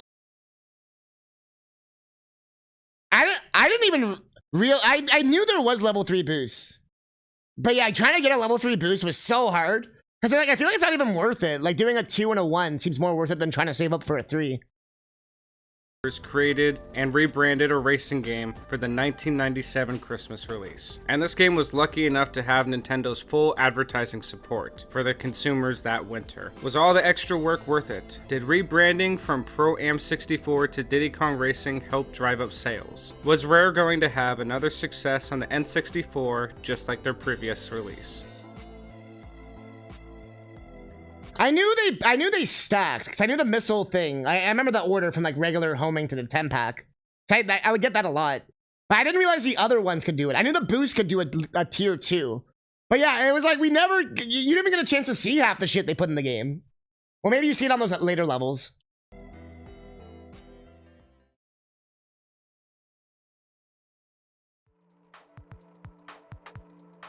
It was late November of 1997 when Diddy Kong Racing was available for purchase, as the game was released in Japan and Europe on November 21st, and was released in North America 3 days later on November 24th. Nice. And upon release, Diddy Kong Racing received critical acclaim. The graphics and gameplay were the most praised aspects of the game. And while many critics did compare this racing game to its N64 counterpart, Mario Kart 64, many also pointed out just how different this game was. For example, Crispin Boyer of Electronic Gaming That's his just image. how different this game was. For example, Crispin File photo. Yeah, a simultaneous release back then is a pretty big deal too, yeah. They wanted to make sure all markets had it for Christmas, which is pretty big. They didn't usually do that, but that's also N64 days where they had literally like one game a year. And they said that was the only Nintendo published game for like 97. So it makes sense why they kind of went like all hands on deck. That's an appropriate picture. Boyer And I think there is a Slender Man. of Electronic Gaming I was gonna say, was he the dude who was he the Sean Baby guy? Like that thing in the back of the magazine, and it'd be like, and he'd like talk shit and all that. I remember that in EGM. Mr. Crispin has been on the beach a lot. Monthly said this: "Don't dismiss this out of the blue racer as a Mario 64 clone." With some even saying He was not Sean Baby. that Diddy Kong Racing was a better That makes sense. racing game than Mario Kart 64, as Edge praised the adventure and progression aspect of the game, stating that the game's single-player mode is everything Mario Kart 64 should have been. And as of today, Diddy Kong Racing remains highly regarded and loved, sitting with an 89% on game rankings and an 88 out of 100 on Metacritic. And with these amazing reviews should come high sales. And luckily for Rare, they had another hit on the N64. Diddy Kong Racing sold approximately 4.5 million copies. He still has a site? No way. Yo, he's still around? That's awesome. Is this site made in 1995? Well, it's actually kind of, like, there's still some newer shit, damn. Worldwide, which included 3.78 million copies sold Yeah, in the United I States totally and remember PAL him, regions, yeah. and 653,928 copies in Japan. Diddy Kong Racing stands as Nintendo 64's 8th best-selling game. Yeah, he was kind of like the OG streamer or something. Kind of just giving like hot takes and shit. I remember that. 1-900 hot dog. Are we flexing the sales again? On the console, and broke 1 million units sold in the United States within 3 weeks of its release. Diddy Kong Racing was another hit for Rare, and even though Diddy Kong Racing didn't reach the level of its counterpart, Mario Kart 64, selling 5.3 million less copies, Diddy Kong Racing was still seen as a huge success for the company, and the team that worked on it. And thanks to all this success and praise, Diddy Kong Racing did win some awards as well. Well, look, good thing Rare isn't fucking Square. Square sells multi-million copies and says the game's a failure and closes down the studio. Nah. Firstly, EGM named Diddy Kong Racing Racing Game of the Year at its 1997 Editor's Mega Man Choice humor. Oh my Awards. God. Diddy Kong Racing also won the Console Racing Game of the Year at the Academy of Interactive Arts. I totally forgot about the hardband stuff. And oh my God, you're like taking me back now, Rob. I forgot about a lot of that. There was that other guy too, the Maddox guy or whatever. I know he was an EGM, but you're reminding me of like early internet stuff. Like where you go to the guy's site and it's just like random shit. But Sean Baby was one of them, and then the Maddox guy or whatever was the other one I remember. Bro, I'm like having flashbacks. Oh my god. Arts and Sciences in 1998, going on to be its more popular counterpart Mario Kart 64, along with Moto Racer and NASCAR 98. And then at the 1999 Malia Festival in Cannes, it took home a gold prize for revenues above £15 million in the European Union during the previous year. Diddy Kong Racing was a big hit for Rare, and even for Nintendo as well. And this was just the beginning for the huge successes for Rare on the N64. As after Diddy Kong Racing, Rare would go on to make some of the best games for the N64. And while Rare would be busy working on these new classics for the console, they always planned on making another Diddy Kong Racing. However, this sequel would have to wait for another console to be released. Also, can I just say what a Giga Chad Miyamoto was? This is how they revealed the GameCube. What Giga Chad handle holding. Yeah, you don't own a GameCube properly if you never held it by the fucking handle. You never walked to your friend's house holding your GameCube? I actually did that a few times. And the Rare team would Actually, have a lot of new ideas for this new racing game of the future. However, the Diddy Kong Racing series would be facing many uncertainties in the upcoming future. Would these uncertainties stop the production of a new Diddy Kong? Especially because you could put the memory card in the case. Because every case had the memory card holder. Like it was so easy to make. That thing was actually, it was like the OG Switch. Racing. You had the little screen you could put on it.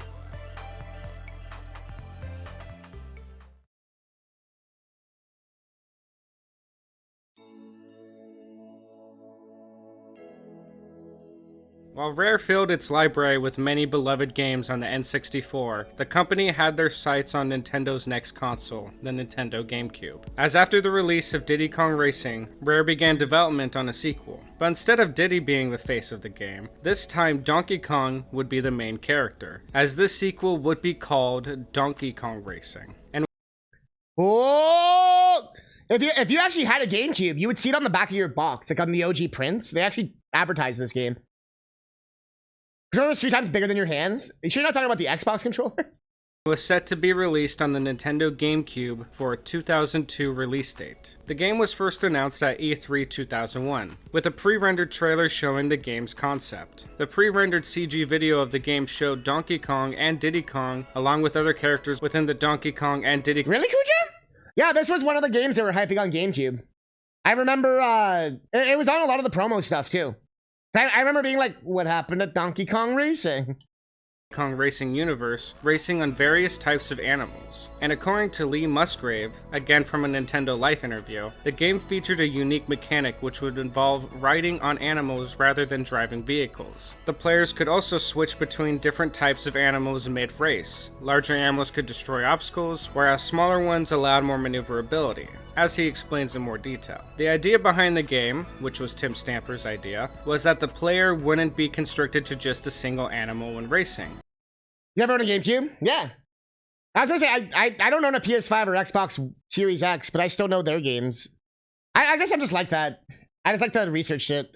You would move between different sized animals. Bigger animals could smash through obstacles, while smaller ones were much more maneuverable. This gameplay model took the existing racing concept of having multiple drivers. We would have had Kitty back, man. That would have been Kitty's one last time. Maneuverable. This gameplay model took the— I know! The only picture, right? I'm glad— okay, I noticed— I mentioned that earlier, but it's like, it bugs me. The existing racing concept of having multiple— the one picture. But you know, Ellie and Kitty actually would have been in another game. The one time. Drivers with different attributes and tried to apply it in a fresh and dynamic way. Players could effectively alter the racing properties of their character mid-race. Diddy Kong Racing already stood out from other racing games for its unique approach to the story, adventure, and even its racing with several different types of vehicles and different mechanics. And now Rare was trying to innovate the racing genre even more with this new title and sequel to Diddy Kong Racing. Confirmed characters in the game included Donkey Kong, Tiny Kong, Diddy Kong. I will never get over how cursed that Tiny Kong was. Kong Racing. Confirmed characters in the game included Donkey Kong, Tiny. Wii is dope, yeah. As someone who like plays modern games and doesn't just randomly— I mean, I shouldn't say it like that, but like, I've never stopped loving games, I guess. I don't know. I play everything and own everything. and get hyped for new releases. But not, I wouldn't say it's to the same feverish intensity I used to have. Before it would be like especially if I was like 10 years ago, it would be more like I have to know, I guess. Now it's like, oh, I can learn something a few days later or whatever. I don't know. But I'm a fan of like collecting though with gaming. Like to me, like I like owning like the games and like owning series and stuff more than like even playing the game sometimes. Like I got Diddy Kong Racing more to like complete my collection than it was to like play the game. But yeah, I don't know. Like I've never like lost the fire, so to speak. And it sounds like I'm really lucky for that. And so many people have. Like, goddamn. We just for the homebrew channel. Bought Twilight Princess, but never finished the game. I mean, Twilight Princess is long, but Metroid Prime's a fucking amazing game. Metroid Prime 4 is gonna be so sick. They're not the same charm or appeal as N64 Zeldas, but that's because it's a different game by different people. And Twilight Princess is often known as a bit of more of a black sheep. Tiny Kong, Diddy Kong, Taj the Genie, Kiddy Kong, Link. Metroid Master, you missed literally all of it. I beat the entire game. I'm not doing the fucking space shit. I don't give a fuck. But yeah, you missed the entire game. Maybe like 13 hours. Something like that. And now we're watching a documentary. We're learning about the history of Diddy Kong Racing. Donkey Kong, and Cranky Kong. Writable characters that were seen were Rambi, a gigantic-sized Rambi, a small red Rambi. It was my first time playing the game. I beat Wizpig. I got credits. I'm good. I'm good. Unguard the Swordfish, a purple Enguard, Ellie the Elephant, and some Zingers. Creatures rumored to be rival include Espresso the Ostrich, a Chomp Shark, a Neki, and an Army. It is unknown if all the characters from Diddy Kong Racing were going to reappear in this game, but with the inclusion of Taj, it seemed likely. It is also unknown if any of the other characters from the Donkey Kong Country series, the Donkey Kong Land series, or Donkey Kong 64 would appear. And according to Neki's nuts. You didn't like the wolf singing? The wolf singing was supposed to be like some kind of tribute to Ocarina of Time. Like, I don't know if you realize, Kuja, but that Stelfos guy actually is the hero of time. Like, the whole idea is that the hero of time died after Majora's Mask. And that's just like Stelfos or whatever. And so he's like teaching like the new Link or whatever. So it's supposed to be this like really epic lore thing. But then Kuja's just like, fuck it! Fuck your lore! But you still gotta beat him again? No, I don't. I got credits, dude. I'm good. I'm good. I feel bad for you, Metroid Master.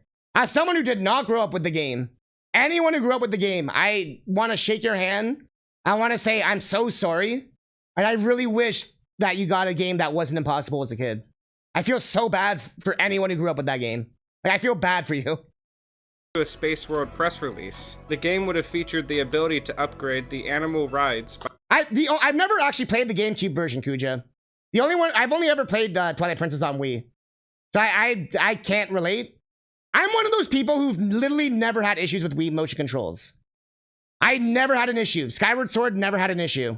What I realized is I think some people didn't realize you have to set up the sensor bar. Like they never set it below their TV, or like they didn't go into the menu and change the sensitivity. Or they were just dumb. Not you, chat, specifically, but like people who like played in direct sunlight or shit like that. But I literally never had issues, ever.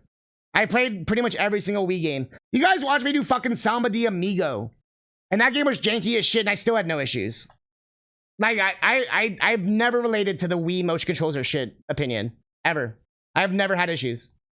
You didn't like get the Majora's Mask guy with regrets to stay in the game? Oh, that's true. By collecting food and well, the regret is that he didn't find Navi, right? During the races. Multiplayer for up to 4 players was planned, as were real-world phenomena happening during the races, such as swaying trees and fading sunlight. And not only could the player switch between animals during the race. The thing is, Diddy Kong Racing does have really good gameplay, but the fact they make you repeat things a million times, the AI literally cheats, and some tracks are impossible unless you're either like master of the game or you use a specific character. There's a lot of, honestly, the controls are really good, though. Like, you can turn on a dime. The graphics hold up pretty well for the most part. The music's really good. But the silver coin thing, I wish there was more variety. Having you repeat all the levels just to reveal that there actually is more levels they could have made you play. But instead they just torture you with the same fucking levels. It makes... The design seems so whack to me. It just did not... Like, at first I was like, oh, this is kind of cool. But now that I found out there was a whole nother world that they arbitrarily hid behind 7 hours of additional gameplay, plus more, so I didn't actually get to it. That made me just be like, yeah, I'm good, bye. The bosses are also the best part. I love the bosses.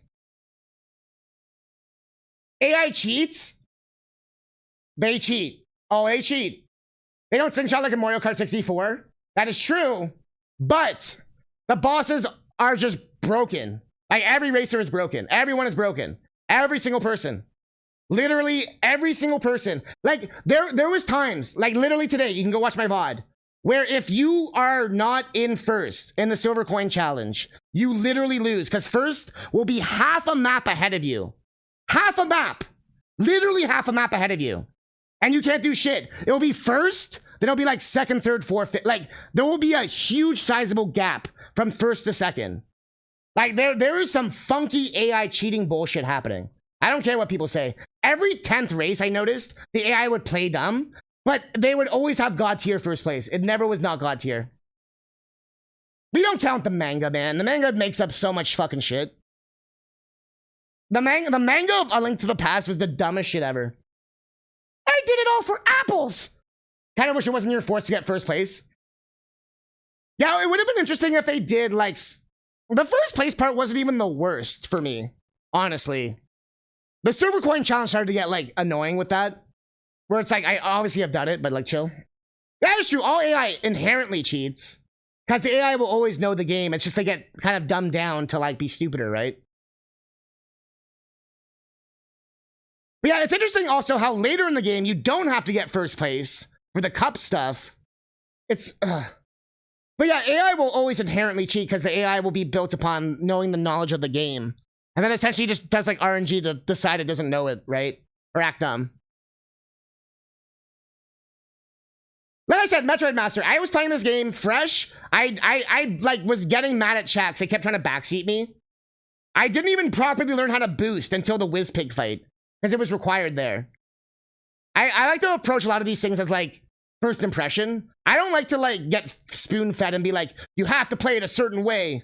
Like, no. I want to at least try the OG experience. And then we can fuck around with speedrun strats after and all that. Yeah, as I was saying, there was people here. I got witnesses. As someone not using any kind of like speedrun strats, this game is absolutely unfair. If you know this, if you know how to do proper boosting, and there seems to be certain characters that are just broken, stuff like that, then you're gonna win, 100%.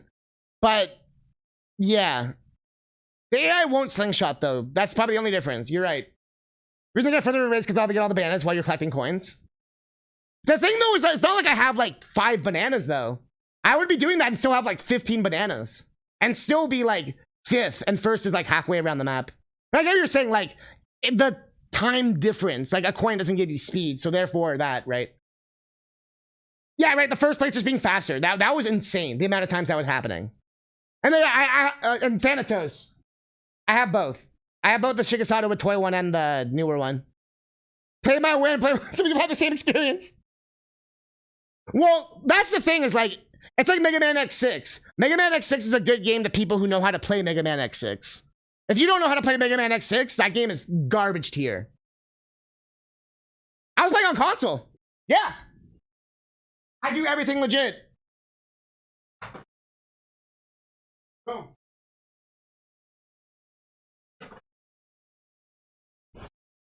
I love how Metroid Master is trying to find some reason how I fucked this up. He's trying to find some reason. Oh, no. You were playing on emulator, and that's why the game was cheap. Or, bro, the game is just cheap. You're just good at the game. You have 20 years of experience. Trust, as someone who approached it for the first time. I was gonna say, yeah. No, like, I purposely did this, because I had a feeling emulator could be harder, all that kind of stuff. No. I tried to do it as legit as possible. No Wii console virtual shit, none of that. There's a third and American one, which was foreshadowed the whole Hero of Time. Really? That's dumb. Wait, no. I said I'm just being a little facetious here, Team Metroid. Just because you're being like, no, it's not cheap. It's like,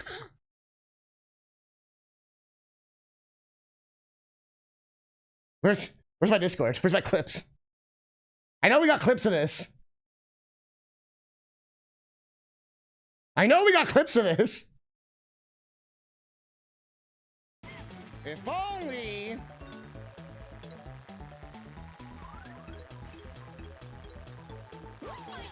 Yo, I actually got him for once. What is AI cheats, man. Yeah, but this was the level where anytime I would hit an enemy, they would instantly hit me. It was so bullshit. Anytime I hit an enemy, they would instantly hit me. The fucking thing right now. Yeah, that's what you get. What? What?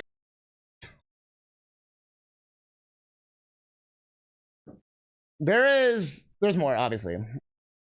No, not this one. No, stop, no, stop. Not again. Twitch gets mad at that clip. Races, but the rider could also fall off from their ride. And it's funny, the homing missile stuff didn't happen too often. That just happened to be the clips I had on reference. It was mostly just the AI could get halfway around the track ahead with no way to get stopped. Because there's no blue shell or anything, right? There's no way to, like, you can magnet if they're close, but you couldn't get close because they're halfway around the map.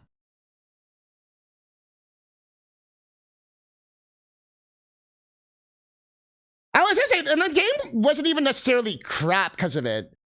It's just, I'm surprised like 5 million people enjoyed this game, considering how unrelentlessly balls hard it is. Like, insanely balls hard. I'm like amazed at like how much people love the game. I'm amazed. Like, I'm actually like, damn, holy shit.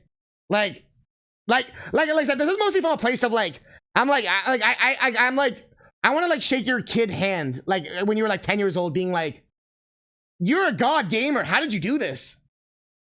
This game is so fucking hard. This is one of the hardest games I've ever played. Like, and I've played a lot of shit on stream. I'm not even joking. That's why I'm like, I'm good on the super fun land. Fuck that. Forcing them to run on foot to catch up with the animal they were riding. Mechanic like Honestly, that, right? everything sounded amazing here. A sequel to this loved and innovative N64 racing game was being created by one of the most beloved gaming companies at the time. And with this new game having a solid and innovative gameplay idea of its own, as well as an immersive tech demo, it looked as if the development of Donkey Kong Racing was off to an amazing start. But aha! Aha! Aha! Objection!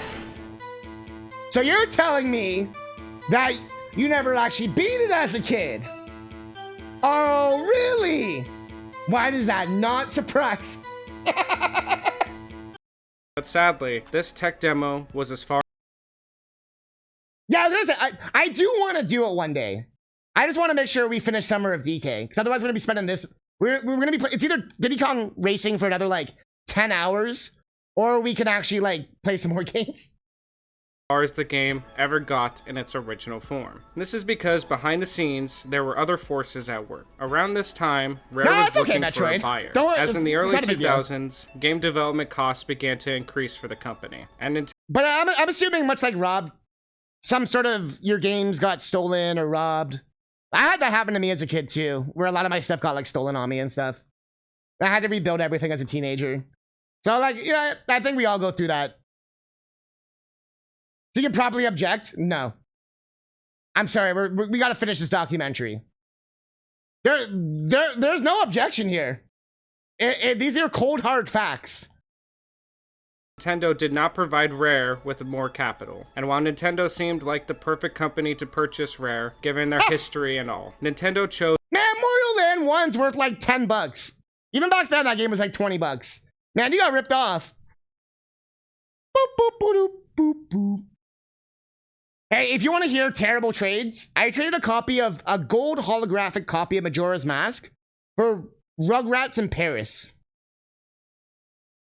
chose not to purchase the Stamper Brothers' remaining 51% stake of the company. And the Stampers were shocked that Nintendo chose not to directly acquire the remaining 51%. But because Nintendo didn't jump on purchasing Rare, the Stamper Brothers pursued other suitors, and there were definitely other interested parties. As in early 2000, workers from Activision and Microsoft began visiting Rare. According to Microsoft's Ed Fries, this led to Nintendo, Activision, and Microsoft becoming embroiled in a bidding war for the ownership of Rare. Rare expressed interest in Activision's offer, but Microsoft offered more money. So on September 24th of 2002...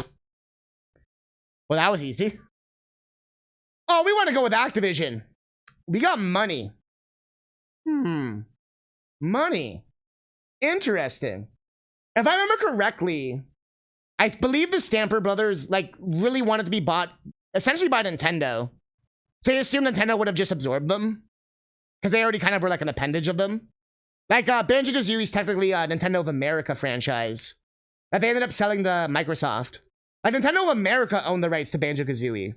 And they sold it when they sold Microsoft, or when they sold it to Microsoft. But, from what I remember, there were certain Microsoft execs thinking that they were actually buying Donkey Kong when they bought Rare. Like, they thought they were buying, like, the Donkey Kong branding. And so I'm pretty sure Nintendo let them believe that and then went, you already signed it. A day after Rare would release its only game for the Nintendo GameCube, Star Fox Adventure, Microsoft would purchase Rare for $375 million. Rare then became a first-party developer for Microsoft. Character trademarks from games developed by Rare for Nintendo consoles, such as Conker of Conker's Bad Fur Day and Banjo of Banjo-Kazooie series, were retained by Rare. Intellectual properties created by Nintendo, such as Donkey Kong and Star Fox, were retained by Nintendo. And while Rare would have the ability to make Donkey Kong Country ports for Nintendo handhelds, Rare would no longer be making games for Nintendo. And because of this whole buyout, this interesting sequel to the loved Diddy Kong Racing was cancelled, as Rare could no longer use Donkey Kong. They couldn't even use Diddy Kong anymore, as his intellectual property was retained by Nintendo. What is this picture? What is this picture? Why? We're not even zooming into the right area of him. What is this editing? So the sequel to Diddy Kong Racing had been cancelled, but not all of it was shelved. According to that Lee Musgrave interview with Nintendo According to this one picture we have of the guy for the last 40 minutes. Life, Rare tried to salvage an entirely new game from Donkey Kong Racing. As he says, we tried to figure out what to do with it. We made a prototype version for the Oh yeah, they tried to do Saberman. They tried to do Saberman Racing for the Xbox. And if y'all don't know, Saberman was another random 80 Spectrum shit game they had. Xbox. But because nothing else had been made up until this point, we essentially built it from scratch. And while they attempted to change this game to where it could be released under Xbox, now instead of Nintendo, they decided they were going to make this new game more like the original Diddy Kong Racing. As Musgrave explains, we decided to try to make it a bit more like Diddy Kong Racing in terms of it being an adventure game. Over the course of the next 18 months or so, they actually spent like 2 years on this? They wasted, like, I understand why they all left and made Platonic. Microsoft wasted so much of their time. It went from being a track-based animal racer to a more open-world game, with Tamagotchi-style features, in which nurturing your animal became a key mechanic. The open-world influence came from Grand Theft Auto 3, which, as Musgrave puts it, everyone was gawping at around the time. In this revised version, the player would essentially nurture their animal and then race it. However, this mechanic gradually took center stage to the point where the project evolved into what Musgrave calls a cute version of Grand Theft Auto set in Africa. Oh, is this how they got Viva Pinata? By this point in time, what was once Donkey Kong Racing had now been reworked into Saberman Stampede, which was an IP that originates from the Stamper Brothers' first development studio, Ultimate Play the Game. Sadly, all this hard work... Yeah, look, I remember seeing the footage of it. So, most of you probably didn't see Donkey Kong Racing before, but did you see when it became Saberman Stampede for the Xbox?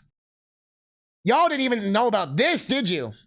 for this new game, Saberman Stampede, would be for nothing, as it too would suffer the same fate as Donkey Kong Racing. Lee Musgrave again explains in the previously mentioned interview, it was such a wide game in terms of content, and the development went off into the woods a little bit. It took a long time to do, and at the same time we were trying to build engines for consoles we weren't familiar with.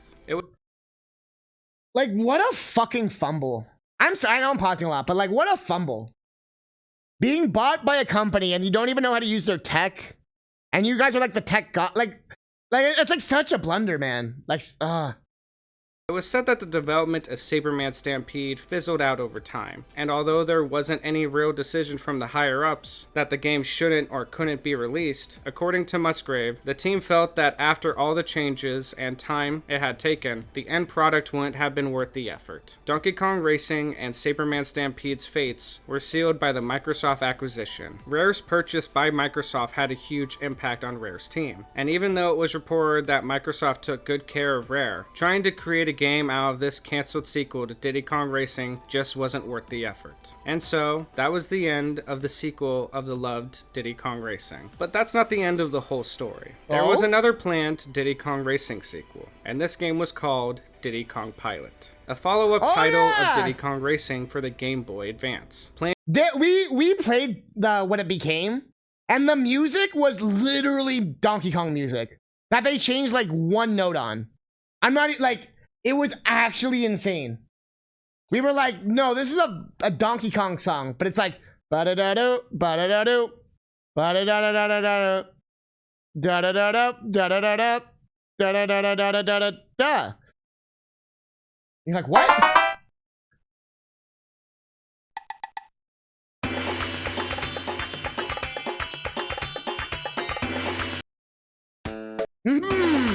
I wonder why Cheeto sounds exactly like Raj.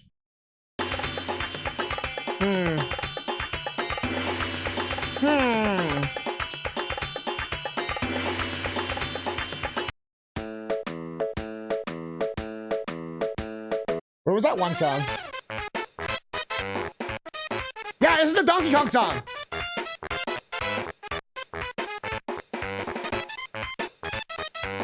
Copyright-free Donkey Kong music. Ba-da-da-da-da-da-da.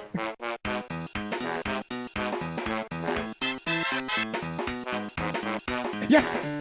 No. You see, our version went ba-ba-ba-da-da-da-da-da. Theirs went ba-ba-ba-da-da-da-da-da.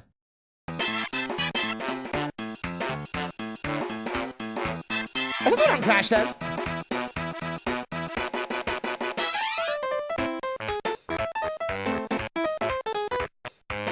Da-da-da, da-da-da-da, ba-da-da-da-da-da-da-da.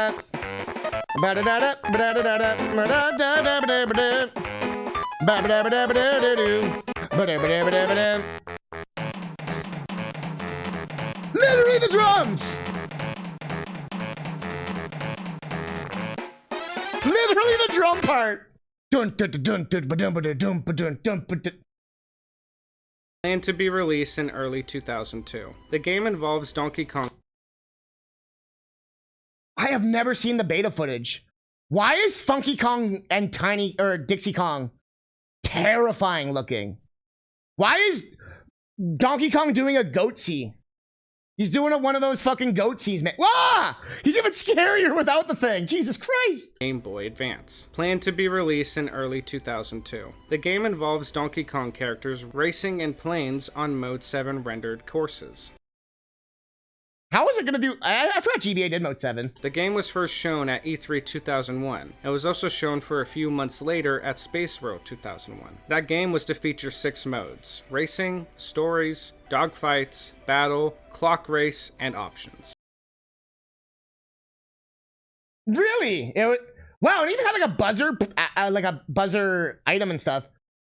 And we know that Diddy Kong Racing always tried to stand. Since it was a prototype, may have been a joke graphic. What? Have you not been paying attention to this documentary? Stand out compared to other racing games. and this game would attempt to do the same, as not only could it be played using the Game Boy Advance D-pad, but Diddy Kong Pilot was planned to allow players to control the characters by tilting the Game Boy Advance system, as the cartridge contained the same accelerometer technology used in Kirby Tilt and Tumble. Along with that, Rare chose to focus on planes rather than cars, because they— Like, we played Banjo Pilot last year. We beat that entire game. This prototype is miles better looking than Banjo Pilot. Like, it was very apparent they had to last minute change it. The items were shit. Everything was so shit. wanted the game to stand out against other Oh, you mean like the form thing? It also could have just been like a stylistic art choice. Because on the Game Boy, it's such a small screen. Maybe they did that just to make it more emphasized, right? Like bigger heads. But yeah, no, it was terrifying. BA racers. And things were looking up for this new handheld Donkey Kong Racing sequel, as even journalists reacted positively to the demos, with particular praise for the visuals. And with this hype, Nintendo aimed to release Diddy Kong Pilot on March 4th of 2002. But unlike the journalists, Nintendo became concerned with the quality of the game around the time of Space World. I really hope that's what Miyamoto does every time. Rare programmer Jens Restemeyer recalled every issue Nintendo had with Diddy Kong Pilot in this GameDeveloper.com interview. Around the time of the Space World version, we got feedback from Nintendo, which pretty much covered my concerns. Tilt is not working well, a racing game with planes is pointless if you don't have a 3D world, the Game Boy Advance's LCD screen is not well suited in situations where the Game Boy Advance is not held perfectly in line with the light source. Yo, Nintendo fucking destroyed them. Yeah, tilt doesn't work. Also, why are you tilting? And also, it doesn't actually do anything. You made a shitty 2D game. And where's the 3D graphics on our Game Boy Advance? Literally, like, and this is clearly before the SP came out. Rare must have been so pissed when the SP came out. And they're like, and then WarioWare Tilted or whatever came out. They must have been so pissed. They're like, fucking Nintendo, etc. All of Instead Rare's of doing the tilted. sensible thing of canceling the game or allowing us to drop tilt and make the game more in line with the hardware capabilities, we got scheduled to get it finished by October. To do that, we still needed multiplayer, finish off racing, and implement dozens of adventure levels that would all require individual programming. In that same interview, it was also said that company politics also complicate development, as according to Jens. Additionally, we had several people from management micromanaging us in different directions, disregarding any hardware or cartridge space limitations. Isn't that like the only thing you have to worry about with a Game Boy Advance game? Isn't that like literally the only actual thing you have to worry about? Is the hardware and cartridge? Like, isn't that like making a game? Isn't that like Us in how different this directions, disregarding any hardware or cartridge space limitations. By September of 2002, the game was still unreleased and Microsoft had already acquired Rare. As Microsoft did not compete in the handheld market, the buyout did not affect Rare's plans to produce Game Boy Advance games. But Rare had since lost access to Nintendo's Mario and Donkey Kong intellectual properties to use in their games. So it was eventually announced that Nintendo refused to publish Diddy Kong Pilot, as they found the game substandard. And Nintendo was acting like a little child baby man. That's all I'm gonna say. And it was probably all Yamauchi. That guy was such a fucking little baby. while Nintendo claimed that this was due to the quality of the game, some Rare employees believed Nintendo was prejudiced since this occurred in a time period just before the Microsoft acquisition. And because of this, Diddy Kong Pilot was not presented at E3 in 2002. And for 9 years, very little was known about Diddy Kong Pilot. That was until September 15th in 2011, after almost 10 years of no new information regarding the game, a former Rare employee posted gameplay footage of the game on YouTube. According to video title, the build was dated September 7th, 2001. From what we can see in these videos, the build is largely unfinished as most of the stages are nearly empty. Some That's only so cool. have a backdrop and a few assets laid out on the stage. Many of the modes, such as dogfights, are non-functional. The gameplay essentially only consists of flying around on a course. Some features were never implemented, such as plane customization, unlockable characters, stories, and stages. The racing mode allows the players to select a world, each with an associated level difficulty. Unlike its predecessor, Diddy Kong Pilot only features Level difficulties? Level difficulties?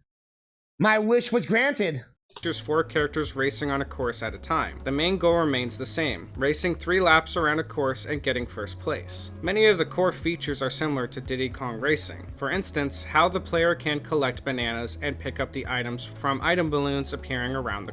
Yo, look at that DK Island in the background. Like, there was so much love put into this.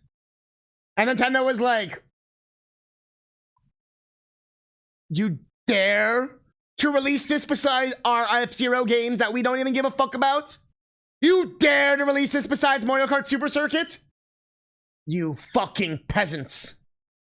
Course. Zippers also return, and they give racers a speed boost. The Stories mode had 3 different stories: King of Kongs, Back to the Light, and K. Rool's Gold. This mode is almost entirely non-functional, but was intended to have a unique story for a certain character and a final boss at the end. The Dogfight mode features players fighting against each other. There are 4 options and none can be accessed. Aw.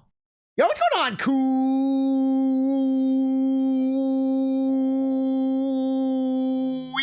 Classic Dogfight, a Dawn Duel, a Classic Variation, or a Focal Feud. The battle mode was planned to be a multiplayer mode, and its icon showed a crate containing miscellaneous... Yo, is Dixie Kong cheeked up right now?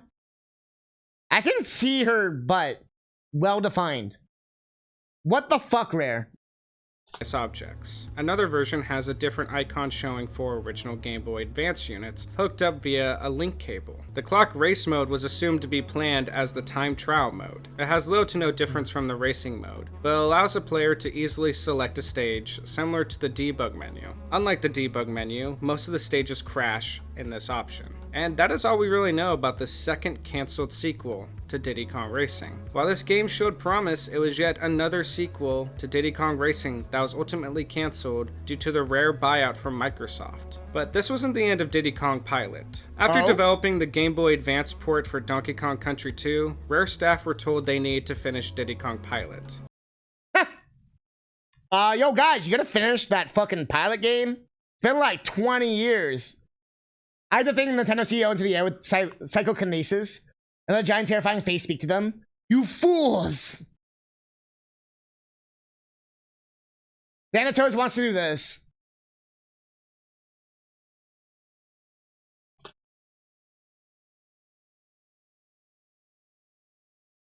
Show me what you got. Show me what This is Thanatos right now. to see what you got. I like what you got. Good job.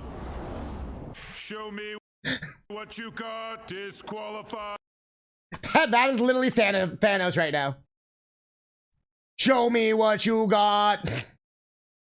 But would have to retool it using elements from their other popular N64 game, the BANJO series. So the project was retitled to BANJO Pilot. The IP change came to light in July of 2003 when Microsoft trademarked the BANJO Pilot title. According to Rare's Paul Rami. Wait, I just realized. Didn't I say the prototype was from like 2001? And then 2003? Bro, this was in development fucking hell. The retooling took 5 months to complete. The game underwent radical changes during the transition. The graphics and the presentation were altered, and different racetracks were added. Rare also removed the tilt controls as they were unable to improve them. The soundtrack... They're like, fuck you, Nintendo. Curse you? Track composed by Robin Beanland and Jamie Hudgens was unaltered as Rare was unable to implement new music. Staff who developed the Nintendo 64 Banjo games had little involvement, but the lead designer supervised to make sure the content was in line with the N64 games. Just like Diddy Kong Pilot. Why did he look like he hated his job? Sure. Like, he's like, why am I here? Bro. What the fuck? The content was in line with the N64 games. Just like Diddy Kong Pilot, Banjo Pilot also used Mode 7 styled game engine, but at one point, Rare switched to one that rendered environments using voxels. Rare quickly discarded the voxel engine due That would have looked so sick on GBA. to frame rate problems. No shit. No shit.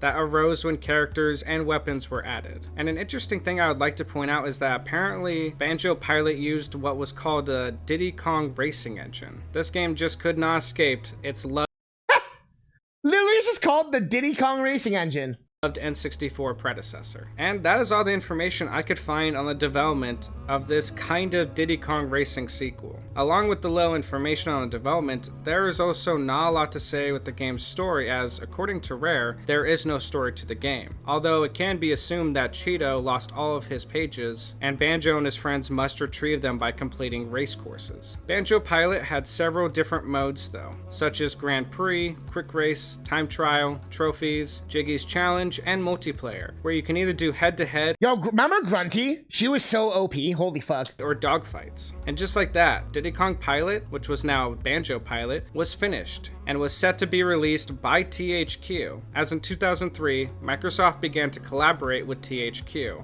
to publish Rare's Game Boy Advance projects. And the Oh goddamn. Oh goddamn. We played all these on stream, except for DKC3 GBA. And I guess we never did the Game Boy Color version of Donkey Kong Land 3 either. The game would also be released in North America on January 12th of 2005, and in Europe on February 1st of 2005. So how did it do? 2005? How did this game take like 5 years to get made? And then it comes out at the end. I remember it coming out super late. I didn't realize they were working on it for like 5 years. After all these years, was Rare able to finally make the sequel to Diddy Kong Racing they have been wanting? Was Banjo Pilot able to live up to the high praise that its N64 predecessor set? Well, according to reviews, Banjo Pilot received mixed to positive reviews, as it sits with a 68 out of 100 on Metacritic. Many reviewers thought that the game lacked originality, and believed placing characters in planes was not enough to set it apart from other kart racing games on the Game Boy Advance. Along with that, I could not for the life of me find any sales records for Banjo Pilot. I searched the internet for any records and could find none, which I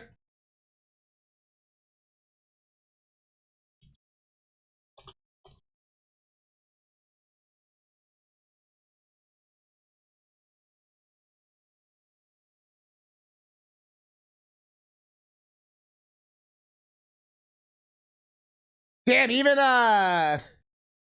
motherfucking VG charts got nothing. That's saying a lot. Even VG charts got nothing. And usually they just make shit up there. Damn. I take to mean that it probably didn't sell that well. There is a reason why I didn't go too in depth with Banjo's Pilot. One, the game isn't that remembered by fans of either Diddy Kong Racing or Banjo-Kazooie. Alright, fuck you too, dude. Although a copy of the game does sell for a decent amount, so what do I know? But this could also mean that there wasn't many copies made either, as copies of this game are a little bit rare. No pun intended. And secondly, this game is only kind of a sequel to Diddy Kong Racing, but it's also really not a sequel at all. Banjo Pilot was just created from the remnants of a cancelled handheld sequel to Diddy Kong Racing, but was never intended to be a true sequel to Diddy Kong Racing. The truth of it is that the real sequel to Diddy Kong Racing was a... How many times has this man said Diddy Kong Racing in like a minute? He has said Diddy Kong Racing, so like, we should make this a drinking game. We will literally fucking die. You almost have to. Oh yes, okay, yeah, I'll get the list. I'll make that. Erased from existence when Nintendo decided not to buy out Rare, and Microsoft swooped in and bought them instead. But you may be surprised to hear that this still isn't the end of the story for Diddy Kong Racing, as this N64 racing game still had a lot of fans who wanted a similar experience. But were they ever going to get it? Crash Team Racing?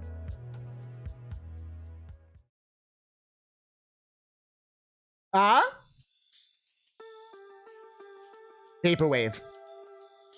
Even though Rare was barred from making a new Diddy Kong Racing game, that didn't stop another company from throwing their hat into the ring. This other company was Climax Studios. Uh-oh, chat! It's that moment you were waiting for, the DS version. Let's find out why it's so shit. A British video game developer that is best known for their work on the 2004 action role-playing game Sadeki, and the Oh yes! Critically acclaimed game that everyone knows, Sadeki. 2007 and 2009 survival horror video games Silent Hill Origins and Silent Hill Shattered Memories. So literally considered the worst Silent Hills ever. All right, we're off to a good start. And around Off to a April good 2004, Climax had made a pitch and a demo to show Nintendo on a new Diddy Kong racing game called Diddy Kong Racing Adventure. The demo for their pitch ran on Xbox hardware, as the tools had already been developed. Oh, this isn't the DS one. I forgot about this one. This was yet another. I forgot about this. This was only revealed more recently. At the time. The story of this new Diddy Kong racing game is as follows. After his defeat in Diddy Kong Racing, Wizpig allies himself with the Kremlings to get his revenge. While Diddy Kong is away to visit Timbers Island, the Kremlings have been kidnapping members of the Kong clan, while Wizpig is in the process of converting Congo Island into a gigantic raceway. Upon returning and seeing the Kremlings bulldoze the forest, Diddy Kong gathers the racers of the original Diddy Kong Racing to challenge Wizpig, and to stop his destruction of Congo Island. An earlier version of the plot had replaced the role of Wizpig by a new villain, a white... I won't lie. This looks way better than that other prototype we saw. It actually looks kind of decent. They replaced Wizpig with a new villain, a white rhino. Rhino named Baron von Snort. One more time. The role of One more time. Wizpig by a new villain, a white rhino named Baron von Snort. The pitch document mentions that the game would have featured 16 villages, each with 3 different courses. Locations that were planned for the game include the Kong Family Village, Icy Peaks, Candy Kong Ski Chalet, Pirate Lagoon. I want to get some hot chocolate there. Which would also feature Funky Kong Surf Resort, the Rainforest, Kremlin Construction Camp, which would feature treetop walkways and an under construction stadium, Kremco Industries, Crunch's Den, and Wizpig's Lair. Climax had planned to have... We don't want Wizpig to be the final boss, but also we want Wizpig to have a very important level in the game. Okay. 14 playable characters in this game, with many of the proposed characters being returning characters from the original game. Similar to Mario Kart series, Diddy Kong Racing Adventure would have used a weight class system. Each character also would have had a unique special move, usable by collecting a dark fruit. The roster was never finalized, however, as Rare being purchased by Microsoft meant that the ownership of certain characters was uncertain. Just like its predecessor, Diddy Kong Racing Adventure would have an adventure mode. In this mode, the player... Diddy Kong Racing Adventure has an adventure mode. Really? Imagine if they were like, you know, Diddy Kong Racing Adventure? We decided to scrap adventure mode, actually. Fuck you. The player would be able to travel across Congo Island between different villages. And the island... Then why is it in the title? Oh, that was a typo. Would have also featured a number of additional hidden areas, characters, and secrets. To challenge the bosses, the player would either have to beat them in a preliminary heat or collect an item for the villain. These bosses would have to be defeated in order to save Diddy Kong's friends. The game would have also featured non-racing events such as an obstacle course and stunt challenges. And also like its predecessor, this game would feature multiple types of vehicles to ride, as More race heads. vehicles would have included planes, jet skis, quad... That was the best picture of timber I've ever seen. One more time. That's the best picture of timber I've ever seen. Like, yo, let's fucking go. Jet skis would have been so sick, though. Quad bikes, buggies, and hover scooters. The game would have used a mount control system in which the player would be able to adjust their character's position on the vehicle using the C-stick. The pitch document promised several new features, such as the ability to change vehicles mid-race, a similar mechanic to what Rare was planning to do for Donkey Kong Racing. What was also there was the ability to collect items to customize the vehicles and reach new areas, and special attacks exclusive to each character. By collecting fruit across the course, the player would have been able to use different types of attacks. That's a nasty Collecting looking a banana. dark fruit would have allowed the character to use their unique special attacks at the cost of health. Players would have also had a melee rumble attack that cost bananas to use. This all just feels like they never got past the prototyping phase. And they're like, oh, we would love to do all this. And then they like never got permission. Then they're like, oh, fuck, well, we're not going to do any of this. Diddy Kong Racing Adventure was planned to include local multiplayer as well, with up to 4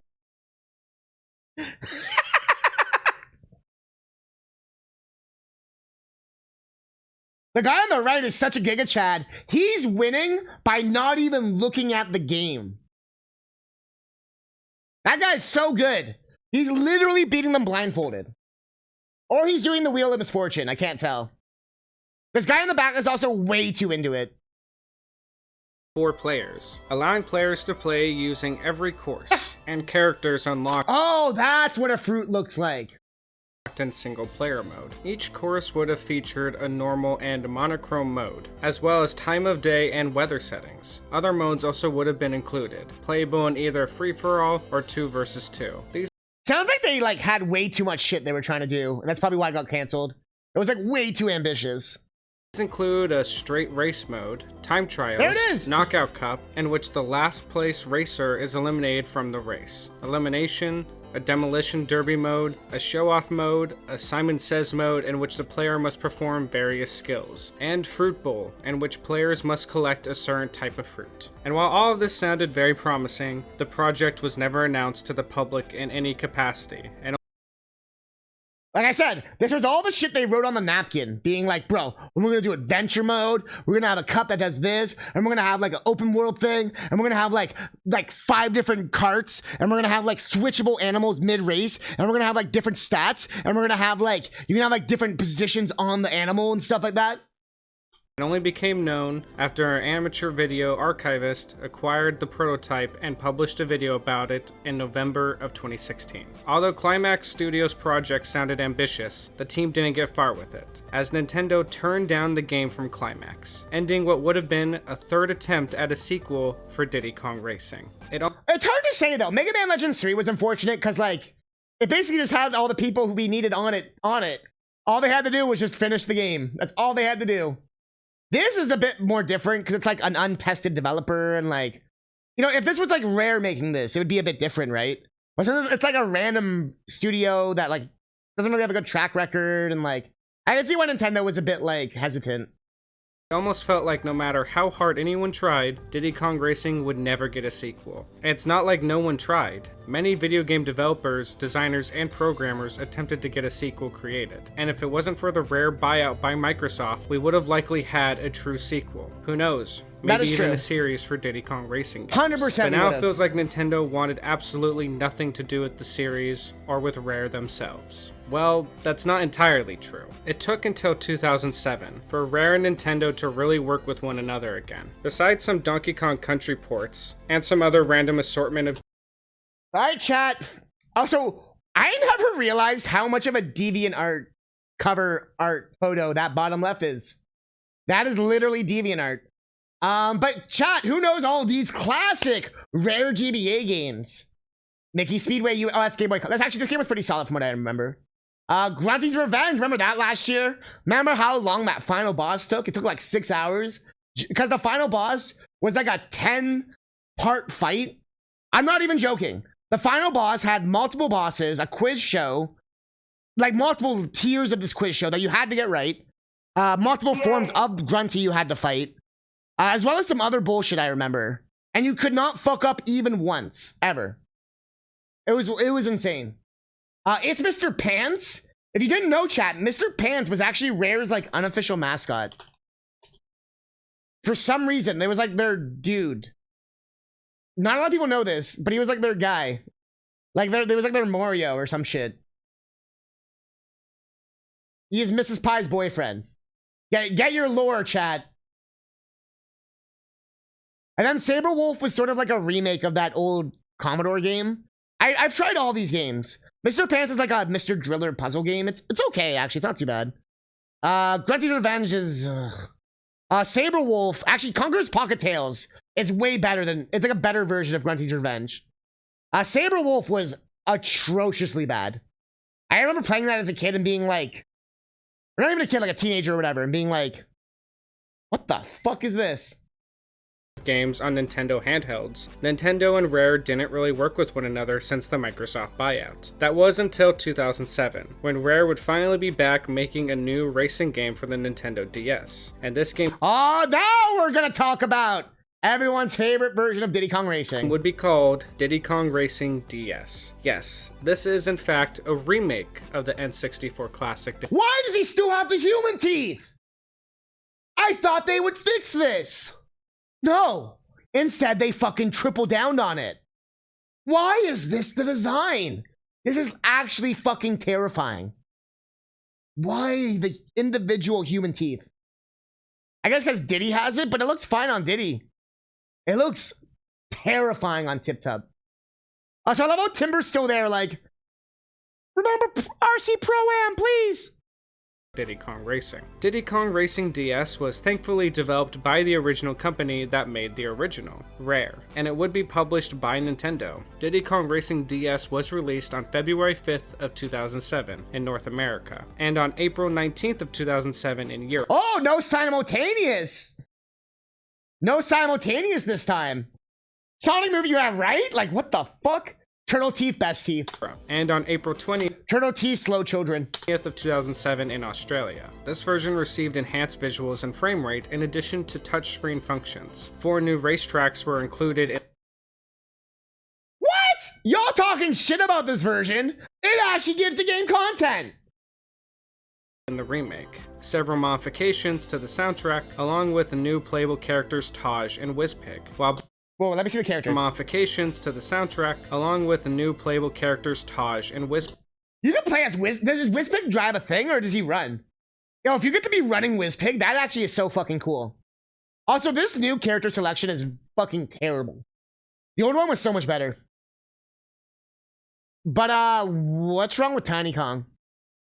Like, I don't even understand their how they even did this. Like, it looks like Tiny Kong was designed by a different person than Diddy and Dixie. Like, the proportions of every character makes no sense here. Especially Raj and Wizpig. This looks so weird to me. As someone who just played it. While Banjo and Conker were replaced by Tiny Kong and Dixie Kong. This was due to the fact that Nintendo lost the licensing for these characters, and also the fact that Conker would no longer fit in with this game's theme. The DS version also featured new modes, which allowed the player to create their own racetracks, customize their What? Bro, no one ever talked about the create your own racetracks. characters through recording voices and an You can create your own character? Like, customize your character with voices? online multiplayer function, with multiple different online game modes. Diddy Kong Racing DS had 6-player maximum online racing challenges. If the player could unlock the various online options from Taj, they have the ability to do as follows: single race, trophy race, battle tracks, multi-game racing, and download play. And while there are some new features What the fuck is going on with... Is this that new system they have where instead of balloons, it's whatever the fuck this is? and differences from the original N64 game, Diddy Kong Racing DS was mostly just that, an updated version of the original. That's probably why I couldn't really find any information on the development of this remake. While there was plenty of hype and advertising, It's weird. It looks like this game goes slower. Like, it looks like the game's running slower. Not FPS, but just like... Yeah, I felt like we were zooming in Diddy Kong Racing. Like, here he for looks the like he's original going like on the slow. N64, this remake was kind There's like a silver coin challenge with this wonky touchscreen balloon challenge thing. Yee.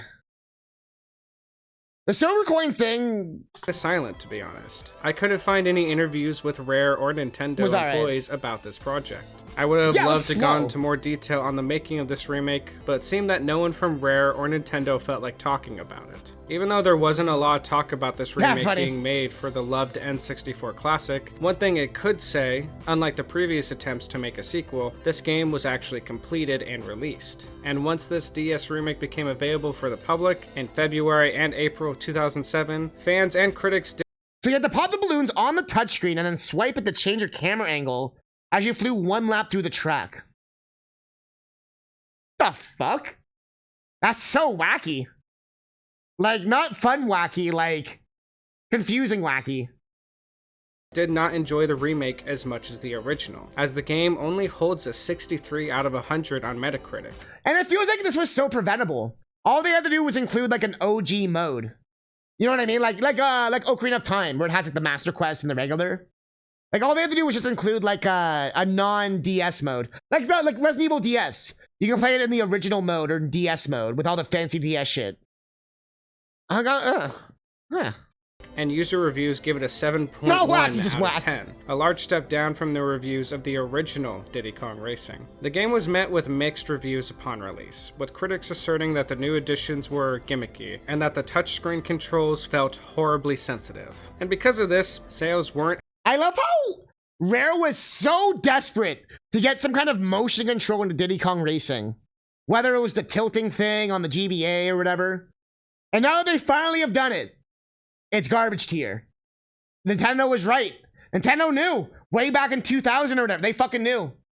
As impressive either. As of 2019, Diddy Kong Racing DS only sold 1.59 million copies, selling 3.21 million less copies than the original Diddy Kong Racing on the N64. Rough. And that was it. This was the final game created by Rare to feature a character from any Nintendo franchise of any kind. And this would be the second to last game Rare would ever release on a Nintendo console. The last— I will say the new graphics are nice.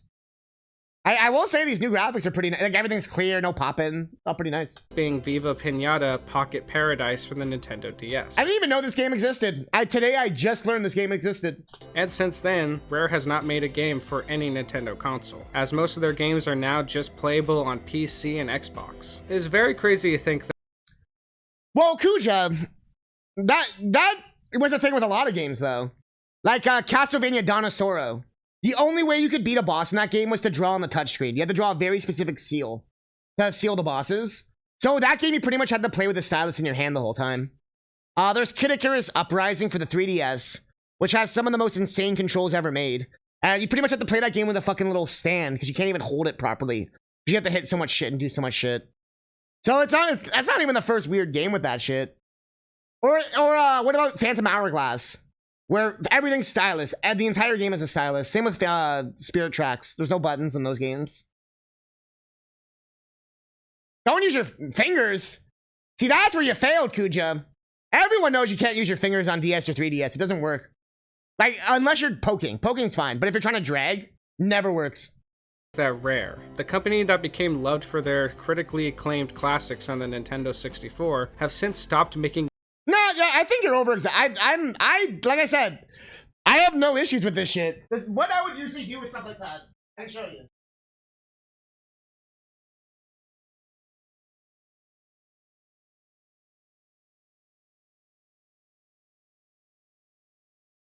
So like we got our DS here, right?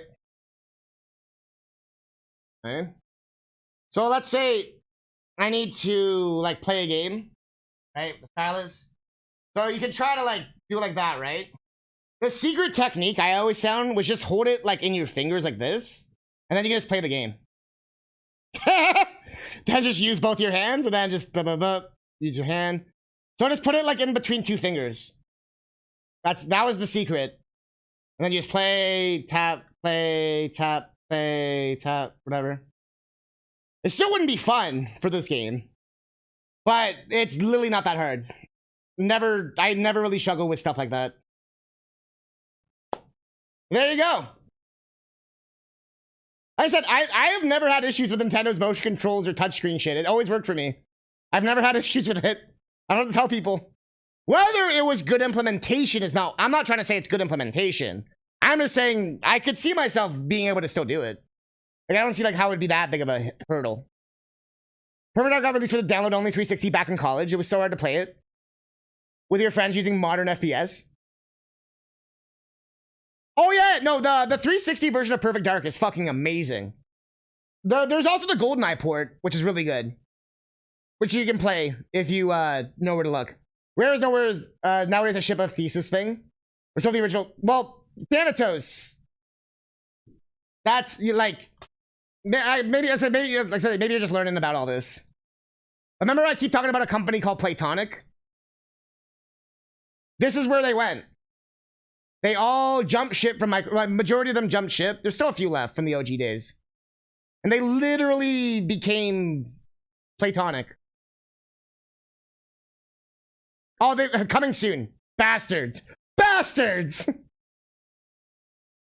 Now, because they're doing a lot of restructuring. But, they've really changed their website. Damn. But this is where they all went. They all became Platonic. Now they're like a publisher too now. They published like Demon Turf and stuff like that just came out. But, yeah, they became Platonic. Started Ukulele, all that stuff, right? They're in much better hands now. Consoles altogether. It's probably one of the biggest what-if stories in gaming. What would have happened if Nintendo— Wait, what'd you say? I do have a DS too. I only ever got a couple Pokemon games and Mega Man ZX. You didn't say my bad. I just don't think that people acted like stylus controlling in a DS game was like deal breaker, instantly trash. Diddy Kong Racing's implementation does sound pretty trash. I'm not gonna lie. But so many people are like, oh, Phantom Hourglass, instantly unplayable. Blah. I'm like, or just get good. I don't know. Nintendo just bought Rare like the Stamper Yeah, no brothers problem. originally thought. More I than wasn't sure if likely, you knew. Donkey Kong Racing would I have wasn't sure if you happened. Maybe even Banjo 3. Who knows? And sure, Nintendo and Rare are on friendlier terms now, with Banjo and Kazooie both showing up in Super Smash Bros., but the truth of it is that the buyout from Microsoft stopped what could have been a whole new kart racing genre. Diddy Kong Racing was a very unique take on the classic kart racing video games. And who knows, if Nintendo bought... Okay. Okay.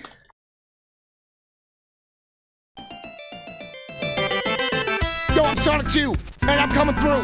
Got my human teeth, and they're biting you. I'ma spin into a ball. I'ma go up this wall. I'ma go get these rings, do a nice thing. I'm gonna go down with that bing. I don't even know if you get unless I'm bling. Sonic 2, man, yeah, you know that's my thing. Rare, there may have been multiple new entries in the Diddy Kong Racing series. Maybe even Rare would have been the ones to make Donkey Kong Country return instead of Retro Studios. This is not an attack on Retro Studios' Donkey Kong Country, they did a very good job with it.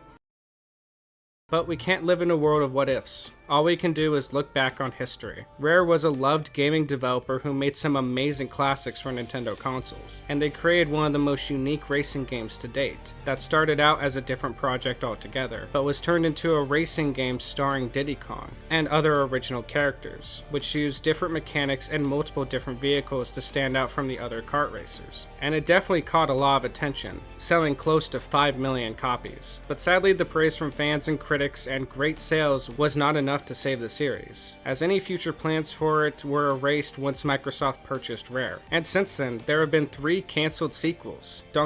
Yeah, he didn't really touch upon this, but from what I understand, I think Rare themselves have half the copyright of Diddy Kong Racing. And that's why this is also very messy, if I remember correctly. I believe Rare still owns half of it, or some shit. Like, you know, they own, like, the code or some shit. While Nintendo owns, like, the IP or something. That's also why this is a bit weird, but he didn't really talk about that.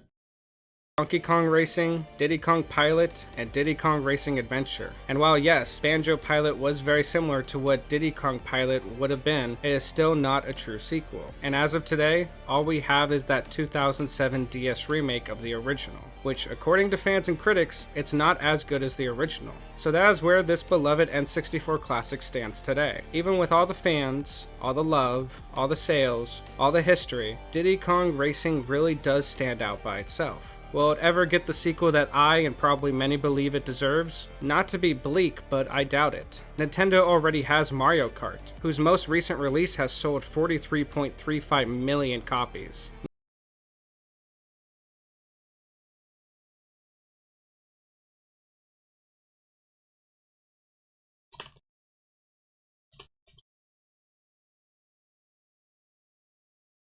What? It sold 9.94 million copies worldwide in 2021. Came out in 17, 18? The original came out in 2014 or 12 or whatever. And people are like, why is it getting DLC? I want Mario Kart 9. Bro, it has like 50 million people who own this game. And they can get another 10 bucks out of them? Isn't that literally good business? Isn't that like literally what they teach you in business? And also what like Nintendo's always done. Like the Pokemon Company would always do the previous generation. Like Black and White 2 coming out on DS, like stuff like that. They always kind of like do the biggest install base, right? Do I like Jazz? Yeah, Jazz is sick.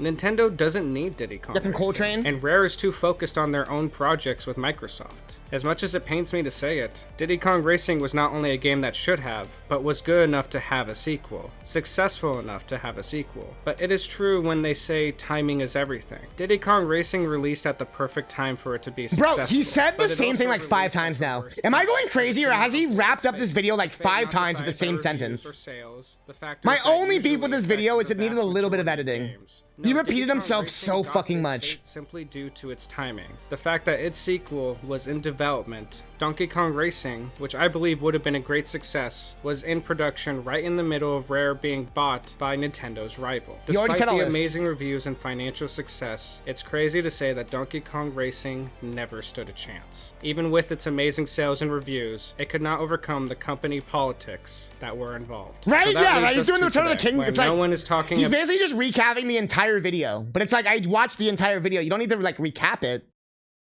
a new Diddy Kong game, and I hate to say it, I highly doubt there will be a new Diddy Kong game. So all we can do now is pick up that weird N64 controller, put in that game cartridge, and play what will always be a standalone classic. I hope I'm wrong. I hope somehow, someday, Nintendo and Rare can get past their differences and work together again and make a brand new Diddy Kong Racing. And if that ever happens, you'll probably need to pinch me, as I'd probably believe that I am dreaming. But until then, I suggest you all give this unique racing game a try if you can. Don't let this unique Honestly, it's classic not- kart it wouldn't be racing that game weird. be forgotten.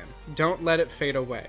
Let it be fondly remembered like the other amazing Rare N64 games that you loved back during Rare's golden age. And even with the chance of Diddy Right? Kong He's Racing like trying to getting a fill the word sequel being count. slim to none, Diddy Kong Racing will always remain a truly unique, a truly special, a truly beloved N64 classic. And now all we can do is hope that maybe one day a sequel will emerge.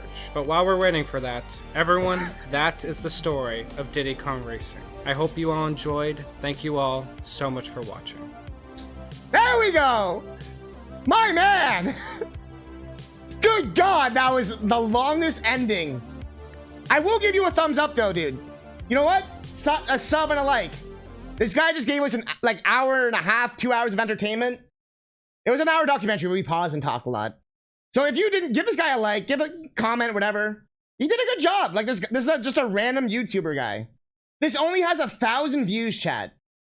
Like we're watching. Like this was the only real thing I could find. There was no other real documentary.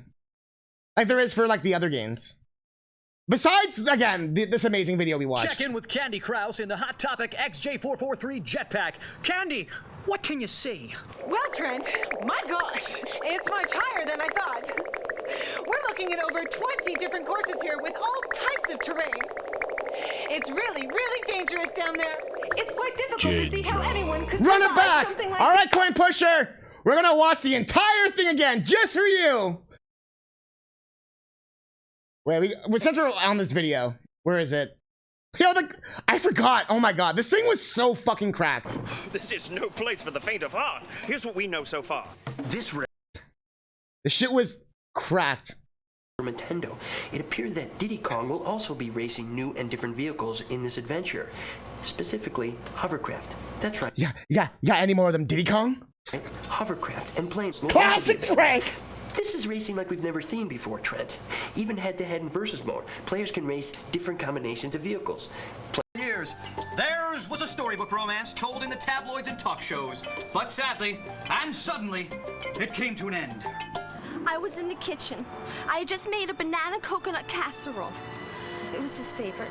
He said he was going out to look at a hovercraft, and he never came back. I think he felt like he needed something more action, more thrills, more horsepower. I miss my monkey! Oh boy. I've seen this like 5 times now. And it literally gets more amazing every time. What the fuck? Frank, what's the scene out there? Plane versus plane, hovercraft versus cart, cart versus plane, hovercraft versus heart. All right, Frank, how's your cocaine going? Fucking hovercrafts!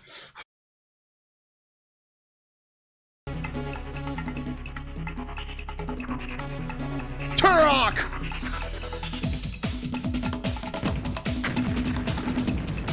N64! Thank you again for watching. All right, well, yeah. Banger! Yeah, that was the WCW shout out, man. Out of nowhere. You subbed to the guy? Yeah, I was gonna say, give him some love. He put a lot of work in. That was a good documentary. Like, You know what I mean? Like, he put in the effort, he cut some clips together. I said, could have used a little editing. It wasn't, like, perfect or anything. But it kept us entertained. You know what I mean? We weren't sitting here like, oh, get to it, man. It was like you know what I mean? Like, that's hard to do. It's easy for a YouTube video to be like, you know what I mean? Too much. But chat, some of y'all missed the intro. Y'all want to see the intro that we had today? Brand new intro. Then some of y'all just got here. Here, check it out. Oh, wait. Wait. Wait. I fucked up something.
Well, here I am. Atnip the streamer.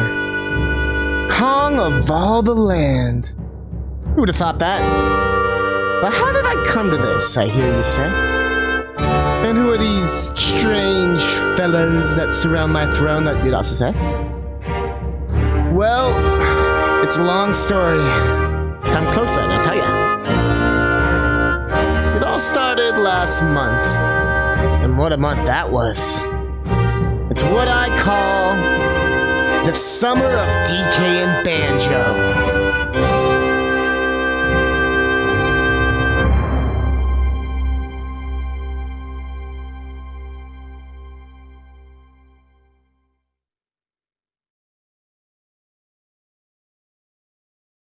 Yeah! I woke up this morning and was like, you know what? We should do that. You know what? We should do that.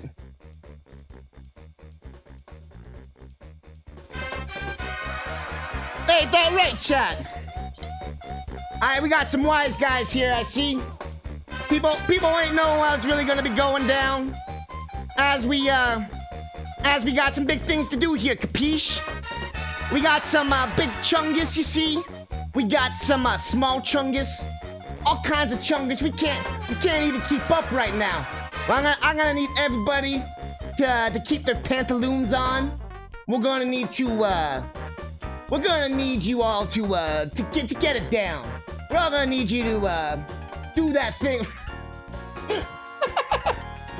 How many scenes does he have? Ready, chungus? Pray?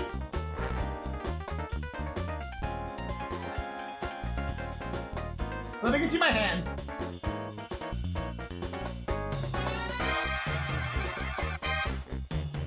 Actually, if we want... Whoa, this isn't the song of the day.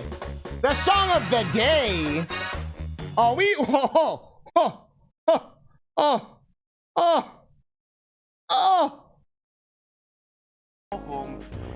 Ist da, wo ich noch nicht war.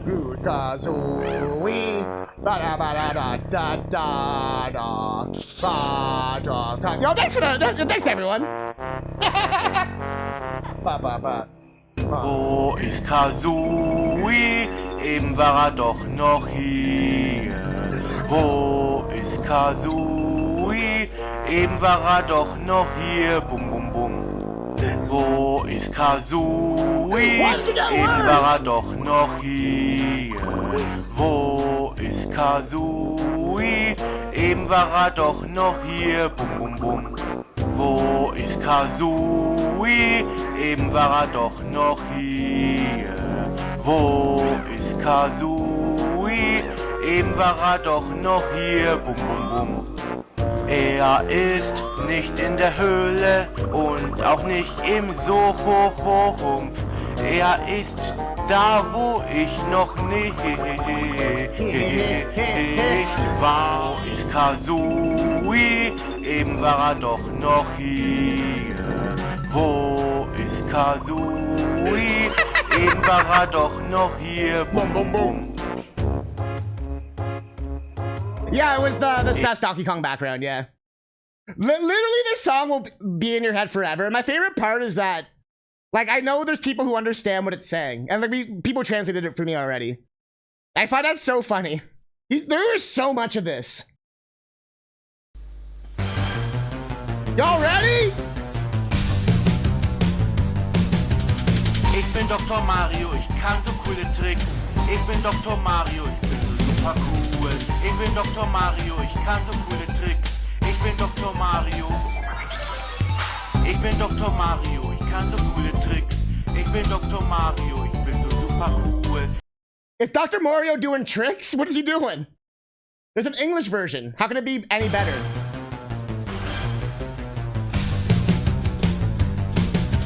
I am Dr. Mario, I can cool tricks. I am Dr. Mario.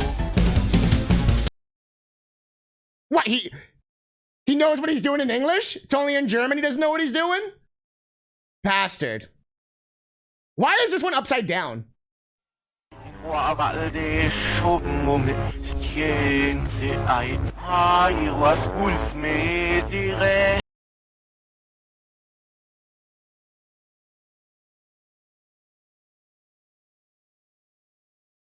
Somebody feels there's two different me? That's cause there is. High five, mini catnip. What even is this channel? Like, honestly, I am so confused what this channel even is. I think the guy uploaded someone else's songs. 1, 2, Haferbrei, Kirby ist ein rosa Kerl. 1, 2, Haferbrei, denn Kirby ist sehr süß. 1, 2, Haferbrei, Kirby. You had it, buddy! You were there! You had it! Ist ein rosa Kerl. 1, 2, Haferbrei, denn Kirby ist sehr süß. Kirby saugt ein paar Gegner ein und macht sie später nach. Kirby ist so froh, dass er sowas kann, denn er ist so ein rosa Kerl. Is that what he's saying? 1, 2, half a 3? Like I said, the off-timing singing is what does it for me. I'm just so confused. And then as we go deeper into this, I get scared.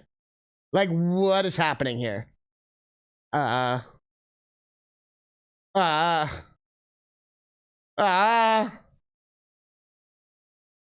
like,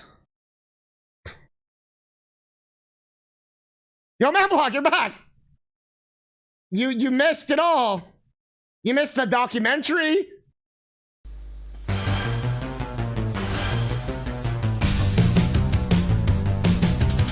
Ich bin Dr. Mario, ich kann so coole Tricks. Ich bin Dr. Mario, ich bin so super cool. Ich bin Dr. Mario, ich kann so coole Tricks. Ich bin Dr. Mario. Ich bin Dr. Mario, ich kann so coole Tricks. Ich bin Dr. Mario, ich bin so super cool. Ich kann. Boop, boop, boop, boop, boop. You have to join chat for these songs, yes. That's the quality content y'all expect from a catnip motherfucking stream.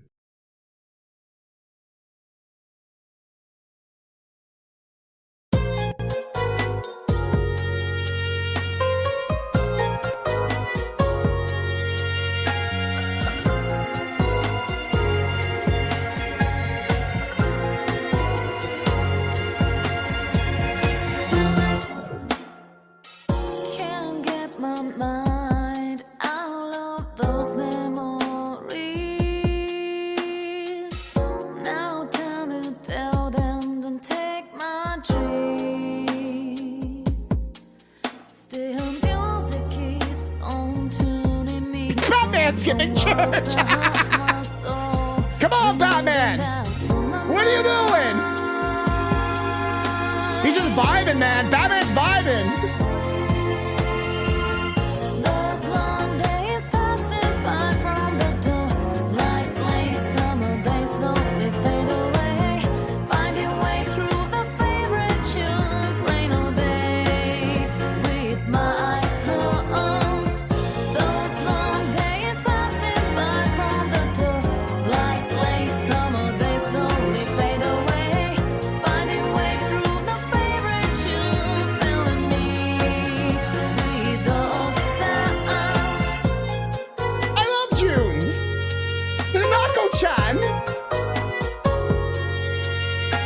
I love that one.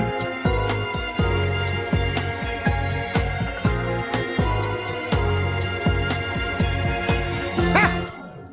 I guess it's spelled bail. No, why are you playing again?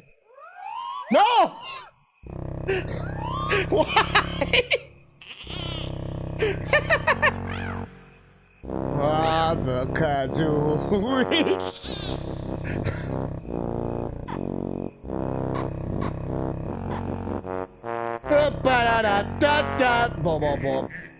Wo ist Kazoo?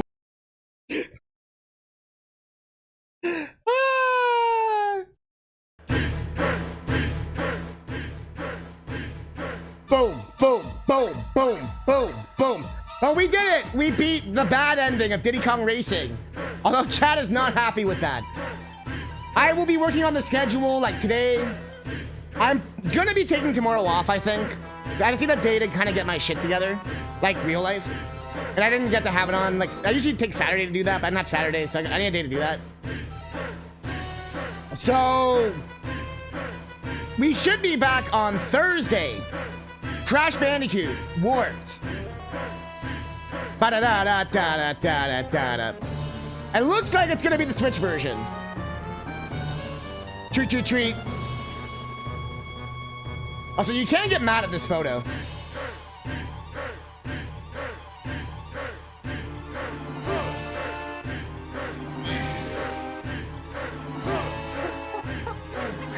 PS1 plus 350 catnip coupons was the main point. Yeah, you just wanted the coupon. Let's go! 170. Yeah, I was gonna say I'm pretty much signing off right now. It's like the final part of the stream. You know, where we just kind of shoot the shit a little bit at the end. But yo, chat, thanks for being here. Like I said, the schedule should be updated tonight. I've seen a little bit of time. Sorry for the delay. But we're pretty much finishing. Oh! Avoid real-life responsibilities by uploading your consciousness to the World Wide Web. Yo! That's what I'm talking about! Getting us one step closer. We are one sub away from doing the arcade IRL stream. Let's fucking go. Crash Test, you are a homie. And all the subs, all the people, all the bits. Thank you so much, everyone. If he really is a strong Kong, why would he need to drink a potion in order to become a strong Kong? I thought Donkey Kong was already one of the strongest.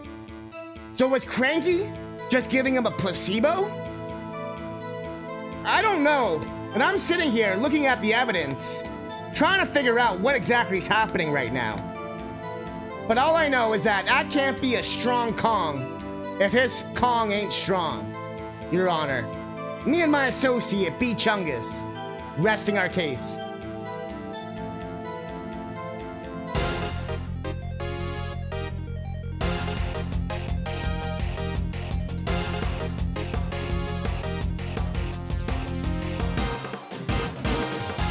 A page flipping on a smartphone.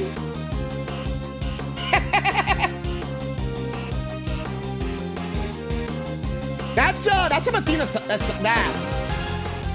That's what Athena Sykes does. That's some Athena Sykes doing her cross-examination shit. For all y'all who actually played a Phoenix Wright past 4. Best song. The beat's about to fucking drop, chat. Are y'all ready for this?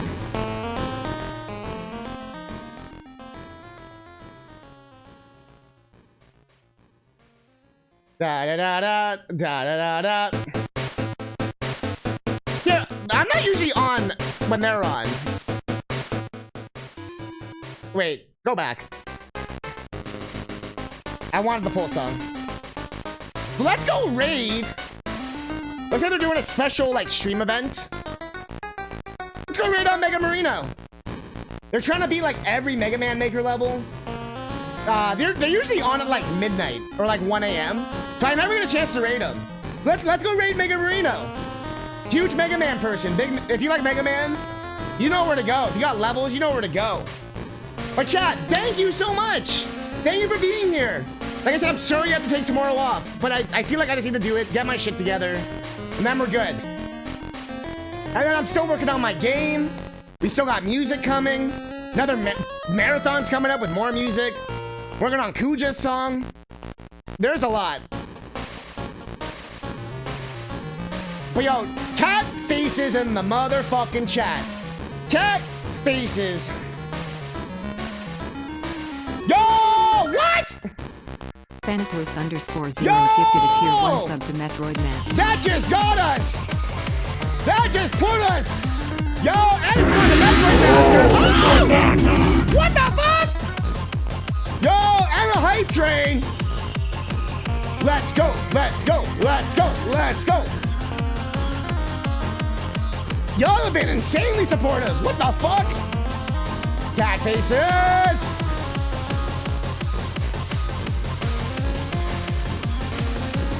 All right, chat. I can't stop the raid. Fuck your raid. Bye. Have a good night. No.